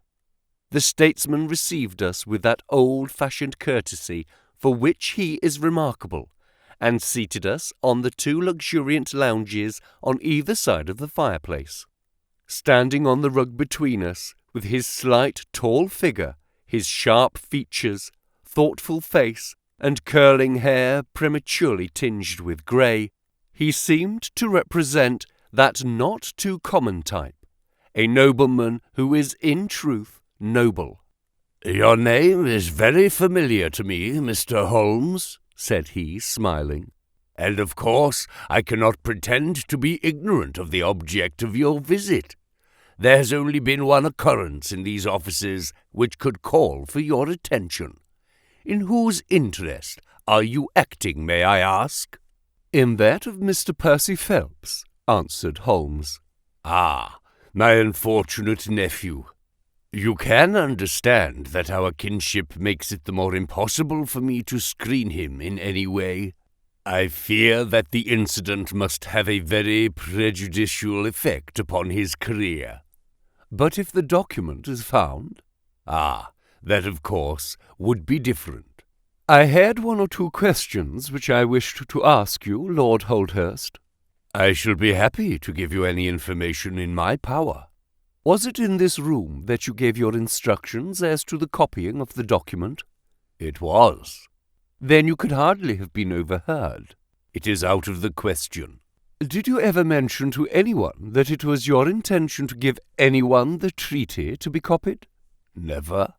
"Are you certain of that?" "Absolutely." "Well, since you never said so, and Mr. Phelps never said so, and nobody else knew anything of the matter, then the thief's presence in the room was purely accidental. He saw his chance, and he took it." The statesman smiled. "You take me out of my province there," said he. Holmes considered for a moment. "There is another very important point which I wish to discuss with you," said he. "You feared, as I understand, the very grave results might follow from the details of this treaty becoming known." A shadow passed over the expressive face of the statesman. "Very grave results indeed." "And have they occurred?" "Not yet." "If the treaty had reached, let us say, the French or Russian Foreign Office, you would expect to hear of it?" "I should," said Lord Holdhurst, with a wry face. "Since nearly 10 weeks have elapsed, then, and nothing has been heard, it is not unfair to suppose that for some reason the treaty has not reached them." Lord Holdhurst shrugged his shoulders. "We can hardly suppose, Mr. Holmes, that the thief took the treaty in order to frame it and hang it up." "Perhaps he is waiting for a better price." "If he waits a little longer, he will get no price at all. The treaty will cease to be secret in a few months." "That is most important," said Holmes. "Of course, it is a possible supposition that the thief has had a sudden illness." "An attack of brain fever, for example?" asked the statesman, flashing a swift glance at him. "I did not say so," said Holmes imperturbably. "And now, Lord Holdhurst, we have already taken too much of your valuable time, and we shall wish you a good day." "Every success to your investigation, be the criminal who it may," answered the nobleman as he bowed us out the door. "He is a fine fellow," said Holmes as we came out into Whitehall, "but he has a struggle to keep up his position. He is far from rich and has many calls. You noticed, of course, that his boots had been resold. Now, Watson, I won't detain you from your legitimate work any longer. I shall do nothing more today unless I have an answer to my cab advertisement. But I should be extremely obliged to you if you would come down with me to Woking tomorrow by the same train which we took yesterday." I met him accordingly next morning, and we travelled down to Woking together. He had had no answer to his advertisement, he said, and no fresh light had been thrown upon the case. He had, when he so willed it, the utter immobility of countenance of a Red Indian, and I could not gather from his appearance whether he was satisfied or not with the position of the case. His conversation, I remember, was about the Bertillon system of measurements, and he expressed his enthusiastic admiration of the French savant. We found our client still under the charge of his devoted nurse, but looking considerably better than before. He rose from the sofa and greeted us without difficulty when we entered.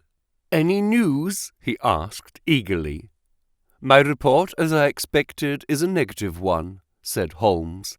"I have seen Forbes, and I have seen your uncle, and I have set one or two trains of inquiry upon foot which may lead to something." "You have not lost heart, then?" "By no means." "God bless you for saying that," cried Miss Harrison. "If we keep our courage and our patience, the truth must come out." "We have more to tell you than you have for us," said Phelps, reseating himself upon the couch. "I hoped you might have something." "Yes, we had an adventure during the night, and one which might have proved to be a serious one." His expression grew very grave as he spoke, and a look of something akin to fear sprang up in his eyes. "Do you know," said he, "that I begin to believe that I am the unconscious centre of some monstrous conspiracy, and that my life is aimed at as well as my honour." "Ah!" cried Holmes. "It sounds incredible, for I have not, as far as I know, an enemy in the world. Yet from last night's experience I can come to no other conclusion." "Pray, let me hear it." "You must know that last night was the very first night that I have ever slept without a nurse in the room. I was so much better that I thought I could dispense with one. I had a night-light burning, however. Well, about 2 in the morning I had sunk into a light sleep when I was suddenly aroused by a slight noise. It was like the sound which a mouse makes when it is gnawing a plank, and I lay listening to it for some time under the impression that it must come from that cause. Then it grew louder, and then suddenly there came from a window a sharp metallic snick. I sat up in amazement. There could be no doubt what the sounds were now. The first ones had been caused by someone forcing an instrument through the slit between the sashes, and the second by the catch being pressed back. There was a pause then for about 10 minutes, as if the person were waiting to see whether the noise had awakened me. Then I heard a gentle creaking as the window was very slowly opened. I could stand it no longer, for my nerves are not what they used to be. I sprang out of bed and flung open the shutters. A man was crouching at the window. I could see little of him, for he was gone like a flash. He was wrapped in some sort of cloak which came across the lower part of his face. One thing only I am sure of, and that is that he had some weapon in his hand. It looked to me like a long knife. I distinctly saw the gleam of it as he turned to run. "This is most interesting," said Holmes. "Pray, what did you do then?" "I should have followed him through the open window if I had been stronger. As it was, I rang the bell and roused the house. It took me some little time, for the bell rings in the kitchen, and the servants all sleep upstairs. I shouted, however, and that brought Joseph down, and he roused the others.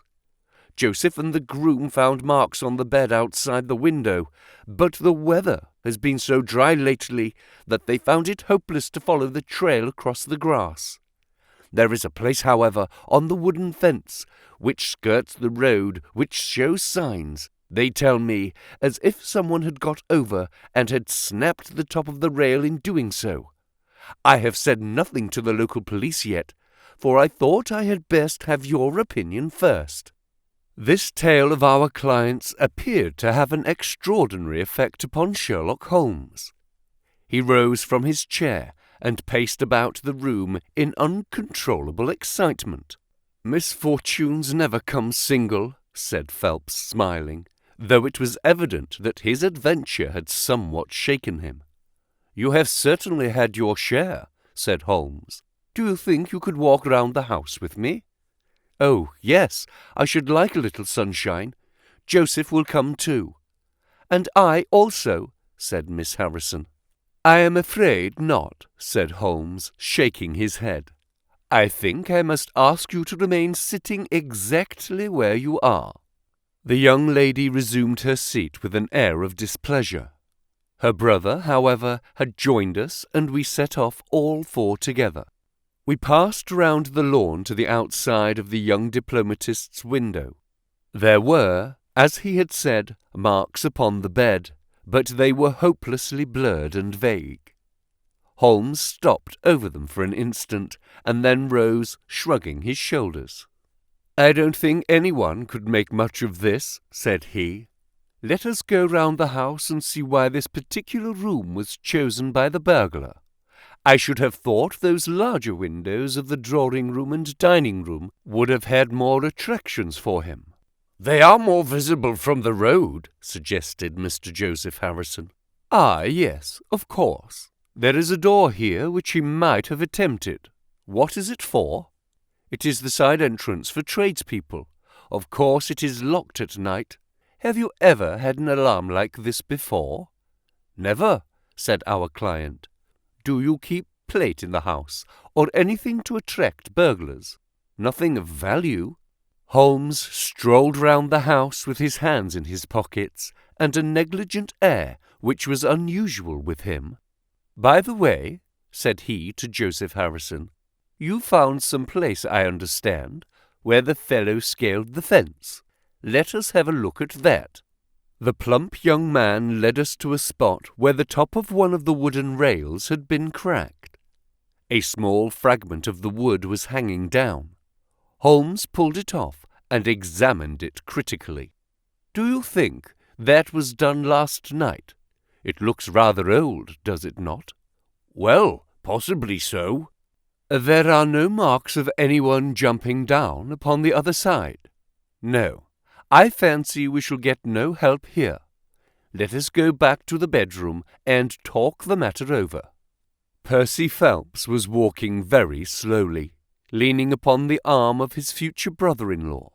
Holmes walked swiftly across the lawn, and we were at the open window of the bedroom long before the others came up. "Miss Harrison," said Holmes, speaking with the utmost intensity of manner, "you must stay where you are all day. Let nothing prevent you from staying where you are all day. It is of the utmost importance." "Certainly, if you wish it, Mr. Holmes," said the girl in astonishment. "When you go to bed, lock the door of this room on the outside and keep the key. Promise to do this. But Percy, he will come to London with us." "And am I to remain here?" "It is for his sake. You can serve him. Quick, promise." She gave a quick nod of assent just as the other two came up. "Why do you sit moping there, Annie?" cried her brother. "Come out into the sunshine." "No, thank you, Joseph. I have a slight headache, and this room is deliciously cool and soothing." "What do you propose now, Mr. Holmes?" asked our client. "Well, in investigating this minor affair, we must not lose sight of our main inquiry. It would be a very great help to me if you would come up to London with us." "At once?" "Well, as soon as you conveniently can. Say in an hour. I feel quite strong enough. If I can really be of any help, the greatest possible." "Perhaps you would like me to stay there tonight. I was just going to propose it. Then, if my friend of the night comes to revisit me, he will find the bird flown. We are all in your hands, Mr. Holmes, and you must tell us exactly what you would like done. Perhaps you would prefer that Joseph came with us so as to look after me." "Oh, no, my friend Watson is a medical man, you know, and he'll look after you. We'll have our lunch here, if you will permit, and then we shall all three set off for town together." It was arranged as he suggested, though Miss Harrison excused herself from leaving the bedroom in accordance with Holmes's suggestion. What the object of my friend's manoeuvres was, I could not conceive, unless it were to keep the lady away from Phelps, who, rejoiced by his returning health and by the prospect of action, lunched with us in the dining-room. Holmes had a still more startling surprise for us, however, for, after accompanying us down to the station and seeing us into our carriage, he calmly announced that he had no intention of leaving Woking. "There are one or two small points which I should desire to clear up before I go," said he. "Your absence, Mr. Phelps, will in some ways rather assist me. Watson, when you reach London, you will oblige me by driving at once to Baker Street with our friend here, and remaining with him until I see you again. It is fortunate that you are old schoolfellows, as you must have much to talk over.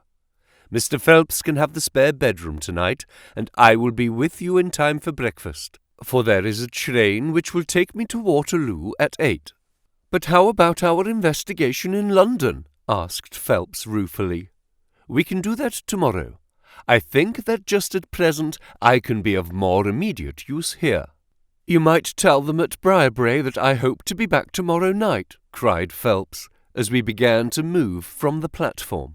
"I hardly expect to go back to Briarbrae," answered Holmes, and waved his hand to us cheerily as we shot out from the station.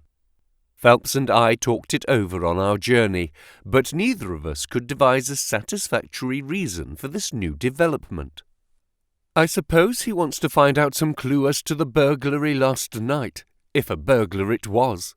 For myself, I don't believe it was an ordinary thief." "What is your own idea, then?" "Upon my word, you may put it down to my weak nerves or not, but I believe there is some deep political intrigue going on around me, and that for some reason that passes my understanding, my life is aimed at by the conspirators. It sounds high-flown and absurd, but consider the facts. Why should a thief try to break in at a bedroom window, where there could be no hope of any plunder, and why should he come with a long knife in his hand? You are sure it was not a housebreaker's jimmy?" "Oh, no, it was a knife. I saw the flash of the blade quite distinctly." "But why on earth should you be pursued with such animosity?" "Ah, that is the question." "Well, if Holmes takes the same view, that would account for his action, would it not? Presuming that your theory is correct, if he can lay his hands upon the man who threatened you last night, he will have gone a long way towards finding who took the naval treaty. It is absurd to suppose that you have two enemies, one of whom robs you, while the other threatens your life." "But Holmes said that he was not going to Briarbrae." "I have known him for some time," said I, "but I never knew him to do anything yet without a very good reason." And with that, our conversation drifted off onto other topics. But it was a weary day for me. Phelps was still weak after his long illness, and his misfortune made him querulous and nervous. In vain I endeavoured to interest him in Afghanistan, in India, in social questions. in anything which might take his mind out of the groove. He would also come back to his lost treaty, wondering, guessing, speculating as to what Holmes was doing, what steps Lord Holdhurst was taking, what news we should have in the morning. As the evening wore on, his excitement became quite painful. "You have implicit faith in Holmes?" he asked. "I have seen him do some remarkable things, but he never brought light into anything quite so dark as this." "Oh, yes.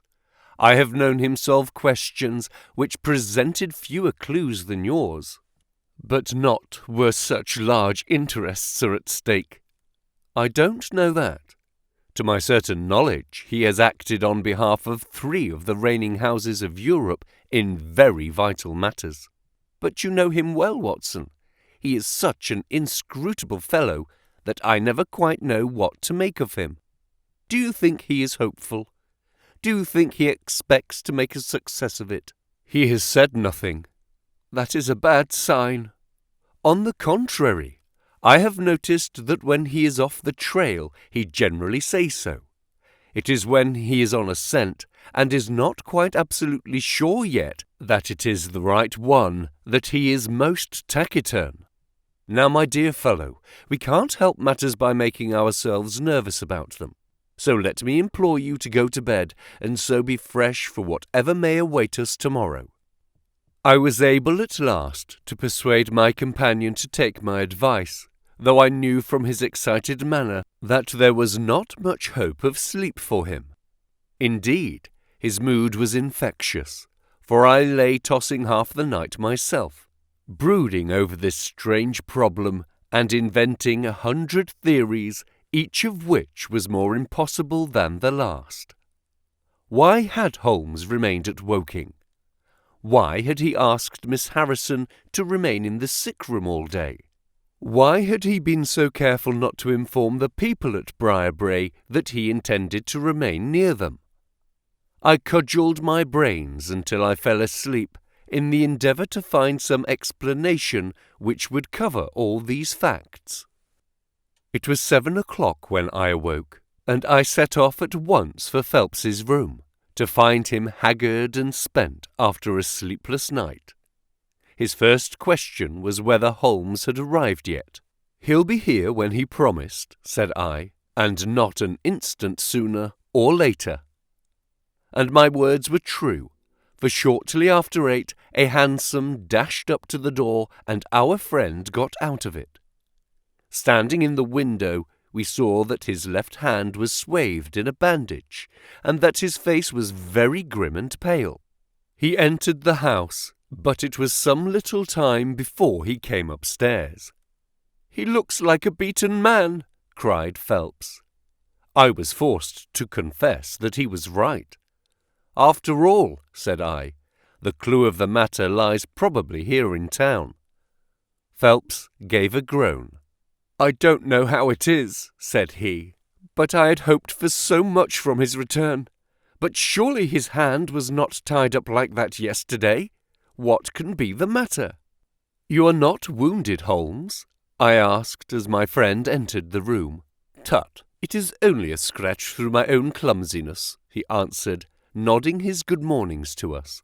"This case of yours, Mr. Phelps, is certainly one of the darkest which I have ever investigated. I feared that you would find it beyond you. It has been a most remarkable experience." "That bandage tells of adventures," said I.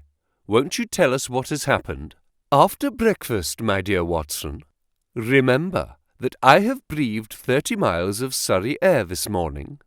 I suppose that there has been no answer from my cabman advertisement. Well, we cannot expect to score every time."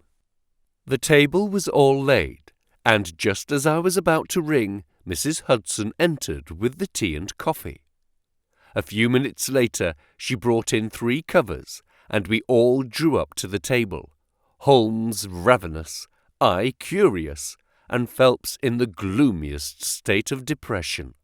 "Mrs. Hudson has risen to the occasion," said Holmes, uncovering a dish of curried chicken. Her cuisine is a little limited, but she has as good an idea of breakfast as a Scotchwoman. What have you here, Watson? Ham and eggs, I answered. Good. What are you going to take, Mr. Phelps? Curried fowl or eggs? Or will you help yourself? Thank you. I can eat nothing, said Phelps. Oh, come on. Try the dish before you. Thank you. I would really rather not. Well then, said Holmes with a mischievous twinkle, I suppose that you have no objection to helping me. Phelps raised the cover, and as he did so, he uttered a scream, and sat there staring with a face as white as the plate upon which he looked. Across the centre of it was lying a little cylinder of blue-grey paper. He caught it up, devoured it with his eyes, and then danced madly about the room, pressing it to his bosom and shrieking out in his delight. Then he fell back into an armchair, so limp and exhausted with his own emotions that we had to pour brandy down his throat to keep him from fainting. There, there, said Holmes, soothing, patting him upon the shoulder. It was too bad to spring it on you like this, but Watson here will tell you that I never can resist a touch of the dramatic. Phelps seized his hand and kissed it. God bless you, he cried. You have saved my honour. Well, my own was at stake, you know, said Holmes. I assure you it is just as hateful to me to fail in a case as it can be to you to blunder over a commission. Phelps thrust away the precious document into the innermost pocket of his coat. I have not the heart to interrupt your breakfast any further, and yet I'm dying to know how you got it and where it was. Sherlock Holmes swallowed a cup of coffee and turned his attention to the ham and eggs. Then he rose, lit his pipe, and settled himself down into his chair. I'll tell you what I did first, and how I came to do it afterwards, said he. After leaving you at the station, I went for a charming walk through some admirable Surrey scenery to a pretty little village called Ripley, where I had my tea at an inn, and took the precaution of filling my flask and of putting a paper of sandwiches in my pocket. There I remained until evening, when I set off for Woking again, and found myself in the high road outside Briarbrae just after sunset. Well, I waited until the road was clear. It is never a very frequent one at any time, I fancy, and then I clambered over the fence into the grounds. Surely the gate was open, ejaculated Phelps. Yes, but I have a peculiar taste in these matters. I chose the place where the 3 fir trees stand, and behind their screen I got over without the least chance of anyone in the house being able to see me. I crouched down among the bushes on the other side, and crawled from one to the other, witness the disreputable state of my trouser knees, until I had reached the clump of rhododendrons just outside your bedroom window. There I squatted down and awaited developments. The blind was not down in your room, and I could see Miss Harrison sitting there reading by the table. It was 10:15 when she closed her book, fastened the shutters, and retired. I heard her shut the door, and felt quite sure that she had turned the key in the lock. "The key?" ejaculated Phelps. Yes, I had given Miss Harrison instructions to lock the door on the outside and take the key with her when she went to bed. She carried out every one of my injunctions to the letter, and certainly without her cooperation you would not have that paper in your coat pocket. She departed then, and the lights went out, and I was left squatting in the rhododendron bush. The night was fine, but it was still a very weary vigil. Of course, it has the sort of excitement about it that the sportsman feels when he lies beside the watercourse and waits for the big game. It was very long, though, almost as long, Watson, as when you and I waited in that deadly room when we looked into the little problem of the speckled band. There was a church clock down at Woking which struck the quarters, and I thought more than once that it had stopped. At last, however, about 2 in the morning, I suddenly heard the gentle sound of a bolt being pushed back, and the creaking of a key. A moment later the servant's door was opened, and Mr. Joseph Harrison stepped out into the moonlight. "Joseph!" ejaculated Phelps. He was bareheaded, but he had a black coat thrown over his shoulder so that he could conceal his face in an instant if there were any alarm. He walked on tiptoe under the shadow of the wall, and when he reached the window, he worked a long-bladed knife through the sash and pushed back the catch. Then he flung open the window, and putting his knife through the crack in the shutters, he thrust the bar up and swung them open. From where I lay, I had the perfect view of the inside of the room and of every one of his movements. He lit the 2 candles which stood upon the mantelpiece, and then proceeded to turn back the corner of the carpet in the neighbourhood of the door. Presently he stopped, and picked out a square piece of board, such as is usually left to enable plumbers to get at the joints of the gas pipes. This one covered, as a matter of fact, the T-joint which gives off the pipe which supplies the kitchen underneath. Out of this hiding-place he drew that little cylinder of paper, pushed down the board, rearranged the carpet, blew out the candles, and walked straight into my arms as I stood waiting for him outside the window. Well, he has rather more viciousness than I gave him credit for, has Master Joseph. He flew at me with his knife, and I had to grasp him twice, and got a cut over the knuckles before I had the upper hand of him. He looked murder out of the only eye he could see with when he had finished, but he listened to reason and gave up the papers. Having got them, I let my man go, but I wired full particulars to Forbes this morning. If he is quick enough to catch his bird, well and good, but if, as I shrewdly suspect, he finds the nest empty before he gets there, why, all the better for the government. I fancy that Lord Holdhurst for one, and Mr. Percy Phelps for another, would very much rather that the affair never got as far as a police court. "My God!" gasped our client. "Do you tell me that during these 10 long weeks of agony, the stolen papers were within the very room with me all the time?" "So it was." "And Joseph a villain and a thief?"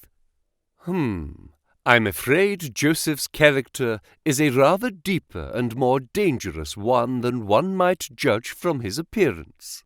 From what I have heard from him this morning, I gather that he has lost heavily in dabbling with stocks, and that he is ready to do anything on earth to better his fortunes. Being an absolutely selfish man, when a chance presented itself, he did not allow either his sister's happiness or your reputation to hold his hand. Percy Phelps sank back in his chair. "My head whirls," said he. "Your words have dazed me."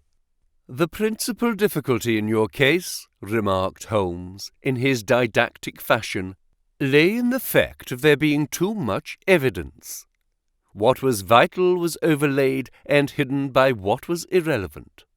Of all the facts which were presented to us, we had to pick just those which we deemed to be essential, and then piece them together in their order, so as to reconstruct this very remarkable chain of events. I had already begun to suspect Joseph from the fact that you had intended to travel home with him that night, and that therefore it was a likely enough thing that he should call for you, knowing the Foreign Office well, upon his way. When I heard that someone had been so anxious to get into the bedroom, in which no one but Joseph could have concealed anything, you told us in your narrative how you had turned Joseph out when you arrived with the doctor. My suspicions all changed to certainties, especially as the attempt was made on the first night upon which the nurse was absent, showing that the intruder was well acquainted with the ways of the house. How blind I've been! The facts of the case, as far as I have worked them out, are these. This Joseph Harrison entered the office through the Charles Street door, and knowing his way, he walked straight into your room the instant after you left it. Finding no one there, he promptly rang the bell, and at the instant that he did so, his eyes caught the paper upon the table.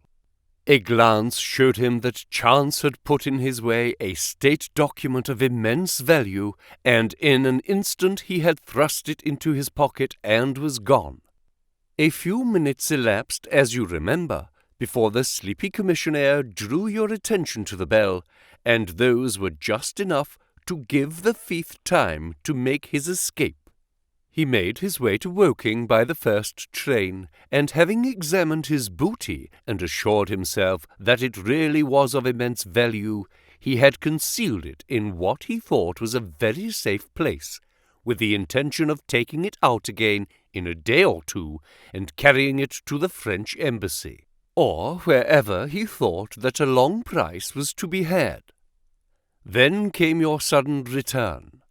He, without a moment's warning, was bundled out of his room, and from that time onward there were always at least two of you there to prevent him from regaining his treasure. The situation to him must have been a maddening one, but at last he thought he saw his chance.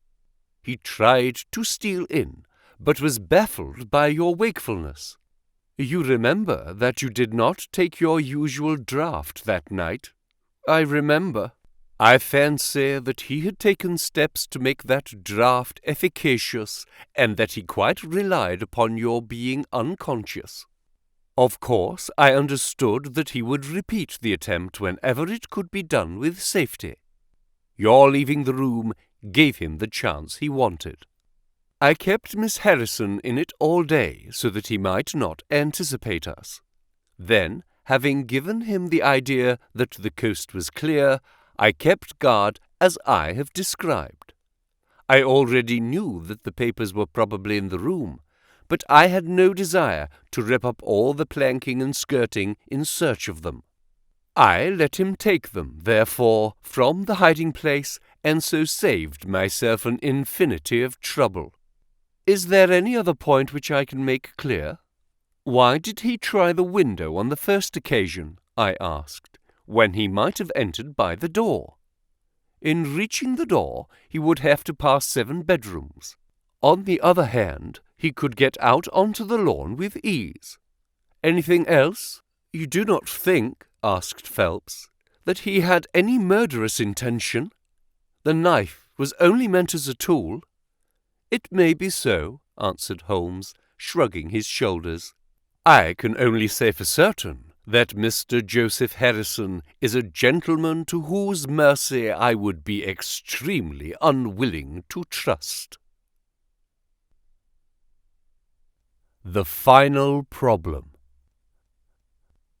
It is with a heavy heart that I take up my pen to write the last words in which I shall ever record the singular gifts by which my friend, Mr. Sherlock Holmes, was distinguished. In an incoherent and, as I deeply feel, an entirely inadequate fashion, I have endeavoured to give some account of my strange experiences in his company from the chance which first brought us together at the period of the study in scarlet, up to the time of his interference in the matter of the naval treaty, an interference which had the unquestionable effect of preventing a serious international complication. It was my intention to have stopped there, and to have said nothing of that event which has created a void in my life, which the lapse of 2 years has done little to fill. My hand has been forced, however, by the recent letters in which Colonel James Moriarty defends the memory of his brother, and I have no choice but to lay the facts before the public exactly as they occurred. I alone know the absolute truth of the matter, and I am satisfied that the time has come when no good purpose is to be served by its suppression. As far as I know, there have been only 3 accounts in the public press. That in the Journal de Genève on May the 6th, 1891, the Reuters dispatch in the English papers on May the 7th, and finally the recent letter to which I have alluded. Of these, the first and second were extremely condensed, while the last is, as I shall now show, an absolute perversion of the facts. It lies with me to tell, for the first time, what really took place between Professor Moriarty and Mr. Sherlock Holmes. It may be remembered that after my marriage and my subsequent start in private practice, the very intimate relations which had existed between Holmes and myself became to some extent modified. He still came to me from time to time when he desired a companion in his investigation, but these occasions grew more and more seldom, until I find that in the year 1890 there were only 3 cases of which I retain any record. During the winter of that year and the early spring of 1891, I saw in the papers that he had been engaged by the French government upon a matter of supreme importance, and I received 2 notes from Holmes, dated from Naval and from Nîmes, from which I gathered that his stay in France was likely to be a long one. It was with some surprise, therefore, that I saw him walk into my consulting room upon the evening of the 24th of April. It struck me that he was looking even paler and thinner than usual. "Yes, I have been using myself up rather too freely," he remarked, in answer to my look rather than to my words.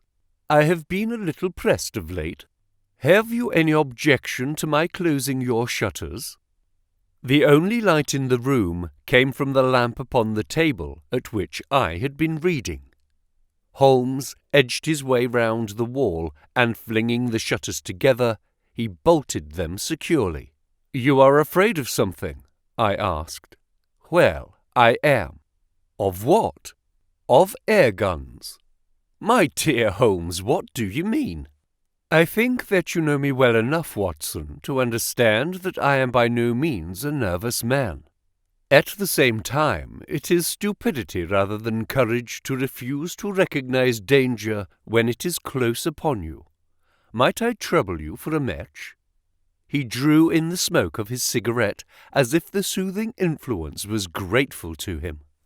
"I must apologize for calling so late," said he, "and I must further beg you to be so unconventional as to allow me to leave your house presently by scrambling over your back garden wall." "But what does it all mean?" I asked. He held out his hand, and I saw in the light of the lamp that 2 of his knuckles were burst and bleeding. "It is not an airy nothing, you see," said he, smiling. "On the contrary, it is solid enough for a man to break his hand over. Is Mrs. Watson in?" "She is away upon a visit." "Indeed, you are alone?" "Quite." "Then it makes it easier for me to propose that you should come away with me for a week to the Continent." "Where?" "Oh, anywhere. It's all the same to me." There was something very strange in all this. It was not Holmes's nature to take an aimless holiday, and something about his pale, worn face told me that his nerves were at their highest tension. He saw the question in my eyes, and putting his fingertips together and his elbows upon his knees, he explained the situation. "You have probably never heard of Professor Moriarty," said he. "Never." "Aye, there's the genius and the wonder of the thing," he cried. "The man pervades London, and no one has heard of him. That's what puts him on a pinnacle in the records of crime. I tell you, Watson, in all seriousness, that if I could beat that man, if I could free society of him, I should feel that my own career had reached its summit, and I should be prepared to turn to some more placid line in life. Between ourselves, the recent cases in which I have been of assistance to the royal family of Scandinavia and to the French Republic have left me in such a position that I could continue to live in the quiet fashion which is most congenial to me, and to concentrate my attention upon my chemical researches. But I could not rest, Watson. I could not sit quiet in my chair if I thought that such a man as Professor Moriarty were walking the streets of London unchallenged. What has he done, then? His career has been an extraordinary one. He is a man of good birth and excellent education, endowed by nature with a phenomenal mathematical faculty. At the age of 21, he wrote a treatise upon the binomial theorem, which has had a European vogue. On the strength of it he won the mathematical chair at one of our smaller universities, and had, to all appearances, a most brilliant career before him. But the man had hereditary tendencies of the most diabolical kind. A criminal strain ran in his blood, which instead of being modified, was increased and rendered infinitely more dangerous by his extraordinary mental powers. Dark rumours gathered round him in the university town, and eventually he was compelled to resign his chair and to come down to London, where he set up as an army coach. So much is known to the world. But what I am telling you now is what I have myself discovered. As you are aware, Watson, there is no one who knows the higher criminal world of London so well as I do. For years past, I have continually been conscious of some power behind the malefactor, some deep organizing power which forever stands in the way of the law and throws its shield over the wrongdoer. Again and again, in cases of the most varying sorts, forgery cases, robberies, murders, I have felt the presence of this force, and I have deduced its action in many of those undiscovered crimes in which I have not personally consulted. For years I have endeavored to break through the veil which shrouded it, and at last the time came when I seized my thread and followed it, until it led me, after 1,000 cunning windings, to ex-Professor Moriarty of mathematical celebrity. He is the Napoleon of crime, Watson. He is the organizer of half that is evil and of nearly all that is undetected in this great city. He is a genius, a philosopher, an abstract thinker. He has a brain of the first order. He sits motionless, like a spider in the center of its web, but that web has 1,000 radiations, and he knows well every quiver of each of them. He does little himself. He only plans. But his agents are numerous and splendidly organized. Is there a crime to be done, a paper to be abstracted, we will say, a house to be rifled, a man to be removed, the word is passed to the professor, the matter is organized and carried out. The agent may be caught. In that case money is found for his bail or his defense. But the central power which uses the agent is never caught, never so much as suspected. This was the organization which I deduced, Watson, and which I devoted my whole energy to exposing and breaking up. But the professor was fenced round with safeguards so cunningly devised that, do what I would, it seemed impossible to get evidence which would convict in a court of law.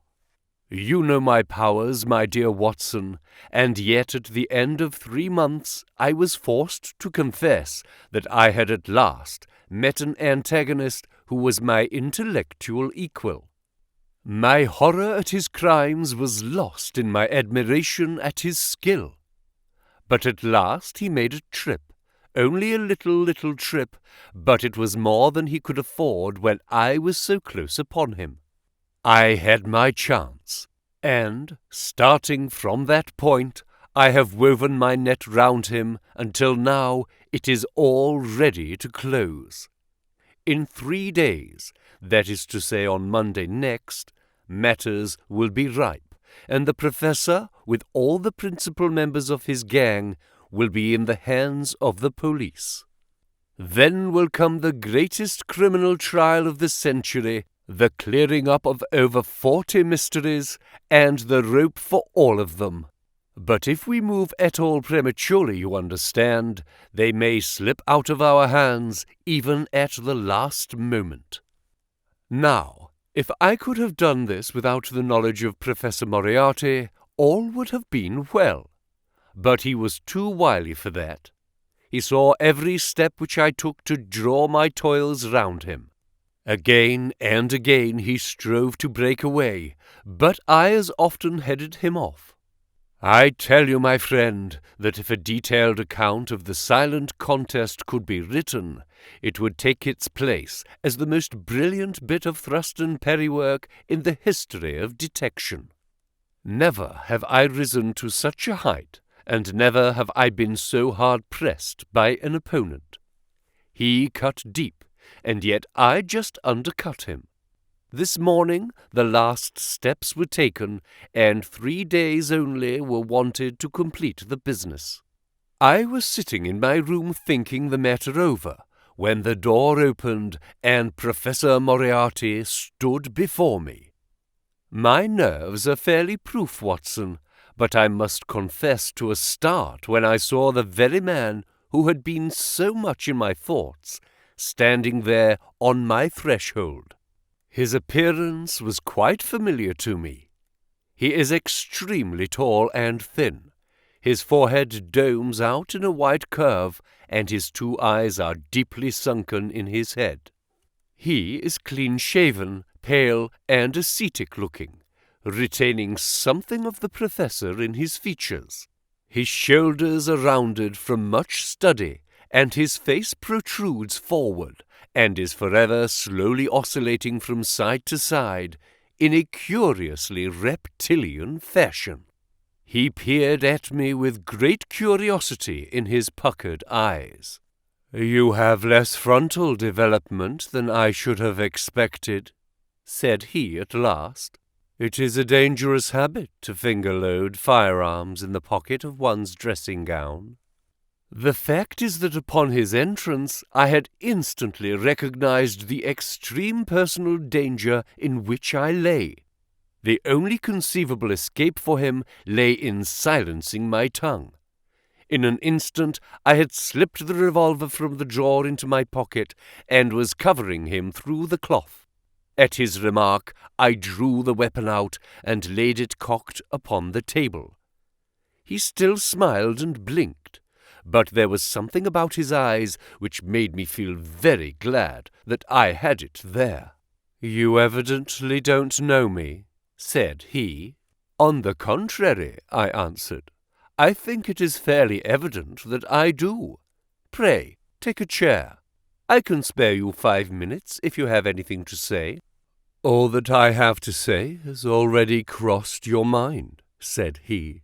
"Then possibly my answer has crossed yours," I replied. "You stand fast?" "Absolutely." He clapped his hand into his pocket, and I raised the pistol from the table. But he merely drew out a memorandum book, in which he had scribbled some dates. "You crossed my path on the 4th of January," said he. "On the 23rd you incommoded me. By the middle of February I was seriously inconvenienced by you.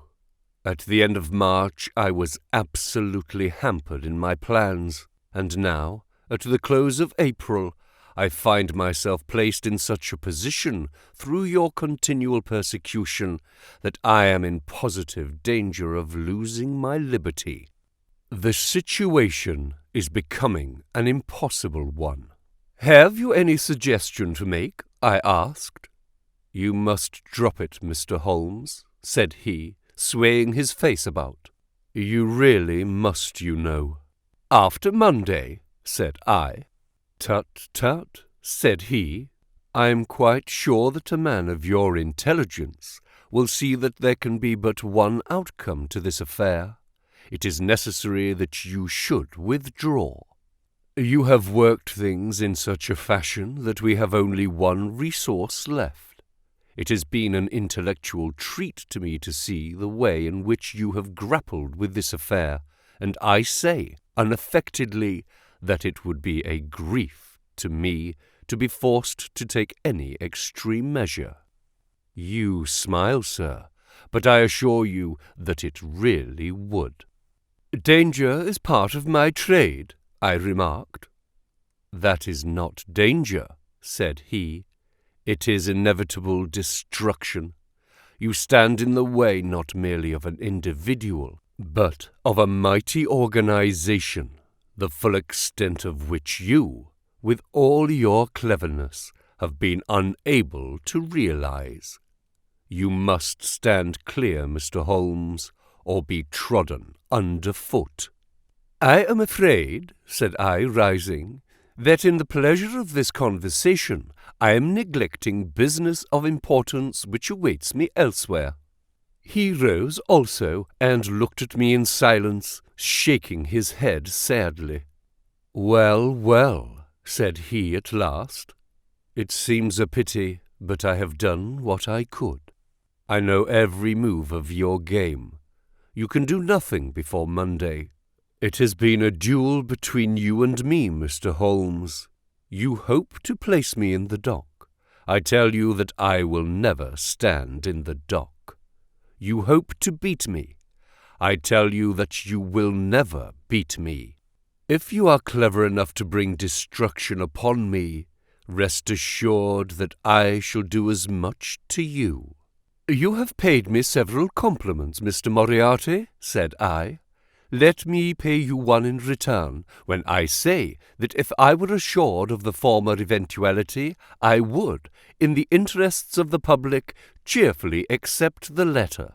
I can promise you the one, but not the other, he snarled, and so turned his rounded back upon me, and went peering and blinking out of the room. That was my singular interview with Professor Moriarty. I confess that it left an unpleasant effect upon my mind. His soft, precise fashion of speech leaves a conviction of sincerity which a mere bully could not produce. Of course, you will say, why not take the police precautions against him? The reason is that I am well convinced that it is from his agents the blow will fall. I have the best proofs that it would be so. You have already been assaulted.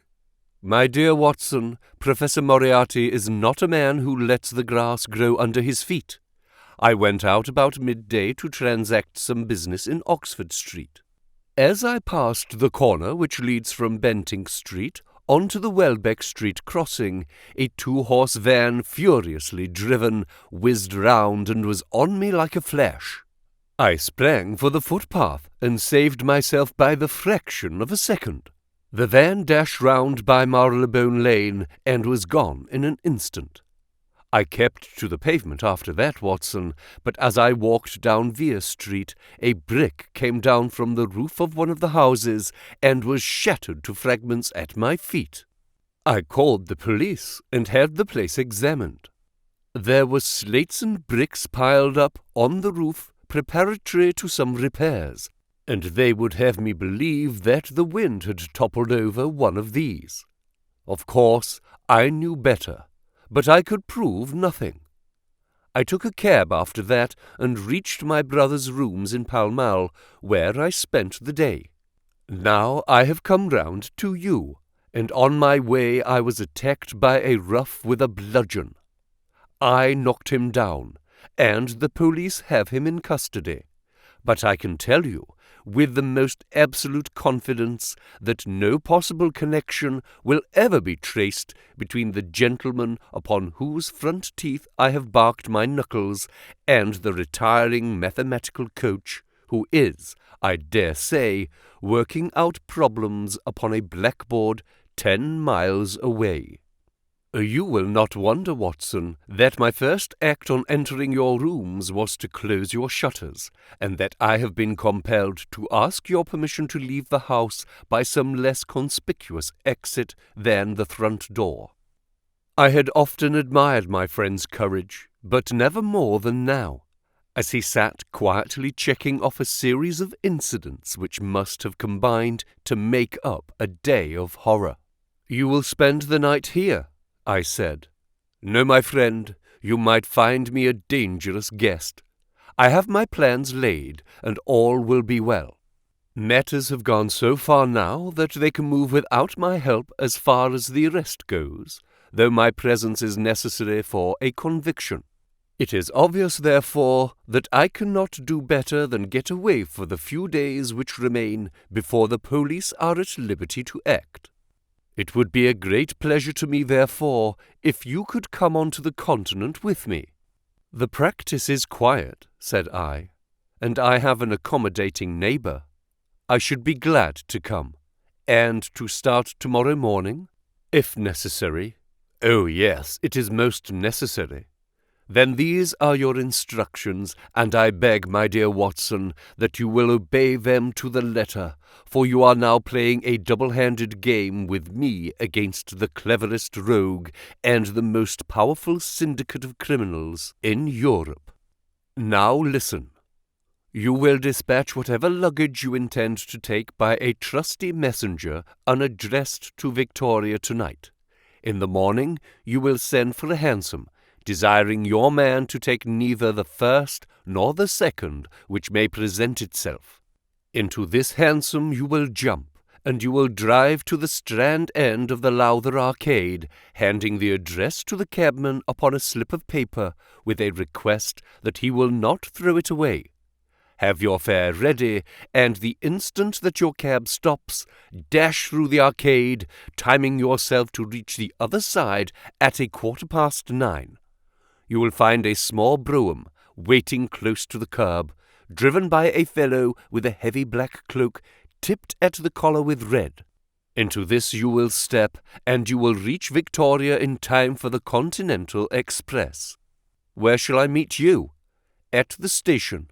The second first-class carriage from the front will be reserved for us. The carriage is our rendezvous, then?" "Yes." It was in vain that I asked Holmes to remain for the evening. It was evident to me that he had thought he might bring trouble to the roof he was under, and that was the motive which impelled him to go. With a few hurried words as to our plans for the morrow, he rose and came out with me into the garden, clambering over the wall which leads into Mortimer Street, and immediately whistling for a hansom, in which I heard him drive away. In the morning I obeyed Holmes's injunctions to the letter. A hansom was procured with such precaution as would prevent its being one which was placed ready for us, and I drove immediately after breakfast to the Lowther Arcade, through which I hurried at the top of my speed. A brougham was waiting with a very massive driver wrapped in a dark cloak, who, in the instant that I had stepped in, whipped up the horse and rattled off to Victoria Station. On my alighting there, he turned the carriage and dashed away again without so much as a look in my direction. So far, all had gone admirably. My luggage was waiting for me, and I had no difficulty in finding the carriage, which Holmes had indicated, the less so as it was the only one in the train which was marked "Engaged." My only source of anxiety now was the non-appearance of Holmes. The station clock marked only 7 minutes from the time when we were due to start. In vain I searched among the groups of travellers and leave-takers for the lithe figure of my friend. There was no sign of him. I spent a few minutes in assisting a venerable Italian priest who was endeavouring to make a porter understand, in his broken English, that his luggage was to be booked through to Paris. Then, having taken another look round, I returned to my carriage, where I found that the porter, in spite of the ticket, had given me my decrepit Italian friend as a travelling companion. It was useless for me to explain to him that his presence was an intrusion, for my Italian was even more limited than his English. So I shrugged my shoulders resignedly and continued to look out anxiously for my friend. A chill of fear had come over me, as I thought that his absence might mean that some blow had fallen during the night. Already the doors had all been shut and the whistle blown when, "My dear Watson," said a voice, "you have not even condescended to say good morning." I turned in uncontrollable astonishment. The aged ecclesiastic had turned his face towards me.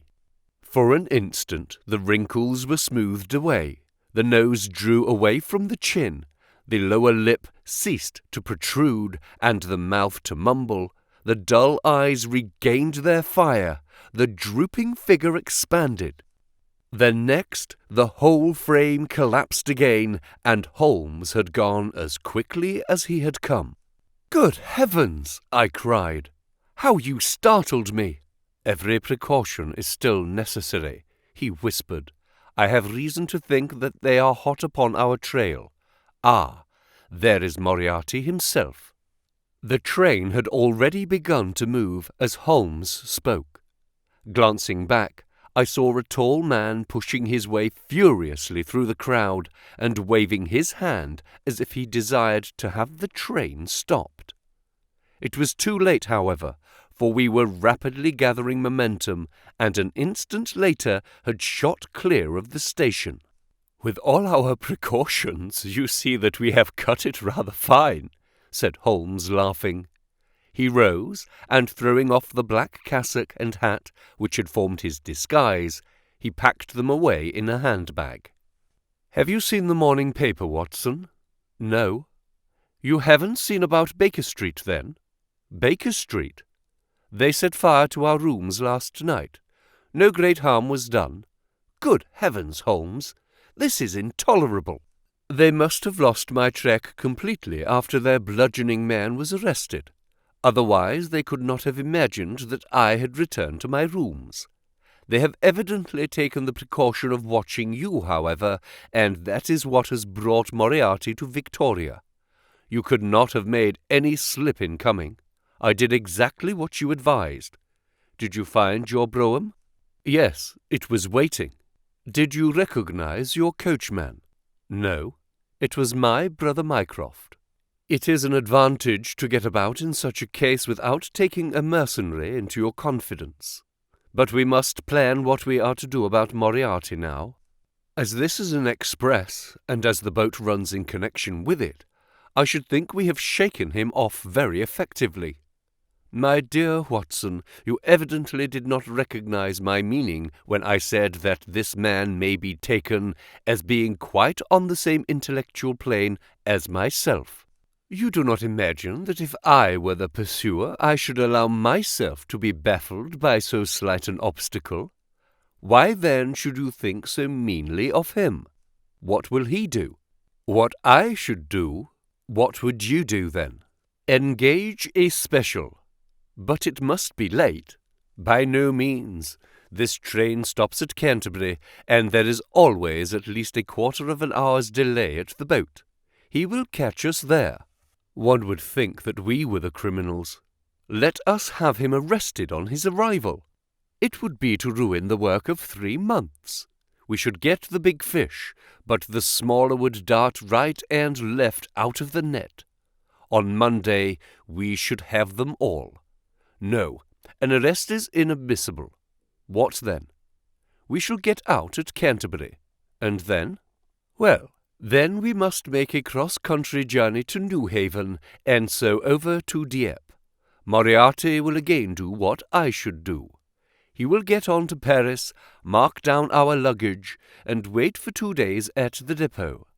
In the meantime, we shall treat ourselves to a couple of carpet-bags, encourage the manufacturers of the countries through which we travel, and make our way at our leisure into Switzerland via Luxembourg and Basel. At Canterbury, therefore, we alighted, only to find that we should have to wait an hour before we could get a train to Newhaven. I was still looking rather ruefully after the rapidly disappearing luggage van which contained my wardrobe, when Holmes pulled my sleeve and pointed up the line. "Already, you see," said he. Far away, From among the Kentish woods there rose a thin spray of smoke. A minute later, a carriage and engine could be seen flying along the open curve which leads to the station. We had hardly time to take our place behind a pile of luggage when it passed with a rattle and a roar, beating a blast of hot air into our faces. "There he goes," said Holmes, as we watched the carriage swing and rock over the points. "There are limits, you see, to our friend's intelligence. It would have been a coup de maître had he deduced what I would deduce and acted accordingly. And what would he have done had he overtaken us? There cannot be the least doubt that he would have made a murderous attack upon me. It is, however, a game at which two may play. The question now is whether we should take a premature lunch here, or run our chance of starving before we reach the buffet at Newhaven." We made our way to Brussels that night and spent 2 days there, moving on upon the 3rd day as far as Strasbourg. On the Monday morning, Holmes had telegraphed to the London police, and in the evening we found a reply waiting for us at our hotel.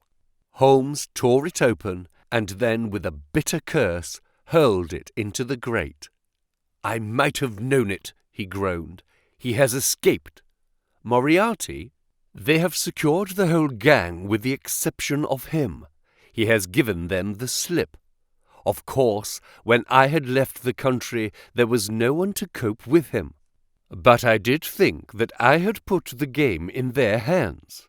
I think that you had better return to England, Watson." "Why?" "Because you will find me a dangerous companion now. This man's occupation is gone. He is lost if he returns to London. If I read his character right, he will devote his whole energies to revenging himself upon me. He said as much in our short interview, and I fancy that he meant it. I should certainly recommend you to return to your practice." It was hardly an appeal to be successful with one who was an old campaigner as well as an old friend.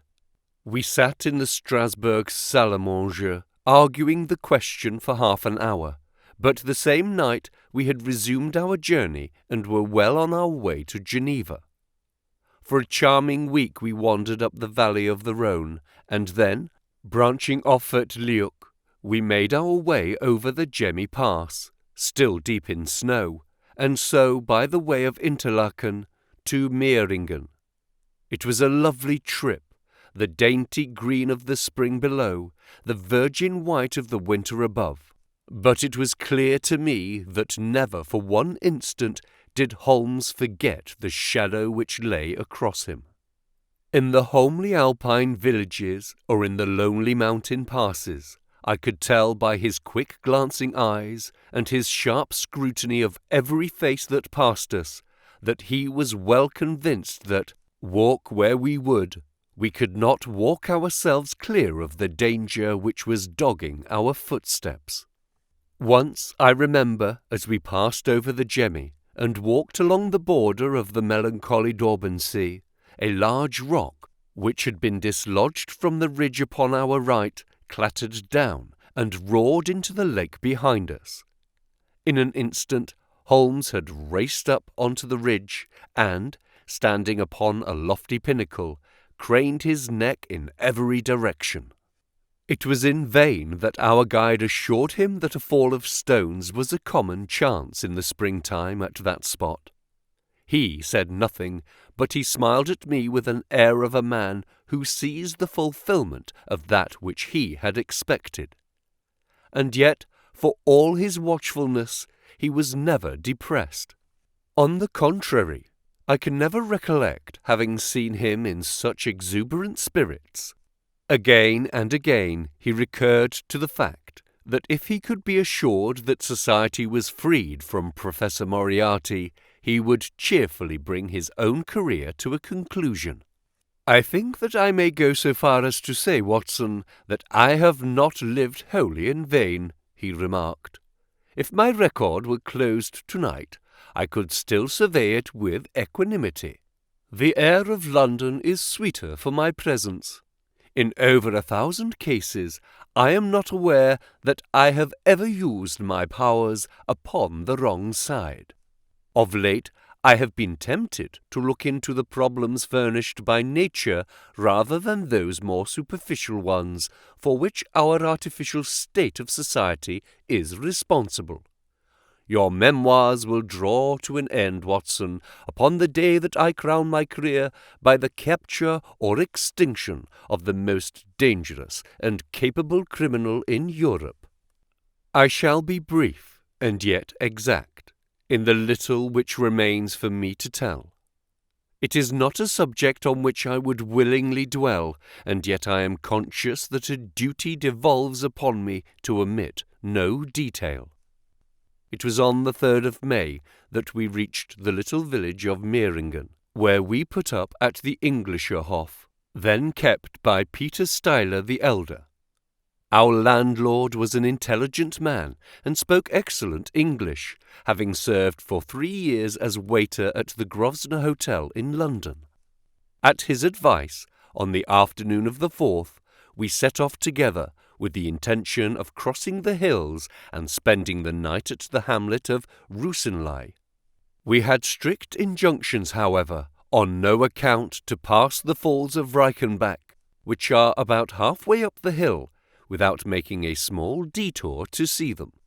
It is indeed a fearful place. The torrent, swollen by the melting snow, plunges into a tremendous abyss from which the spray rolls up like the smoke from a burning house.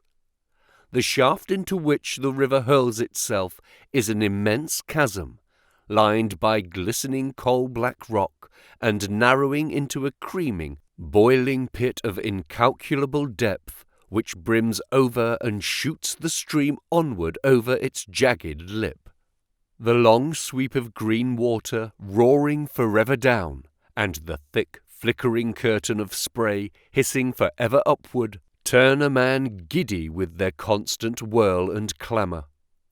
We stood near the edge, peering down at the gleam of the breaking water far below us against the black rocks, and listening to the half-human shout which came booming up with the spray out of the abyss.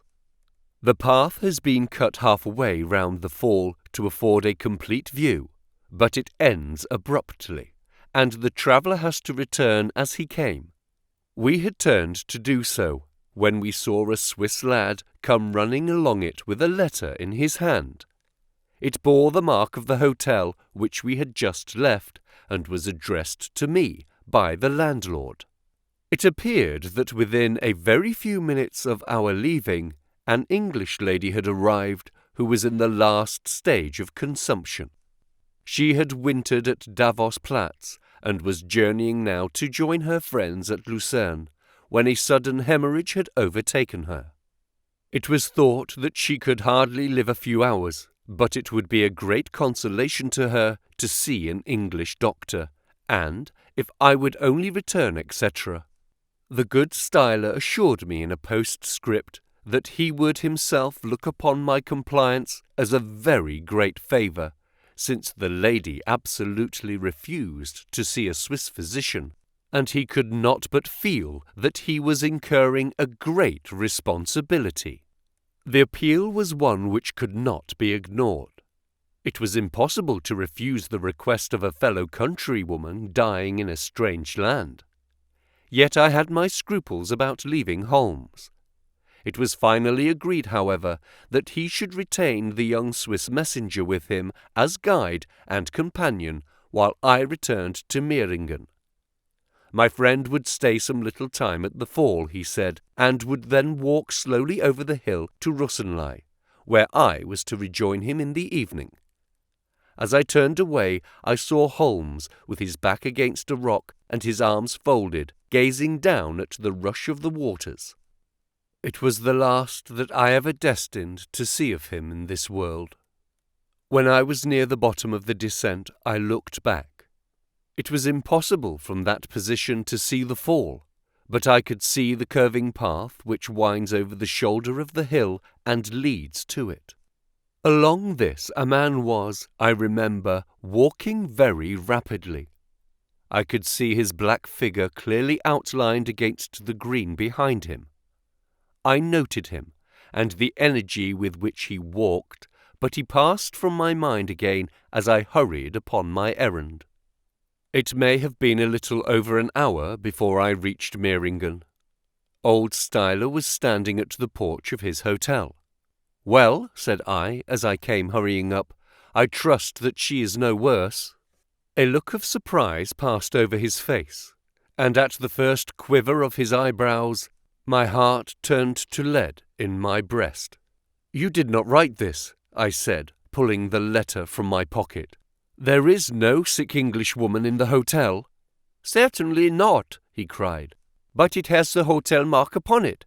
Ha! It must have been written by that tall Englishman who came in after you had gone. He said—" But I waited for none of the landlord's explanations. In a tingle of fear I was already running down the village street and making for the path which I had so lately descended. It had taken me an hour to come down. For all my efforts, 2 more had passed before I found myself at the fall of Reichenbach once more. There was Holmes's Alpine stock still leaning against the rock by which I had left him. But there was no sign of him, and it was in vain that I shouted. My only answer was my own voice reverberating in a rolling echo from the cliffs around me. It was the sight of that Alpine stock which turned me cold and sick. He had not gone to Rosenlau then. He had remained on that 3-foot path, with sheer wall on one side and sheer drop on the other, until his enemy had overtaken him. He had probably been in the pay of Moriarty, and had left the 2 men together. And then what had happened? Who was to tell us what had happened then? I stood for a minute or two to collect myself, for I was dazed with the horror of the thing. Then I began to think of Holmes's own methods, and to try to practice them in reading this tragedy. It was, alas, only too easy to do. During our conversation, we had not gone to the end of the path, and the Alpine stock marked the place where he had stood. The blackish soil is kept forever soft by the incessant drift of spray, and a bird would leave its tread upon it. 2 lines of footmarks were clearly marked along the farther end of the path, both leading away from me. There were none returning.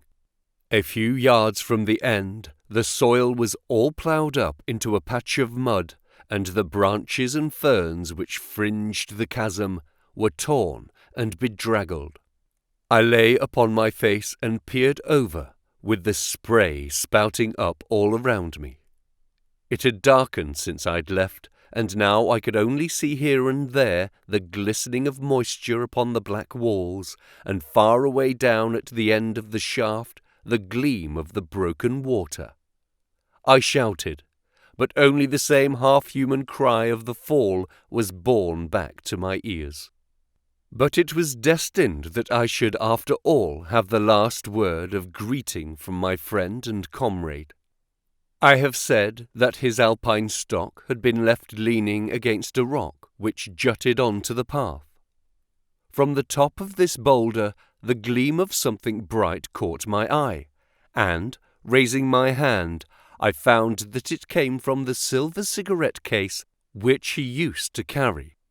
As I took it up, a small square of paper upon which it had lain fluttered down onto the ground.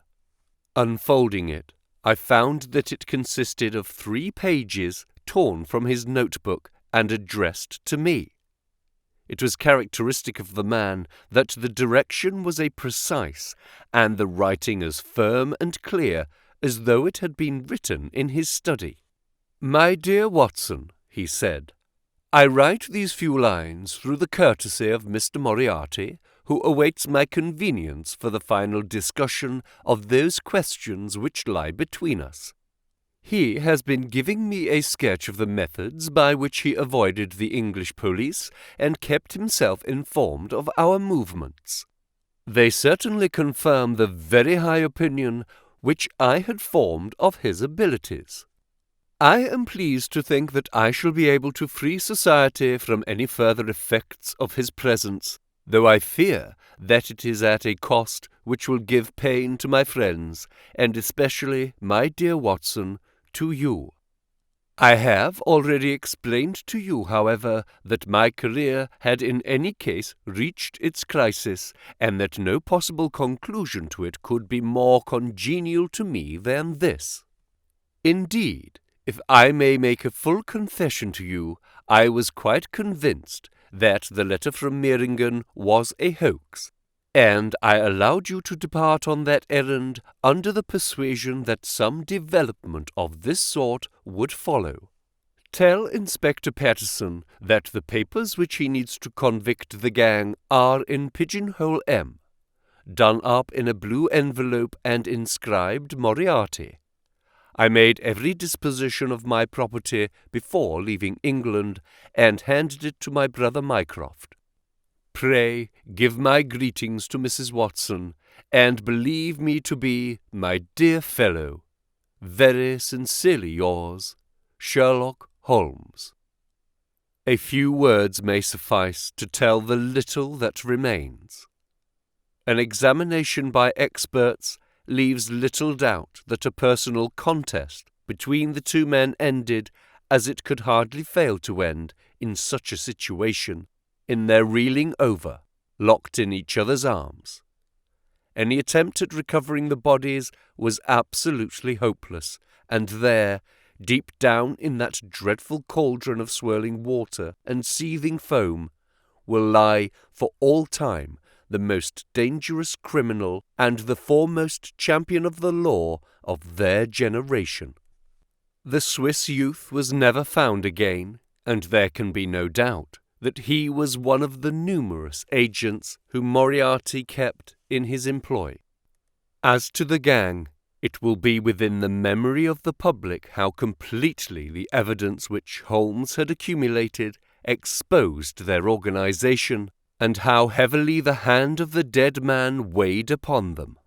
Of their terrible chief, few details came out during the proceedings, and if I have now been compelled to make a clear statement of his career, it is due to those injudicious champions who have endeavoured to clear his memory by attacks upon him, whom I shall ever regard as the best and the wisest man whom I have ever known.